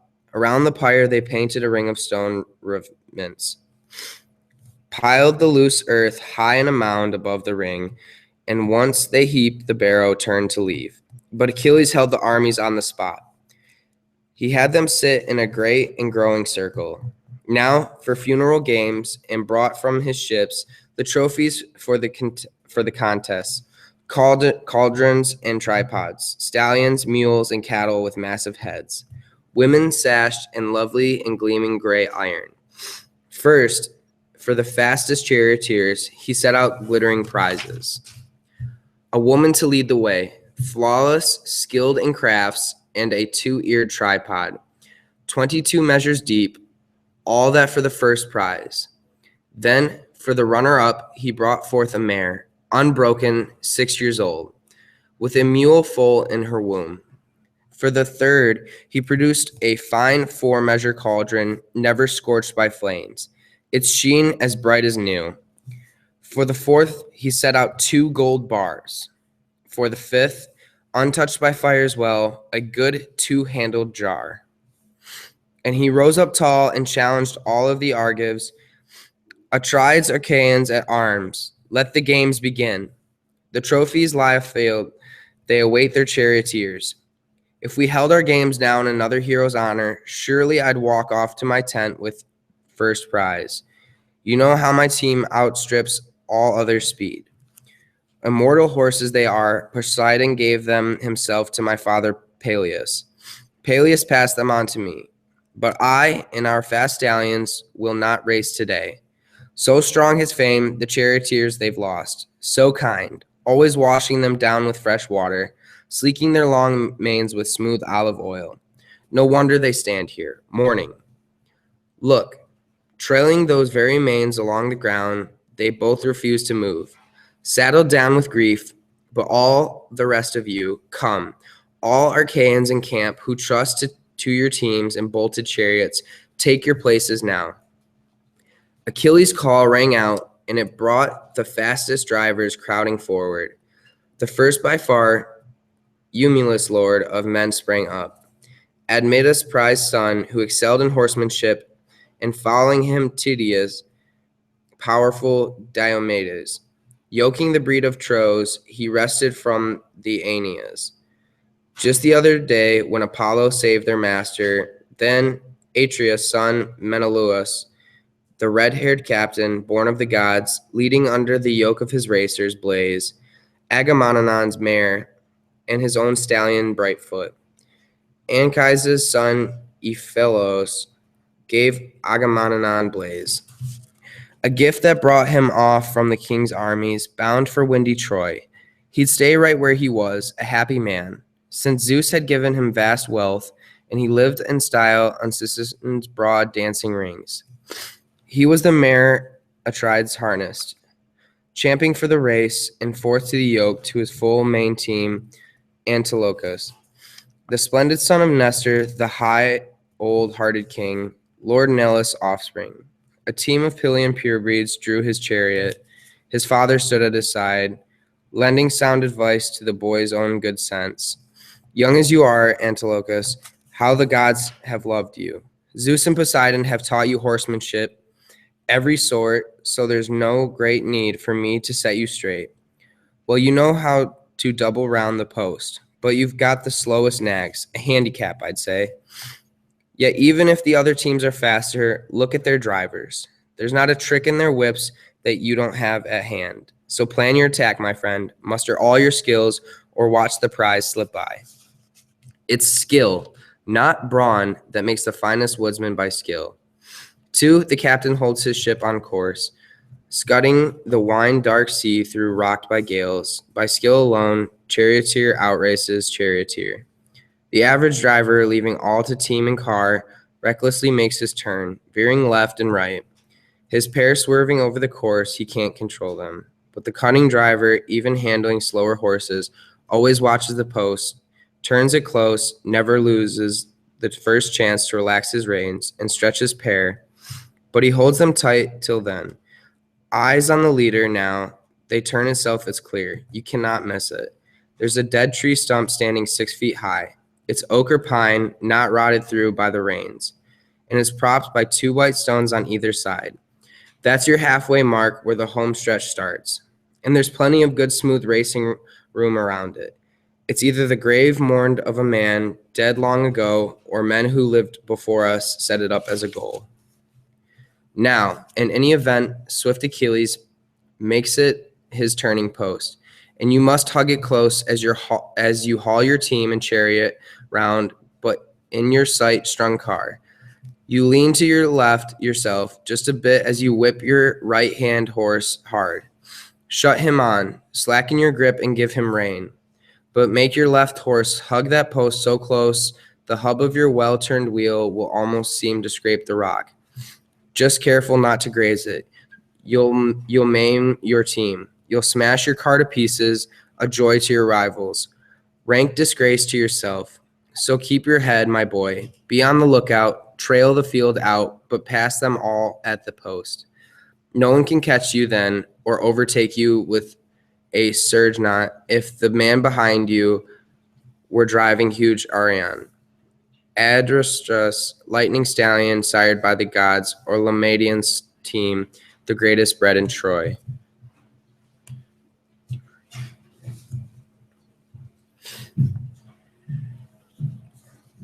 It's right there. Nestor said.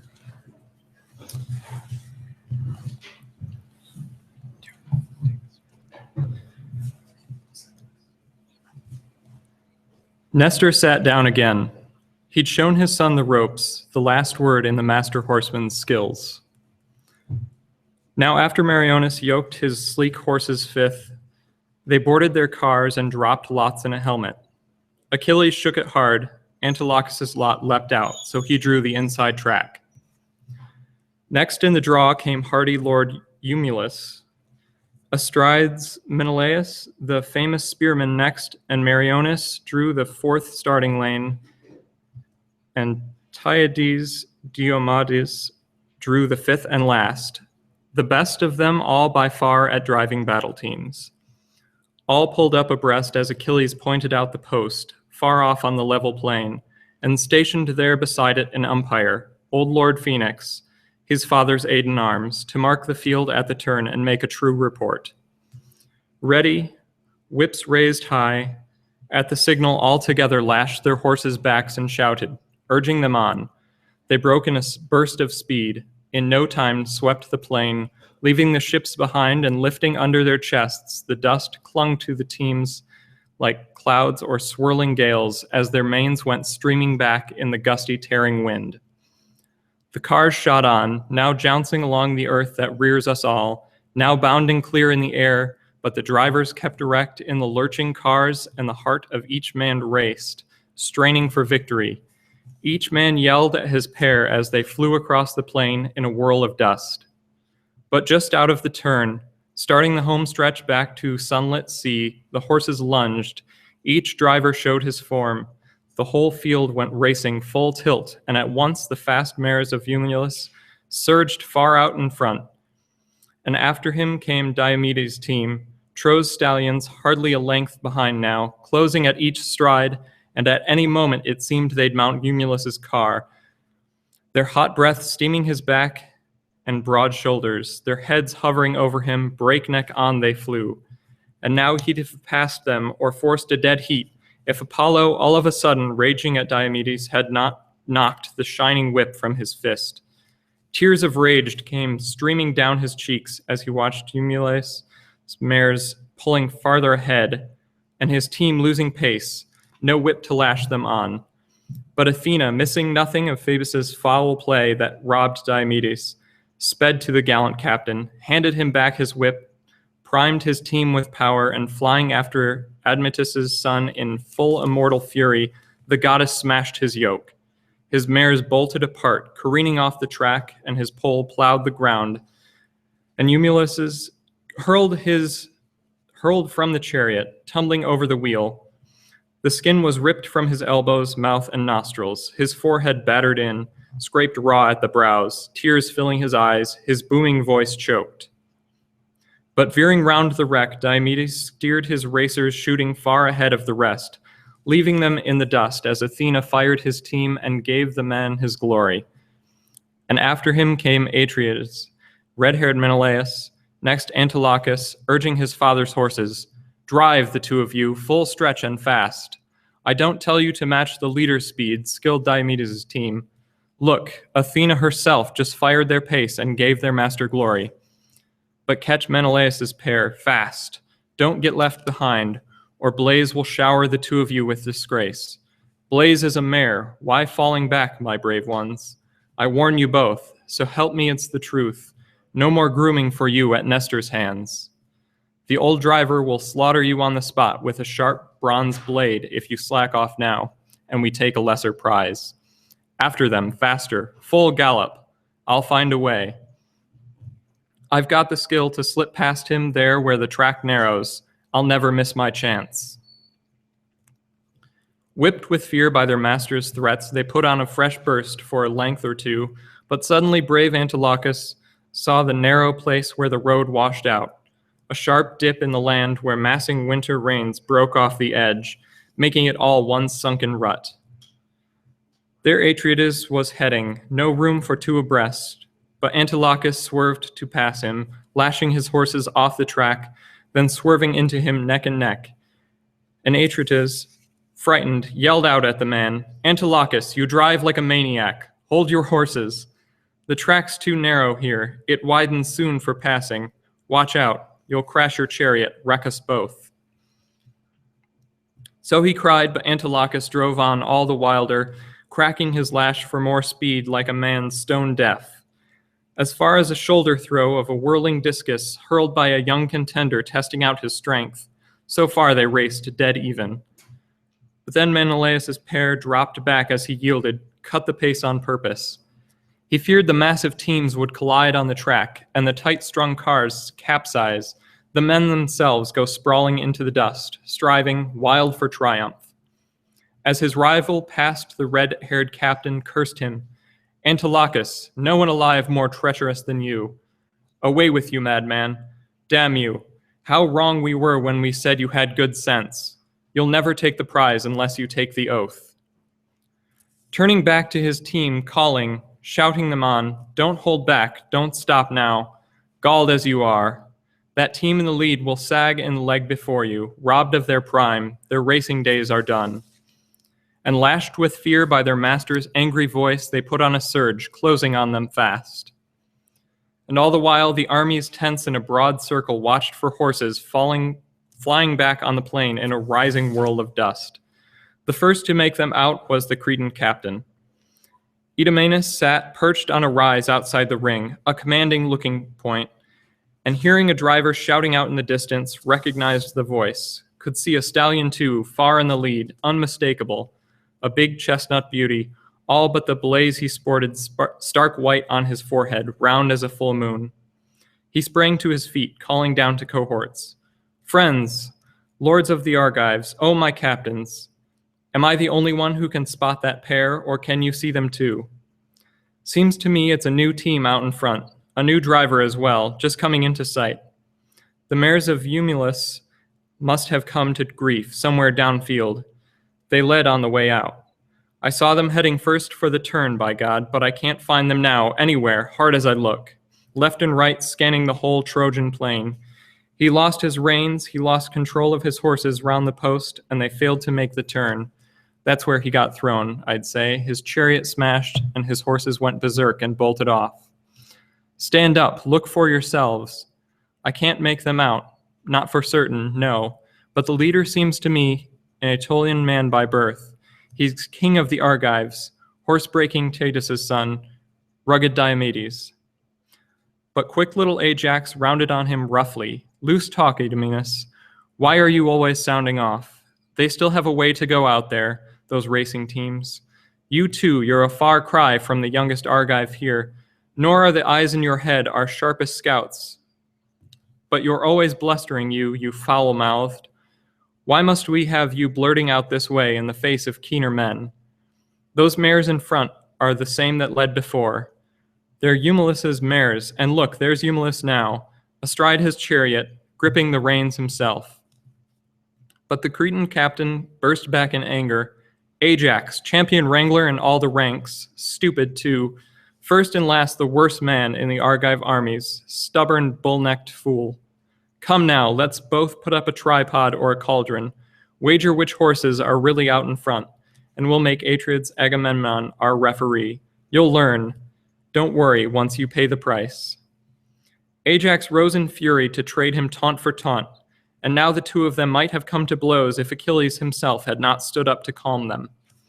Enough. No more trading your stinging insults now, Ajax, Idomeneus. It's offensive. This is not the time. You'd be the first to blame a man who railed this way. Sit down in the ring, you two, and watch the horses. They'll be home in a moment, racing hard to win. Then each can see for himself who comes in second, who takes off first prize. In the same breath, Diomedes came on, storming toward them. Closer, look, closing. Lashing his team non-stop, full shoulder strokes, making them kick high as they hurtled toward the goal. Constant sprays of dust kept pelting back on the driver, the chariot sheathed in gold and tin careening in the plunging stallion's wake, its spinning rims hardly leaving a rut behind in the thin dust as the team thundered on, a whirlwind finish.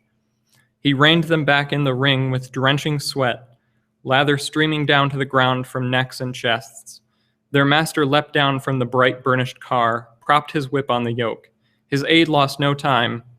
The hardy Sthenelus rushed to collect the prizes, gave their proud troops the woman to lead away, and they carried off the handsome two-eared tripod as he was loosing the horses from the harness.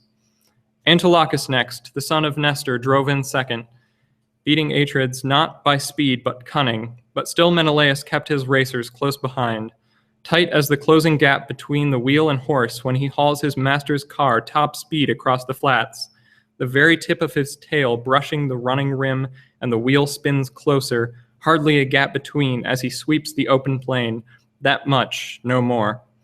Menelaus trailed Antilochus, dauntless driver. At first he trailed him a full discus throw, but now he was closing, gaining on him fast. Yes, Blaze with all her fury and flowing mane, Agamemnon's mare was coming on with a strong surge, and now if the two teams had a longer course to run, Menelaus would have passed him, no dead heat about it. Then Idomeneus' good aide Meriones came in fourth, trailing the famed Atrides by a spear throw. His team had sleek manes, but the slowest pace afield, and the man himself was the poorest racing driver. But Admetus' son Eumelus came in last of all, dragging his fine chariot, flogging his team before him. Seeing him there, the swift Achilles, filled with pity, rose in their midst and said these winging words. The best man drives his purebred team home last. Come, let's give him a prize. It's only right. But second prize, of course. Tydeus' son must carry off the first. So he said, and the armies called assent to what he urged. And now, spurred by his comrades' quick approval, Achilles was just about to give the man the mare when Antilochus, son of magnanimous old Nestor, leapt to his feet and lodged a formal protest. Achilles, I'll be furious if you carry out that plan. Do you really mean to strip me of my prize? So concerned that his team and car were wrecked, and the fellow too, for all his racing skills. Why, he should never have prayed to the deathless gods. Then he would never have finished last of all. You pity the man? You're fond of him, are you? You have hoards of gold in your tents, bronze, sheep, serving girls by the score, and purebred racers too. Pick some bigger trophy out of the whole lot and hand it on to the man, but do it later. Or now at once and win your troops' applause. I won't give up the mare. The one who wants her, step this way and try. He'll have to fight me with her fist, for her with his fists. He flared up, and the swift runner Achilles smiled, delighting in Antilochus. He liked the man immensely. He answered him warmly, winged words, Antilochus, you want me to fetch an extra gift from my tents, a consolation prize for Eumelus. I'm glad to do it. I'll give him the breastplate I took from Astropaeus. It's solid bronze with a glittering overlay of tin, rings on rings, a gift he'll value highly. He asked Automedon, ready aid, to bring the breastplate from his tents. He went and brought it, handed it to Eumelus. The man received it gladly.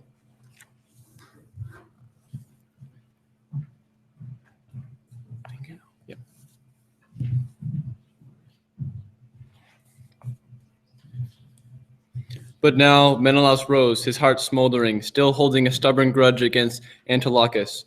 A crier put a staff in his hand and called for silence. And with all his royal weight, Atrides thundered, Antilochus, you used to have good sense. Now see what you've done. Disgraced my horsemanship, you fouled my horses, cutting before me. You with your far slower team, quickly, lords of Argives, all my captains, judge between us impartially, no favoritism. So none of our bronze-armed men can ever say. Only with lies did Atrides beat Antilochus out and walk off with the mare. His team was far slower, but the king's own rank and power took the prize. Wait, I'll settle things myself. I have no fear, and any Achaean will accuse me. I'll be fair. Come over, Antilochus, royal prince. This is the old custom. Come, stand in front of your team and chariot, grasp the coiling whip, and lash them home. Lay your hand on their manes and swear by the mighty God who grips and shakes the earth, you never blocked my chariot, not by deliberate foul. Antilochus came to his senses, backed off quickly. No more, please. I am much younger than you are, Lord Menelaus. You're my senior. You're the greater man. Well, you know how the whims of youth break all the rules. Our wits quicker than wind, our judgments just as flighty. Bear with me now. I'll give you this mare I won of my own accord, and any finer trophy you'd ask from my own stores, I'd volunteer at once. Gladly, Atrides, my royal king, anything, but fall from your favor all my days to come and swear a false oath in the eyes of every god. With that, the son of magnanimous old Nestor led the mare and turned her over to Menelaus's hands. And his heart melted now like the dew that wets the corn when the fresh stalks rise up and the ripe fields ripple. So the heart in your chest was melted now, Menelaus, and you gave your friend an answer, winged words. Antilochus, now it is my turn to yield to you for all my mounting anger. You who were never wild or reckless in the past, it's only youth that got the better of your discretion just this once. But the next time, be more careful. Try to refrain from cheating your superiors. No more Achaean could have brought me round so soon. But seeing that you have suffered much and labored long, your noble father, your brother too, all for my sake, I'll yield to your appeal. I'll even give you the mare, though she is mine. So our people here will know the heart inside me is never rigid, unrelenting. He handed back the mare to Antilochus's man. Noman led her off, while Atrides took instead the polished cauldron bright in all its sheen. Meriones, who had come in fourth, took fourth prize, the 2 bars of gold, then left the 5th unclaimed, the jars with double handles. Bearing it through the crowd, Achilles gave it to Nestor, standing close beside him, urging, Here, old friend, a trophy for you too, laid away as a treasure. Let it remind you of the burial of Patroclus. Never again will you see him among the Argives. I give you this prize, a gift for giving's sake. For now you will never fight with fists or wrestle or enter the spear throw or race on sprinting feet. The burdens of old age already weigh you down. And Achilles placed the trophy in Nestor's hands. He thrilled to have it and spoke out winging words. True, true, my son, all of it, right on the mark. My legs no longer firm, my friend, dead on my feet. Nor do my arms go shooting from my shoulders. The stunning punch, the left and right are gone. Oh, make me young again, and the strength inside me steady as a rock, as fresh as I was that day that Epeon buried Lord Amarcnechus in Verprazion, and his sons held games to celebrate the king. No one could match me there, none among the Epeans, not even our own Pylians or Aetolia's hardy men. At boxing, I destroyed Clytomedes, Enops' boy. Ancaeus of Pleuron wrestled against me. Down he went, fast as Iphiclus was. I raced him to his knees. With a spear I outhurled Phyleus, Polydorus too. Only at chariot racing the sons of Actor beat me. 2 against 1, cutting before me, hell-bent to win. For the biggest prize was left for the last event, but it took twins. One with the reins rock steady, holding them rock steady. The other lashed the team. So that's the man I was. But now the time for the younger men to lock in rough encounters, time for me to yield to the pains of old age. But there was a day I shone among the champions. Well, you must get on with that friend's burial now. The games must go on, but I accept this gladly. My old heart rejoices. I never forget my friendship, never miss a chance to pay me the honor I deserve among our comrades. For all that you have done for me, Achilles, may the immortals fill your cup with joy.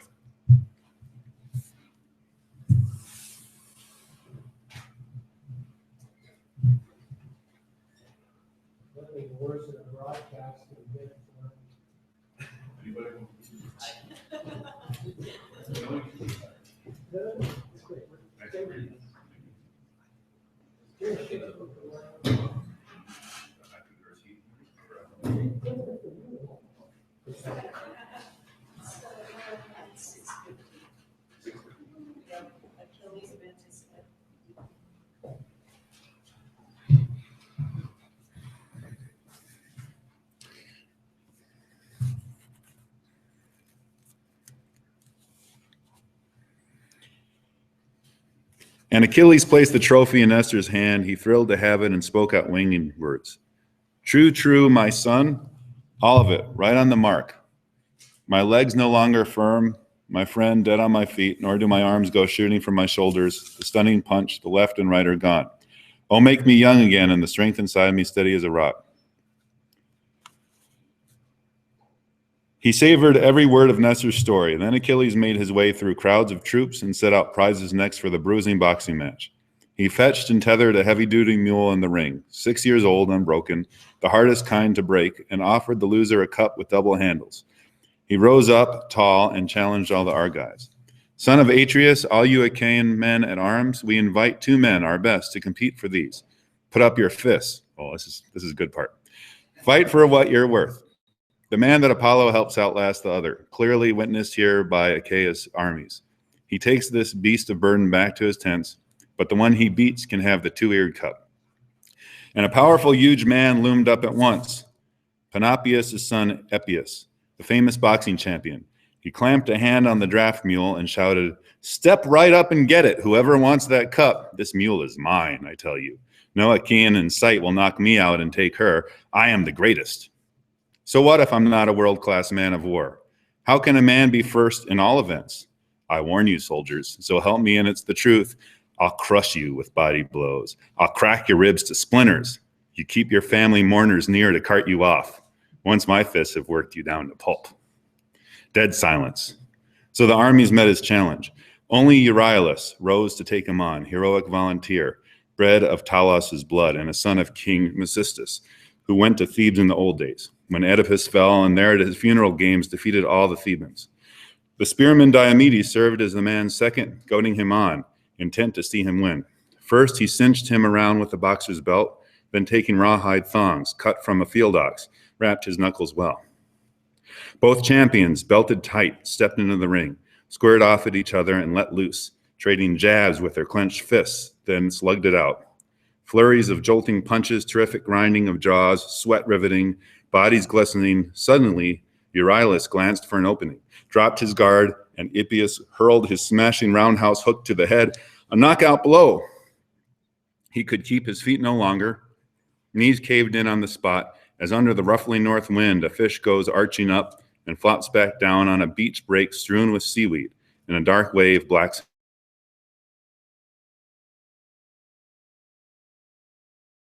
his arms and stood him upright.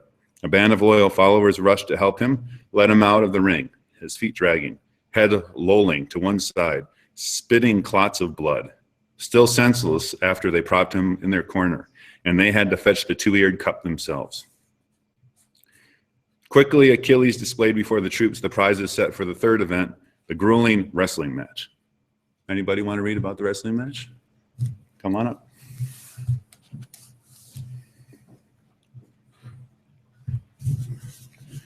Right there for the winner.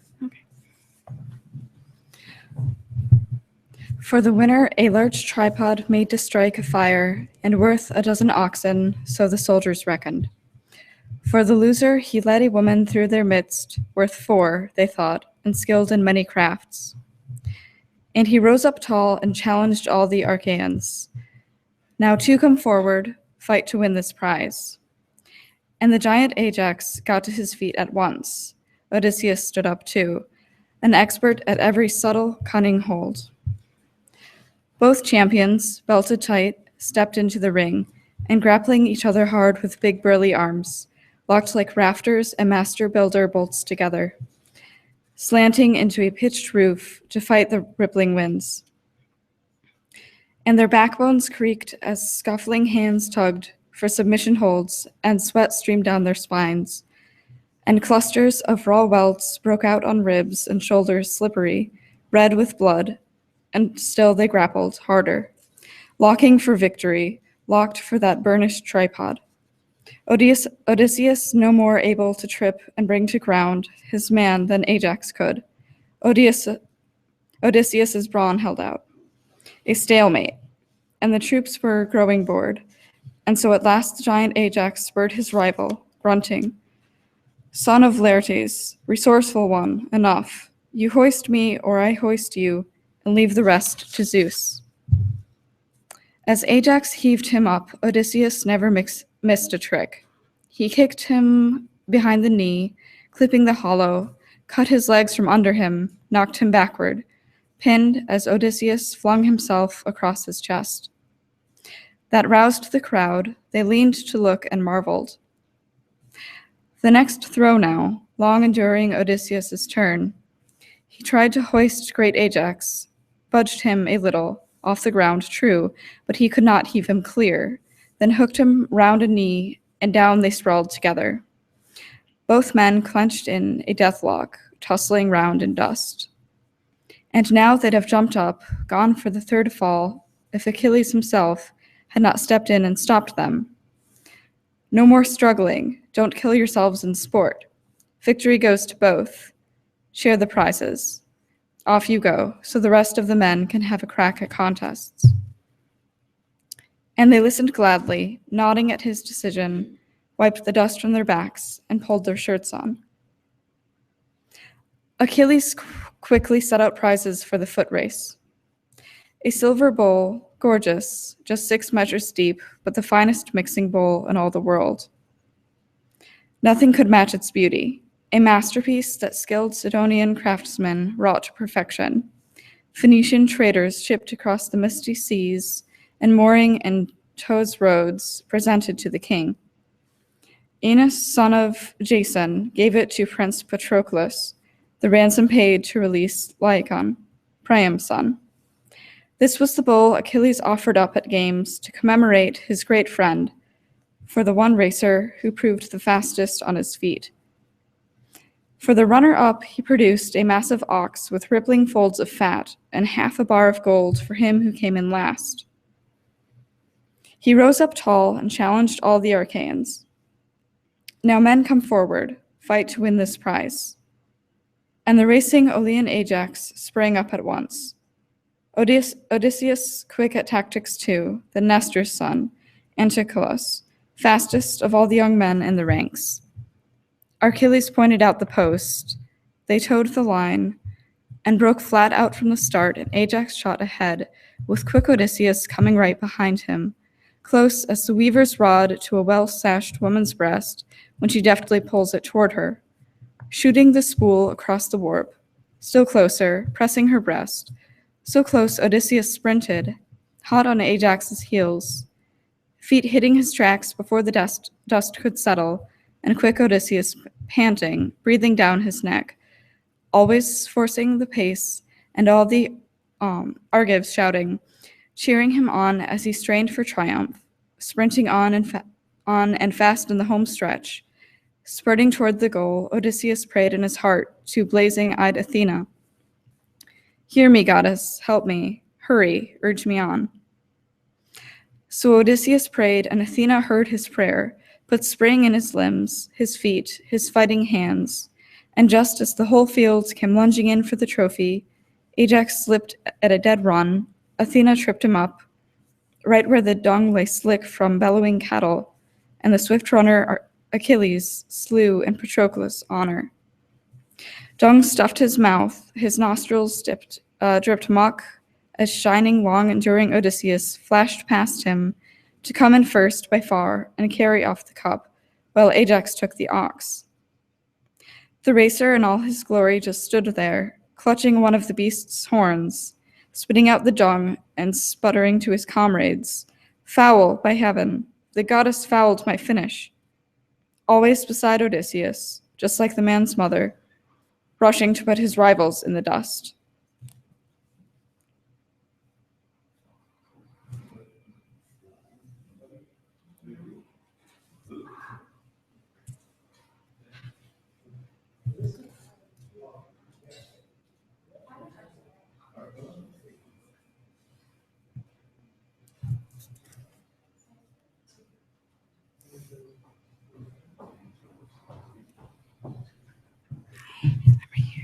Good to see you. Yeah. Thanks. They all roared with laughter at his expense. Antilochus came in last and carried off his prize with a broad smile and a joke to warm his comrades. I'll tell you something you've always known, my friends. Down to this very day, the gods prefer old-timers. Look at Ajax now, with only a few years on me, but Odysseus, why, he's out of the dark ages. One of the old relics, but in green old age, they say. No mean feat to beat him out in a race for all but our Achilles. Bantering so, but he flattered swift Achilles, and the matchless runner paid him back in kind. Antilochus, how can I let your praise go unrewarded? Here's more gold, a half bar more in the bargain. He placed it in his hands, and he was glad to have it. Then Achilles carried into the army's broad ring a spear trailing its long shadow, laid it down, and beside it placed a battle shield and helmet, the arms of Patroclus, stripped from Lord Sarpedon. Oh, the arms Patroclus stripped from Lord Sarpedon. And Achilles rose and challenged all the Argives. We invite 2 men, our best, to compete for these. Full battle gear, take up your slashing bronze lances, fight it out with each other, duel before the troops. The soldier who gets in first and cuts a rival's flesh, who pierces armor to draw blood and reach his entrails, I'll give that man this broadsword, silver-studded, handsome Thracian work I stripped from Asteropaeus.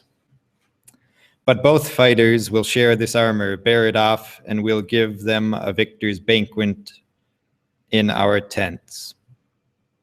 Huge Telamonian Ajax rose to meet the challenge. Tydeus' son rose too, the powerful Diomedes. Both men armed at opposite sides of the forces. Into the ring they strode and met, burning for battle, glances menacing, wild excitement seizing all their comrades. And just coming in range, just closing on each other, they made 3 rapid charges, 3 lunges, and then Ajax stabbed through Tydides' round balanced shield, but failed to reach his flesh, saved by the breastplate just behind the buckler. But now Diomedes, thrusting over the giant's massive shield again and again, threatened to graze his throat, the spear point glinting sharp, and such terror for Ajax struck his Argive friends, they cried for them to stop, to divide the prizes, share and share alike. But the hero Achilles took the great long sword and gave it to Diomedes, slung it in its sheath on a supple, well-cut sword strap. And now Achilles set out a lump of pig iron and shot Aetion, a shot Aetion used to put with all of his power before the swift runner Pelides brought him down and hauled it off in the ships with all his other wealth. Achilles rose up tall and challenged every Achaean. Now men come forward, compete to win this prize, an ingot big enough to keep the winner in iron for 5 wheeling years. Though his rich estates lie far away in the country, it won't be want of iron that brings his shepherd or plowman into town. He'll be well stocked at home. That was his offer. Up stood Polypides, always braced for battle. Leontius flanked him, strong, intense as a god. Then Telamon's son, great Ajax, Lord Epeus too. They stood in a row, but Epeus hefted the iron, swung and heaved it, and comrades burst out laughing. Next, the veteran Leontius gave the weight a hurl. Then Ajax came up third, and the giant flung it hard with his rippling brawny arm to pass all other marks. But then Polypides, braced for battle, took the weight, and far as a seasoned herdsman flings his throwing staff, whirling in flight across his cows to keep them all in line, so far he out-hurled the whole field. The armies roared, and the powerful Polypides' men sprang up to bear the king's trophy back to their hollow ships. Archery next, and again Achilles set out iron, dark gray trophies, 10 double-headed axes, 10 with single heads. He stepped the mast of a dark, proud man of war far down the beach and tethered a fluttering dove atop the pole. Its foot looped with a light cord, then challenged men to shoot and hit that mark. The man who hits the fluttering dove up there can carry the whole array of double axes home. Whoever misses the bird but still hits the cord, he's the loser, true, but he takes the single heads. Teucer, the master archer, rose to meet the challenge. Meriones joined him, Idomeneus' rough and ready aid. They dropped lots in a bronze helmet, shook it hard, and the lot fell to Teucer to shoot first. He quickly loosed an arrow, full draw force, but never swore to the archer he'd slaughter splendid victims, newborn lambs. So he missed the dove. Apollo grudged him that.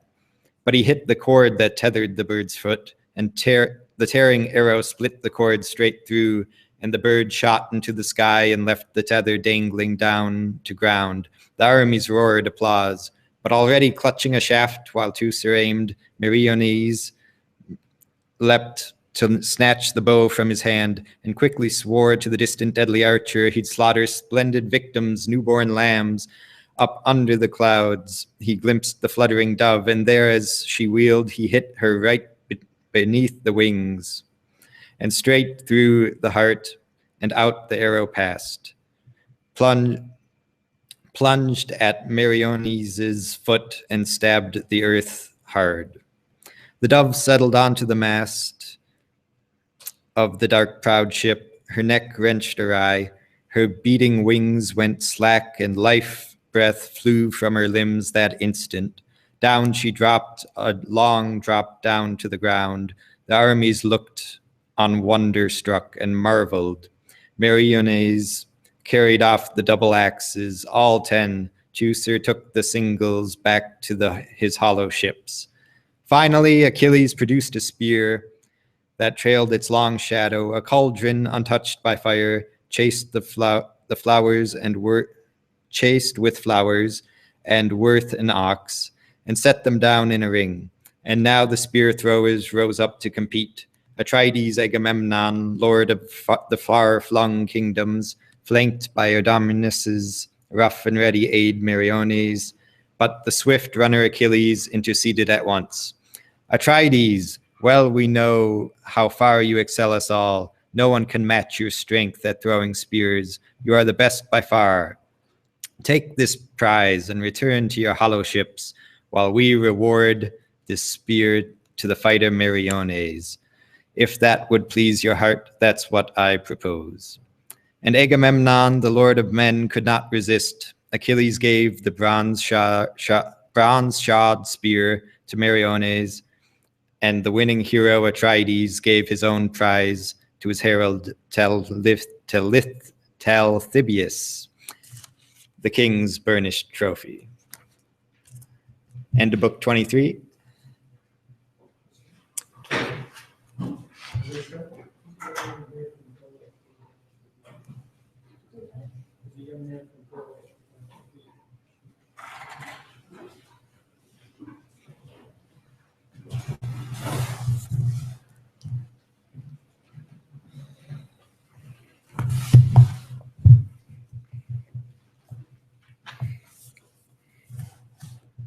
Book 24. The assembly broke up and the troops all scattered and went back to their own ships. Everyone else was thinking of supper and then the pleasure of sleep. But Achilles went as he remembered his dear companion, and all mastering sleep could not hold him. He tossed and turned, and he would lie on his side, now on his back, now on his face, and finally he would get up and desolate pace the length of the seashore until dawn arrived to light up the sea and the beaches. Then he would yoke his chariot and tie Hector to the back of it and drag him 3 times around Patroclus' tomb. Then go out to his hut to rest, leaving Hector stretched out face down in the dirt. But Apollo pitied the man, although he was dead, and protected him, covering him with the golden storm shield to his body, so his body would not be torn as the chariot dragged him. And so Achilles kept trying to mutilate him day after day, but the gods felt pity for Hector, and they even asked Hermes to steal the corpse. But while this found favor with all the others, did not please Hera or Poseidon or the gray-eyed daughter of Zeus. They hated the Trojans as passionately as they did on the day when Paris committed the act of madness. But when the 12th day after Hector's death had arrived, Apollo spoke up and said to the other immortals, "You are hard-hearted, all of you, and ungrateful as well. Did Hector never make sacrifices to you, burning the thighs of unblemished oxen and goats? Yet now you won't even bother to save his body for his wife to see, and his mother and his small child and his father Priam and all his people, who quickly would burn him and give him the proper funeral rites. Instead, you favor Achilles, that ruthless man whose heart is devoid for all decency. He will never bend. He rages as savagely as a lion, who, giving in to his arrogance and his power, goes out to feast on the flocks of mortals. Just so Achilles has lost all pity, all sense of shame. He is not, after all, the first man to have a friend die. Men have lost loved ones before, who were even closer than this man was, a brother perhaps, or a son, and they wept and mourned for their dead, and then it was over, since the fates had put an enduring heart in mankind. But this man has taken Hector's life and now ties him to the back of his car and drags him around the tomb of his dear companion, as if that will do him some good. Great as he is, he ought to beware of our anger." Then Hera, furious, answered, "Even in your words, Lord of the silver bow, there might be some truth if the god meant to honor Hector as much as Achilles, but Hector is a mere mortal who grew up suckling a woman's breast, while Achilles was born of a goddess. I myself brought her up and gave her in marriage to Peleus, a man who was very, very dear to the gods, and all of you came to their wedding, and so did you, Apollo, friend of the wicked. You sat at the banquet with the rest of us in your treachery, strumming your lyre." And Lord Zeus answered her, "Hera, don't be so angry. These 2 mortals will never be shown the same honor. And yet, all of the people in Ilion, Hector was dearest to the mortals. He certainly was the dearest to me, since he always offered me gifts and never withheld the abundant feast from my altar. The wine spilled for me, the savor of burning fat, oblation that are the honors due to us gods, but stealing Hector's body is out of the question. In any case, it cannot be done, since Achilles would know it. His mother is constantly at his side, night and day. But one of the gods should tell her to come here.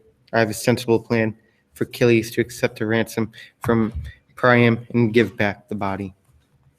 Swift as the storm blew, Iris left with his message, and midday between the isles of Samothrace and rocky Imbros, she leaped down into the waves, and the sea crashed moaning around her, and down she plunged into the depths like the lead weight tied to the end of an angler's line that brings death to the hungry fish. Thetis was in her cave with the other sea nymphs gathering around her, and in their midst she was weeping for her handsome son, who soon was fated to die on the plains of Ilion, far from his own dear country. Iris quickly approached and said to her, Thetis, Zeus is in his infinite wisdom summons you. Come. Thetis answered her, what does Zeus want with me? I'm ashamed to visit the gods on Olympus, so measureless is the sorrow that grips my heart. But of course I will go and do whatever he tells me. With these words, the goddess snatched up a shawl, the darkest one that she had, and Ares, swift as the wind, led the way, and the sea surge parted before them.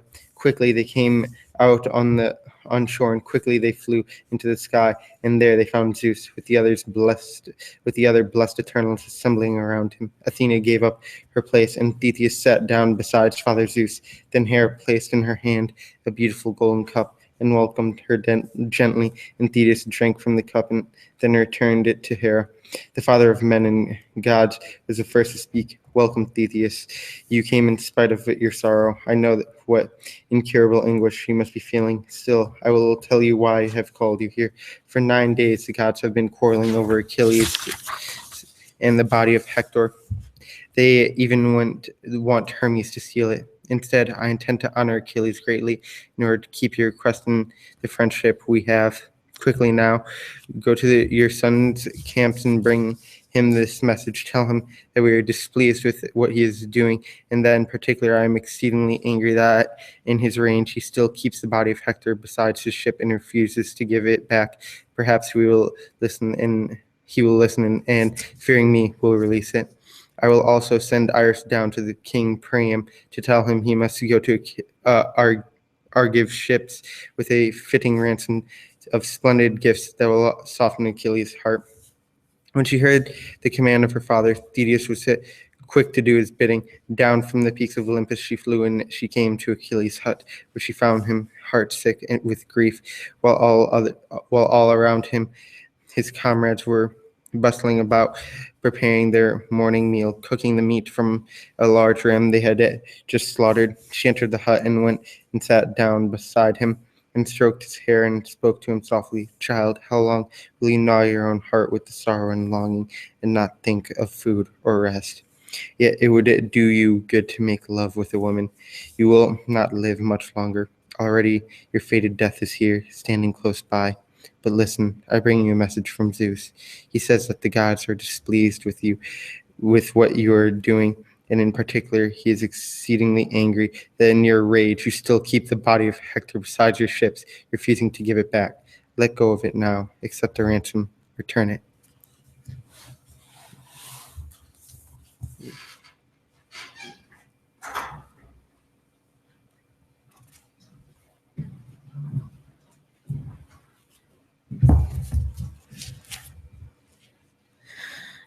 And Achilles, swift of foot, answered her, So be it, let them ransom the dead, if the god on Olympus wills it so. So mother and son spoke many words to each other with the Greek ships all around. Meanwhile, Zeus dispatched Iris to Troy. Up now, swift Iris leaves Olympus for sacred Ilium and tells Priam he must go to the Greek ship to ransom his son, with grief that will soften Achilles' heart. Alone he must go, with only one attendant, an elder, to drive the mule cart and bear the man slain by Achilles back to the city. He need have no fear. We will send as his guide the escort Hermes himself, who will lead him all the way to Achilles. And when he is inside Achilles' hut, Achilles will not kill him, but will protect him from all the rest, for he is not a fool, nor hardened, nor passed off for the gods. He will in kindness spare a suppliant. Iris stormed down to deliver this message. She came to the house of Priam and found there mourning and lamentation. Priam's son sat in the courtyard around their father, fouling their clothes with tears. The old man, wrapped in his mantle, sat like graven stone. His head and neck were covered with dung he had rolled in and scraped up with his hands. His daughters and sons, his daughters and sons' wives were wailing throughout the house, remembering their men, so many and fine, dead by Greek hands. Zeus's messenger stood near Priam, who trembled all over as she whispered, "Courage, Priam, son of Dardanus, and have no fear. I have come to you, not to announce evil, but good. I am a messenger from Zeus, who cares for you greatly and pities you. You must go to the Greek ships to ransom Hector, with gifts that will soften Achilles' heart. You must go alone with only one attendant, an elder, to drive the mule cart and bear the man slain by Achilles back to the city. You need have no fear. We will send as your guide and escort Hermes himself, who will lead you all the way to Achilles. And when you are inside Achilles' hut, Achilles will not kill you, but will protect you from all the rest. For he is not a fool, nor hardened, nor passed off for the gods. He will in kindness spare a suppliant." Iris spoke and was gone, a blur in the air. Priam ordered his sons to ready the mule cart and fasten onto it the wicker trunk. He himself went down to a high vaulted chamber, fragrant with cedar that glittered with jewels, and he called to Hecuba, his wife, and said, "A messenger has come from Olympian Zeus. I am to go to the ships and ransom our son, and bring gifts that will soften Achilles' heart. What do you make of this, lady? For myself, I have a strange compulsion to go over there, into the wide camp of the Achaean ships." Her first response was a shrill cry, and then, "This is madness. Where's the wisdom? You were once respected for a home and abroad. How can you want to go to the Greek ships alone and look into the eyes of the man who has killed so many of your fine sons? Your heart is iron. If he catches you or even sees you, he will not pity you or respect you. Savage and faithless as he is, no, he must mourn from afar, sitting in our hall. This is how fate spun her stern thread for him in my womb, that he would glut lean hounds far from his parents. With that violent man close by, I could rip his liver bleeding from his guts and eat it whole. That would be at least some vengeance for my son. He was no coward, but died protecting the men and women of Troy, without a thought of shelter or flight." And the old man, godlike Priam, "Don't hold me back when I want to go, and don't be a bird of ill omen in my halls. You will not persuade me. If anyone else on earth told me to do this, a seer, diviner, or priest, he would set it aside and count it false. But I heard the goddess myself and saw her face. I will go, and her word will not be in vain. If I am fated to die by the Achaean ships, it must be so. Let Achilles cut me down as soon as I have taken my son in my arms and have satisfied my desire for grief." He began to lift up the lids of chests and took out a dozen beautiful robes, a dozen single-fold cloaks, as many rugs, and added as many white mantles and tunics. He weighed and brought out 10 talents of gold, 2 glowing tripods, and 4 cauldrons with them, and an exquisite cup, a state gift from the Thracians, and a great treasure. The old man spared nothing in his house, not even this, in his passion to ransom his son. Once out in the portico, he drove off the men there with bitter words. "Get out, you sorry excuses for Trojans. Don't you have enough grief at home that you have to come here and plague me? Isn't it enough that Zeus has given me the pain and sorrow of losing my finest son? You'll feel it yourselves soon enough.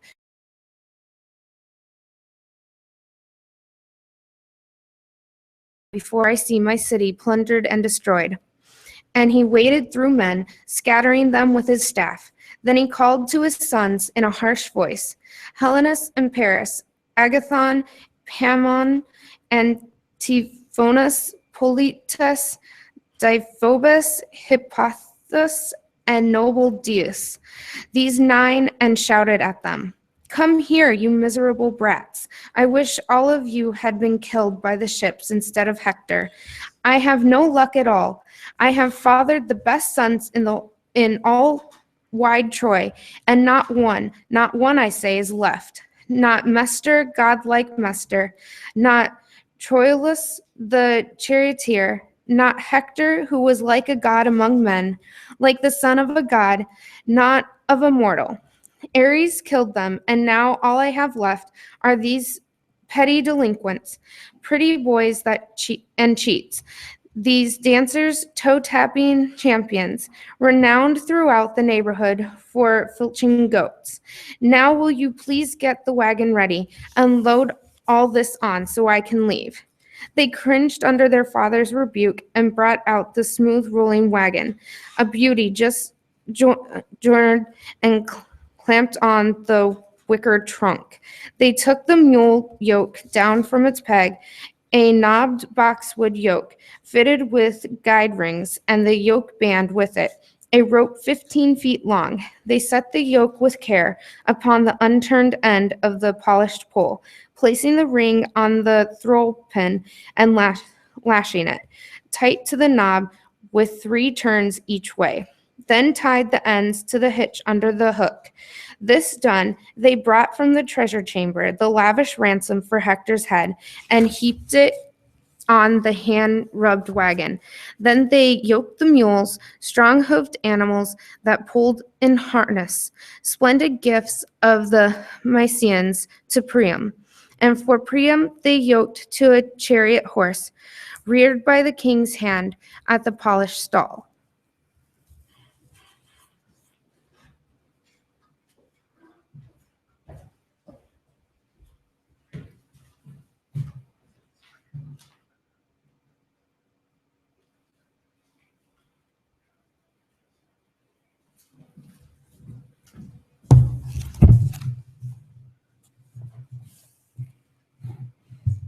Now in the high house, the yoking was done for the herald and prime men, both with closed counsels in their minds.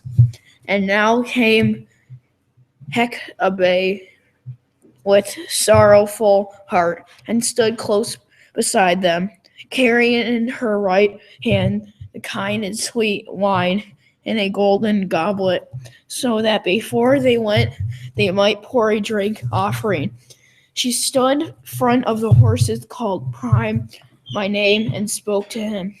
Here, pour a libation to Zeus, Father, and pray you may come back home again from those who hate you, since it seems the spirit within you drives you upon the ships. Through I would not have it. Make your prayer then to the dark misted son of Kronos on Ida, who looks out on all the Troad, and ask him for a bird of omen, a rapid messenger, which to his own mind, and dearest of all birds, and his strength is the biggest one seen on the right, so that once your eyes have rested upon him, you can trust in him and go to the ships in the fast mountain, Danaus. But if Zeus of the wide brows will not grant you his own messenger, then I, for one, would never urge you on this, nor advise you to go to the Argive ships, for all your passion to do it. Then in answer to her again spoke Prime, the godlike, then in answer to go again. My lady, I will not disagree this whene'er you urge me. It is well to lift hands to Zeus and ask if he will have mercy. The old man spoke and told the housekeeper who attended him to pour unstained water over his hands. She, standing beside them and serving them, held the washing bowl in her hands. At a pitcher, he washed his hands and took the cup from his wife. He stood up in the middle of the encarcel and prayed and poured the wine out. Looking up into the sky, I gave an utterance and spoke, saying, Father Zeus, watching over us from Ida, most high, most honored, grant that I came from Achilles for love and pity, but send me a bird of omen, a rapid messenger, which to your own mind, and is dearest of all birds, and his strength is biggest one seat on the right, so that once my eyes have rested upon him, I may trust in him and go to the ships, the fast mountain of Danaus. So he spoke in the prayer of Zeus, and the council heard him. Straightway he sent down the most lordly of birds and an eagle, the dark one of mortar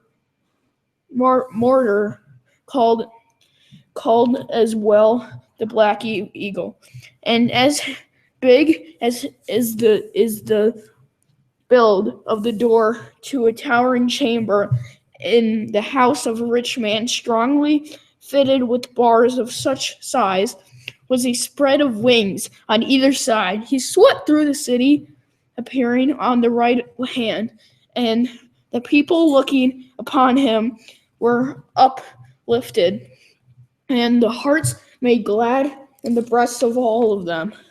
Now in urgent haste the old man mounted into his chariot and drove out through the forecourt and the thundering close. Before him the mules hauled the wagon on its four wheels. Idos, the sober-minded, driving them, and behind him the horses came on as an old man laid to the lash upon them and urged them rapidly through the town, and all of his kinsmen were following, much lamenting as if he went to his death. When the two men had gone down through the city and out and come to the flat land, the rest of them turned back to go to Ilion. The sons and the sons-in-law and Zeus of the wide brows failed not to notice the two as they showed in the plain. He saw the old man and took pity upon him and spoke directly to his beloved son Hermes, for to you behind all the other gods is dearest to the man's compassion, and you listen to whom you will go now on your way, and so guide prime inside the hollow ships of the Achaeans, that no man shall see him, none be aware of him, of others deny us, till he has come to the son of Plutus. He spoke or disobeyed him, and Photons. Immediately he bound upon his feet in the fair saddles, golden and immortal, that carried him over the water, as over the dry land of the main abreast of the wind's blast. He caught up the staff, which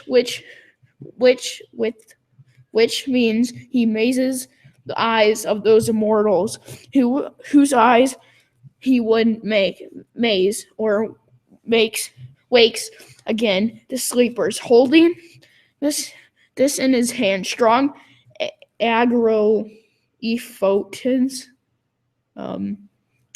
winged his way onward until he came suddenly to Troy, and Hellas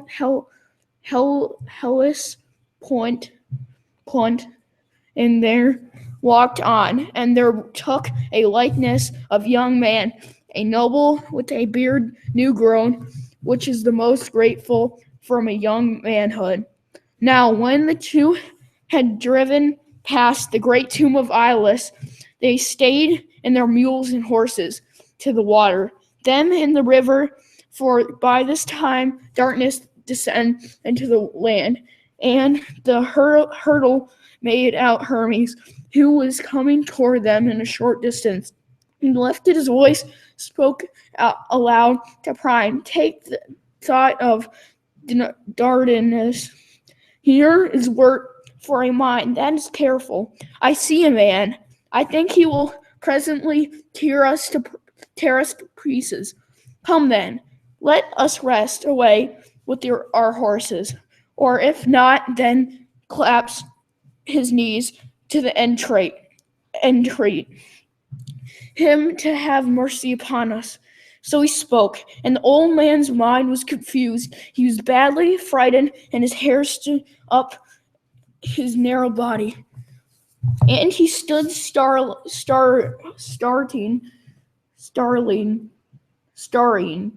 But the kindly God himself, coming closer, took the old man's hand and spoke to him, asked him a question. "Where, my father, are thus guiding your mules and horses through the immortal night, while other mortals are sleeping?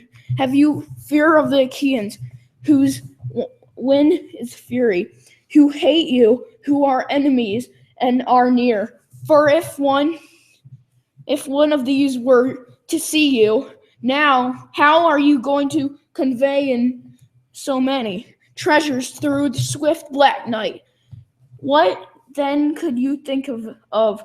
You are not young yourself, and he who attends you is aged for beating off any man who might pick a quarrel with you. But I will do you no harm myself. I will even keep off another who would. You seem to me like a beloved father."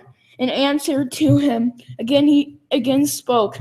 Aged Priam, the godlike, "Yes, in truth, dear child, all this is much as you tell me.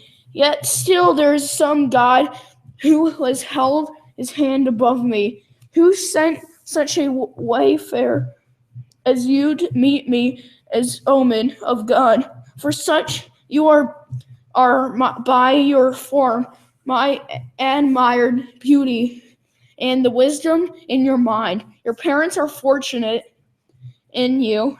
Then, in turn, answered him in the curry Agriphantos, "Yes, old sir, all this that you said is fair and orderly.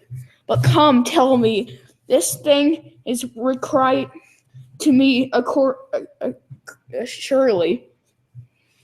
Can it be you convey these treasures and all their numbers and beauty to outland men, so that they can be still kept safe for you? Or are they all of you by now abandoning scared Ilion in fear, such as one who he died, the best man among you, your son, who was never wanting when you fought against the Achaeans?" In answer to him, again spoke Priam the godlike, "But who are you, O best of men, and who are your parents? Since you spoke in ill-starred son's death and with honor." Then it in turn answered him in a courier Argiphotos. I don't know how to "You try me out, aged sir. You ask me of glorious Hector, whom many a times my eyes have seen in the fighting when glory, as also on that time when he drove back to Argives on their ships and kept killing them with the stroke of the sharp bronze, and we stood by the wondering at him, for the Achilles would not let us fight by reason of anger. Agamemnon, for I am Achilles' henchman, and the same strong wrought vessel brought us here. I am honor of father. In Polycter,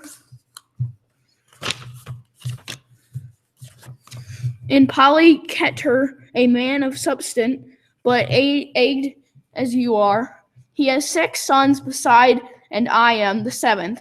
And I shook lots of others, and it was a lot to come on the venture.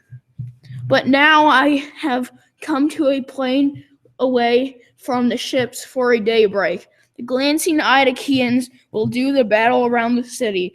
They chafe from sitting here too long, nor have the Achaeans king the strength to hold them back as they break the fighting in answer to him. Again spoke the prime, the godlike. If then you are henchmen to Pelion, Achilles, come tell me the entire truth, and whatever my son lies, whether my son lies still beside their ships, or whether by now he has been hewn limb for limb and thrown before the dogs by Achilles. Then in turn answered him in the courier, Argiphotos, aged sir, neither have any dogs eaten him, nor have the birds, but the lies yet beside the ships of Achilles, at the shelters, and as he was.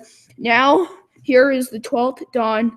He has lain there, nor does the flesh decay, nor do worms feed on him. They who devour men who have fallen in battle. It is true Achilles drags him in a random round his beloved companions too, as dawn on dawn appears, yet he cannot mutilate him. You yourself can see when you go there. How fresh with dew he lies, and the blood is all washed from his, nor is there any corruption. And all of the wounds have been closed by where he struck, since many drove the bronze in his body.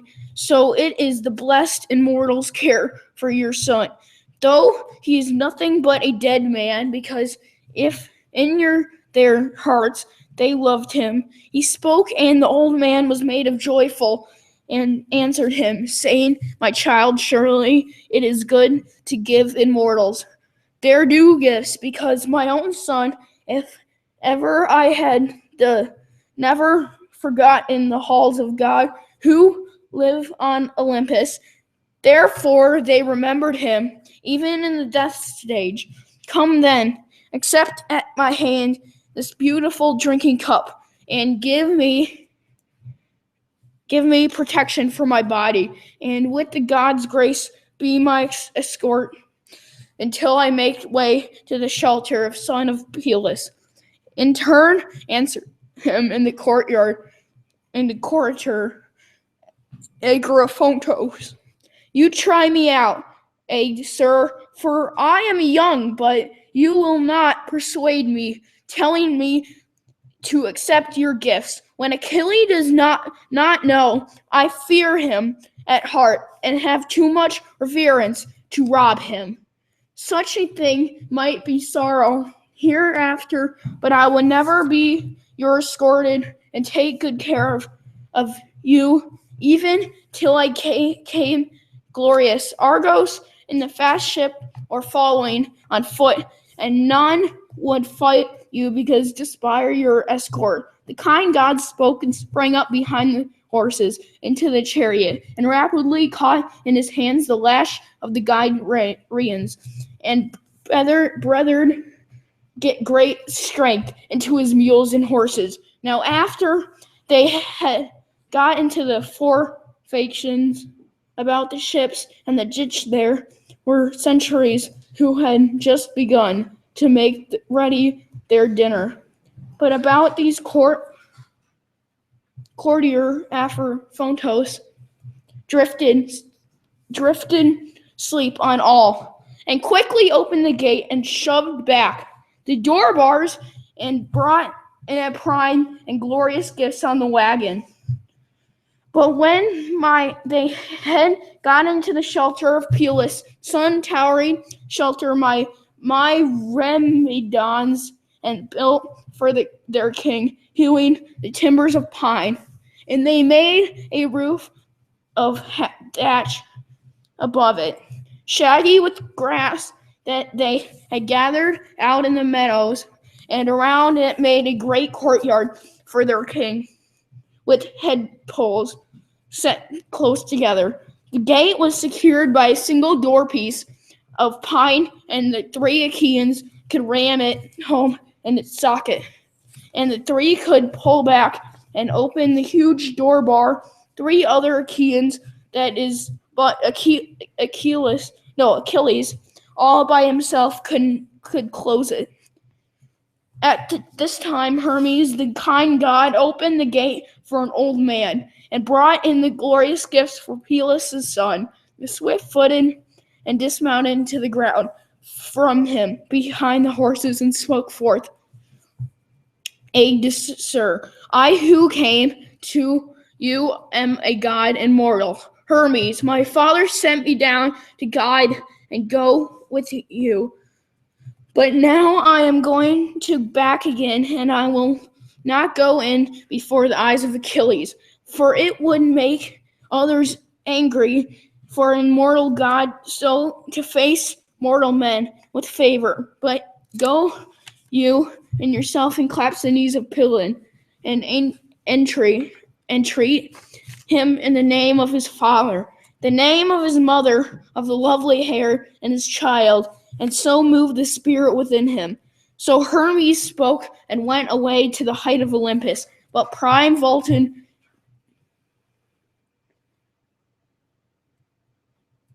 away from the height of Olympus, but Priam vaulted down the ground from behind the horses, and left Idaeus where he was, for he stayed behind holding in hand and the horses and mules. The old man made straight for the dueling where Achilles, the beloved of Zeus, was sitting. He found him.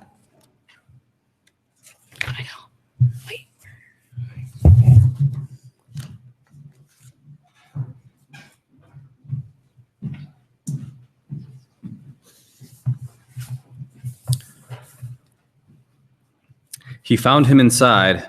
The rest of his men were sitting apart, but 2, Automedon and Alcumus, were nearby, waiting on him.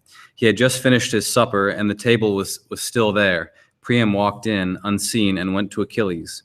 He clasped his knees, then he kissed his terrible hands, the deadly hands that had slaughtered so many of Priam's sons, as when a man who is gripped by madness murders someone in his homeland and escapes to another country and then seeks refuge in the house of some lord, and all who look on are astounded. Just so was Achilles astounded when he saw Priam, that godlike man, and everyone in the hut was astounded as well, and they looked around at each other. Then Priam spoke to Achilles in supplication. Remember your father, Achilles. He is an old man like me, approaching the end of his life. Perhaps he too is being worn down by enemy troops, with no one there to protect him from chaos and ruin. Yet he at last, since he knows that you are alive, feels joy in his heart, and every day can look forward to seeing his child, whom he loves so dearly, come home. My fate is less happy. I fathered the bravest man in the land of Troy, yet not one remains alive. I had 50 sons before the Achaeans came here, 19 from a single woman, and all the rest were born to me by other wives in my palace. Most of my sons have been killed in this wretched war. The only one I could truly count on, the one who guarded the city and all its people, you killed him a few days ago as he fought to defend his country, Hector. It is for his sake that I have come to beg you for his release. I have brought a large ransom. Respect the gods now. Have pity on me. Remember your father. For I am more to be pitied than he is, since I have endured what no mortal ever endured. I have kissed the hands of the man who slaughtered my children. With these words he stirred in Achilles a wild longing to weep for his father. Taking the old man's hand, he gently pushed him away, and each of them sat there, remembering. Priam crouched at Achilles' feet, sobbed for Hector. Achilles wept for his father, now for Patroclus. and every room in the house rang with the sound of their mourning and lamentation. But when Achilles had had enough, and the aching sorrow had eased from his mind and body, he stood and took Priam's hand and lifted him from the ground. And with pity for his white hair and white beard, he said, "Unfortunate man, what grief you have had to endure. Sit down on this chair and let us both rest from our tears. Heart-chilling anguish can do us no good. The immortals have spun out the thread of life thus for us human beings, so that however we can, we must learn to bear misfortune like this, but they live free of all sorrow. There are 2 urns in the house of Almighty Zeus, one of them filled with evil, the other with blessings. If Zeus pours gifts for a man from both of these urns, he sometimes encounters evil, sometimes good fortune. But when Zeus pours gifts from the urn of misery only, he makes a man hate his life, and a ravenous hunger drives him restlessly over the shining earth. And when he wanders alone, despised by both gods and mortals. Consider Peleus. All his life from the start, the gods gave him splendid gifts and surpassed all men in power and wealth, and was king of the Myrmidons. And though he was mortal, they gave him a goddess as wife. Yet even on him, a god brought evil, because no sons were born in his house to take over his kingdom. Only a single child who was doomed to die early, and I am not able to care for him in his old age.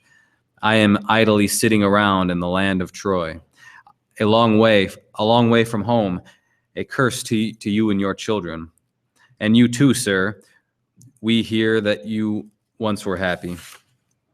Men say that in all the lands of your realm, from Lesbos in the south where Makar ruled, and to Phrygia eastward and northward and westward as far as the Hellespont, you reigned supreme with vast wealth and many children. But ever since the immortals brought you these troubles, there is ceaseless fighting and slaughter around the walls of your great city.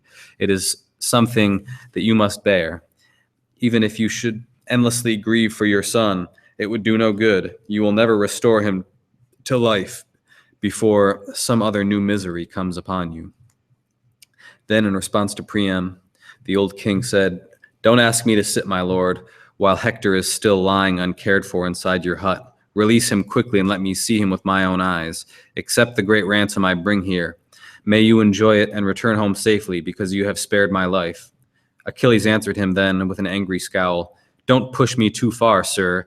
I have already decided to release Hector's body to you, since Zeus commands it. He sent me word. The messenger was my own mother, the daughter of the old man of the sea. And also I am well aware, Priam, you haven't hidden it from me, that some god escorted you here to the Argive ships. No mortal would dare to come to our camp.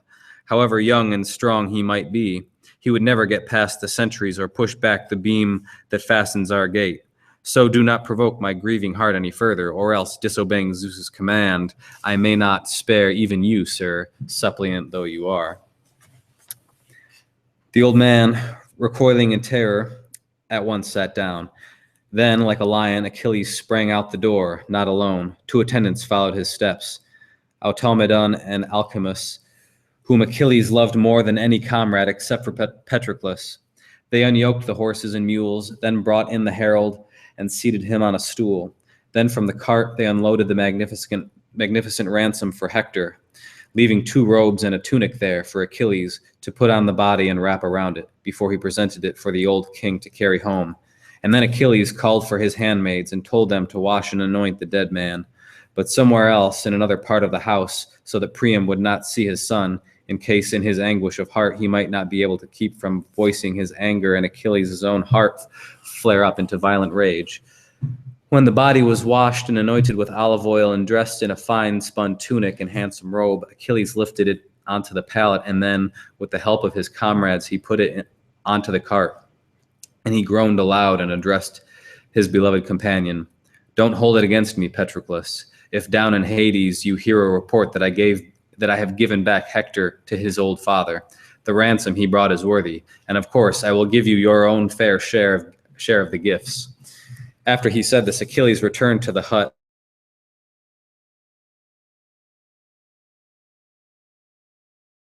from Priam and said, "Your son has now been released, sir, and as you requested. He is lying upon a pallet.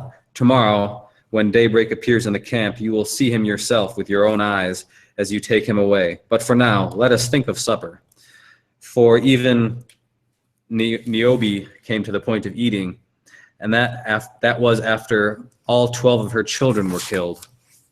6 daughters and 6 sons in the prime of their youth, Apollo shot down the sons with his silver bow, and Artemis shot down the daughters. They were both angry at Niobe for boasting that she was the equal of Leto, because the goddess had borne just 2, while she herself was the mother of many children. So the pair, though only 2 of them, slaughtered her many. For 9 days they lay in their blood, since there was no one to bury them. Zeus had turned the people to stones, but on the 10th day the gods came and buried their children, and exhausted by weeping, Niobe finally ate. Somewhere among the rocks in the lonely hills of Sipylus, where men say that the wood nymphs sleep when they dance on the banks of the Acacius River, she still continues, although she is made of stone, to brood on the desolation that the gods brought her. So come, sir, it is time that you think of eating. Afterward, when you have taken your dear son to Troy, you can mourn for him, and many tears will be wept then.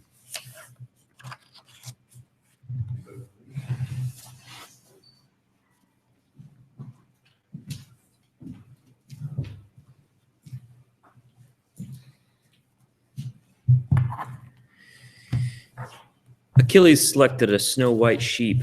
He cut its throat, then comrades skinned the beast, carved and spitted cutlets with practiced skill, and held the pieces over coals to cook. Automedon placed bread around the table, but Achilles himself passed out the meat. They all sat down and reached for tempting fare. When they no longer desired food or drink, Dardanian Priam eyed and admired Achilles. How tall he was, how much like a god. Achilles, too, admired the Trojan king, studied his face, recalled his eloquent words. After each had measured the other's worth, old Priam broke the silence and said to Achilles, "Give me a bed, sir, in order that now I may rest, enjoy blissful sleep's delight. The lids of these 2 eyes have not yet closed since Hector lost his life under your hand, but all this time I moaned, nursing my grief, rolling in farmyard dung on my palace court. I have just now savored food and sparkling wine, but before tonight I had tasted none."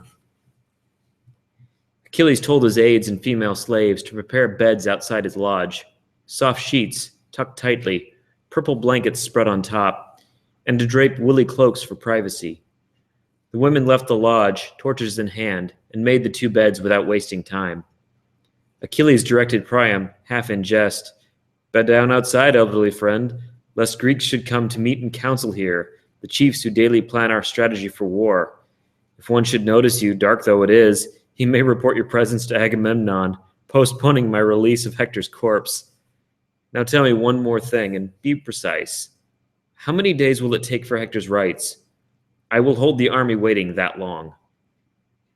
The godlike old monarch Priam replied, "If you are willing to let me burn Hector, you will do me a great favor, Achilles. We are trapped, far from wood, and without your leave, no Trojan would brave the hills to fetch wood in. We will mourn 9 days in our palace halls. On the 10th, we will burn Hector and feast. On the 11th, build my son a mound. The 12th day, we will fight more if we must." Fast-running Achilles replied to Priam, "Let it be so, old king, as you have asked. I will hold off the war for that much time." Achilles gently clasped King Priam's wrist to quiet any fear he might retain. The 2 Trojans lay down outside the lodge, Priam and his crier, keeping thoughts to themselves. Achilles slept in his lodge's farthest corner.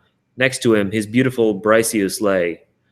All other fighting men, most gods as well, slumbered till dawn under the spell of sleep. But sleep did not overcome the helper Hermes. Hermes' mind pondered how the old King Priam might leave the ships, eluding watchful sentries. He stood over the monarch's head and spoke, "Ah, old man, without thought of harm, you rest near hostile men, here where Achilles left you.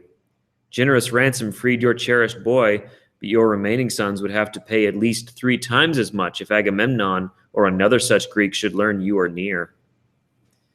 The old man was frightened and roused his crier. Hermes yoked the teams of horses and mules, then drove them through the camps himself, unseen. When they reached the rapidly flowing river, whirling Xanthus, immortal Zeus's spawn Hermes took leave and sped to Olympus's steeps, just as saffron-clad dawn spread over the earth. The two drove toward the city, weeping, moaning. The mules drew the corpse, but none of the folk ahead saw them coming. No man, no woman except Cassandra, like golden Aphrodite. From Pergamus's heights she discerned her father astride his chariot and the Stentorian herald. She saw Hector atop the mule-drawn bier and released a howl of grief heard city-wide. "Look there, Trojans! Hector is coming! Greet him! Remember how his return from war alive gratified all you people countless times." They heard, and not a man or woman stayed in the city. Poignant sadness flooded each one as men unbolted the gates nearest the corpse. Hector's regal mother, his treasured wife, plucked at their hair, mounted the strong wheeled wagon and clasped his head while crowds gathered to weep. Through the rest of the day, till the sun went down, they would have mourned Hector outside the gates, had not the old man cried from his chariot deck, "Stand back! Let me and the mules pass through. In time, when I get home, you will have your fill of tears." The throng heard their king and made way for the teams. When Hector's body was inside the palace, they moved him to an ornate bier and chose minstrels who led a dirge marked by sorrowful tones. All the women wept as they joined the chant. Andromache started at the women's lament, with once murderous Hector's head in her arms. "Husband, you lost your life, you widowed me, left in your halls to mother the infant son whom we gave life and misfortune. I doubt that he will attain manhood before this city is razed for lack of you, who guarded your wife, your son, all Troy's infants, and all her wives, who soon will clamber aboard the hollow ships with me among them. You, my infant, either may go and be put to wearisome tasks under a harsh master, or else some Greek may seize and throw you off the wall to die, angry because Hector slaughtered his brother, his father, or perhaps his son. Hosts of Achaeans that Hector toppled took earth between their teeth. Your father was not a gentle man in battle, and that is why so many here are sad, why such profound sorrow has gripped your parents. Hector, but I will miss you more than any. Now dead, you have not reached your arms for me, nor spoken those intimate words I could always cherish while I weep endless days and nights." She sobbed as she spoke. The other women moaned, and Hecuba, who was next to voice lament. "Hector, dearest to me of all my sons, even the gods loved you while yet you lived, and they sorrow that you have met your fate. Fleet-footed Achilles captured other sons of mine and sold them beyond the trackless sea, in Samos, Imbros, sometimes foggy Lemnos. But he ruthlessly took your life away, then dragged you off and around his friend's tomb, a friend you killed, never to be revived. Yet now you lie here in our halls, lifeless or lifelike, pristine as if Apollo's silver bow had just released one of his gentle arrows." Hecuba's speech aroused yet more lament, and Helen was the third woman to speak. "O Hector, you were my favorite brother of handsome Paris, who is my husband now and brought me to Troy. Better I had died. In all the many years that have come and gone since I left my fatherland to come here, I had never heard an unkind word from you. And whenever one of your kin would slight me, a brother or a brother's wife or fair-robed sister or your mother, your father is always kind. Then you would come to my aid, speaking out, choosing gentle words that showed your kindly thoughts. So now I weep, mourn you, and my heart aches, for no other man who yet remains in Ilium is half as kind. Most still treat me with scorn." She wept as she spoke, and throngs of mourners sighed. Then old King Priam commanded his people, "Bring wood to the city now, Trojans, without fear of Greek ambush. Achilles himself sent me away from the dark ships and vowed not to harm us before a 12th dawn shines." Trojans hitched oxen and mules to wagon shafts, then gathered their convoy outside the walls. 9 days they carted wood and built a pyre. But when dawn shone her light on Troy a 10th time, Solemn Trojans brought Hector through the gates, laid him atop the pyre, and set it ablaze. When dawn next extended her violent fingers, a crowd assembled around Hector's pyre. After the Trojans had gathered together, they found and quenched smoldering coals with wine, wherever the hot, furious fire had raged. Hector's brothers and friends collected his bones, and as they did, they mourned, shedding tears. They placed the bones in a golden urn they brought, then wrapped the urn in soft, thick purple robes, and laid it in a hollowed grave, over which they dragged a thick layer of heavy boulders. They heaped a marker while keeping lookouts posted, should eager Greeks attack ahead of time. The marker done, they all returned to Ilium and fasted together, a sumptuous banquet that Zeus descended Priam held in his palace. So Trojans honored Hector, master of stallions.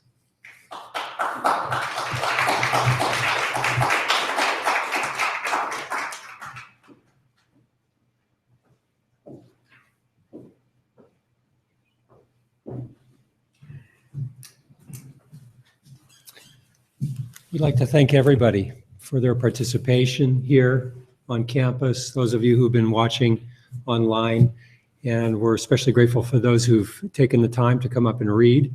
I think that's almost everybody who's actually come into this room. And we would like to give special thanks to the College of Arts and Sciences again for their support of this event. We are grateful for the Department of World Languages Chair, Molly Landrecchia, for her support and encouragement of this event. Thankful to my colleague, David Kutzko, Professor of Classics here, for his participation, and particularly to the students of our Latin teaching class, Ian McGee, Alyssa Davis McGee, and Eric Kupferschmidt, and Robin Henley, for their participation in planning and organizing this.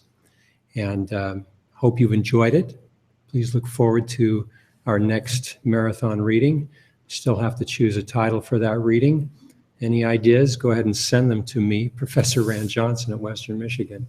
We will not refuse any reasonable suggestion, though it may take us a time to read them. So thank you all very much. We hope you have a good night.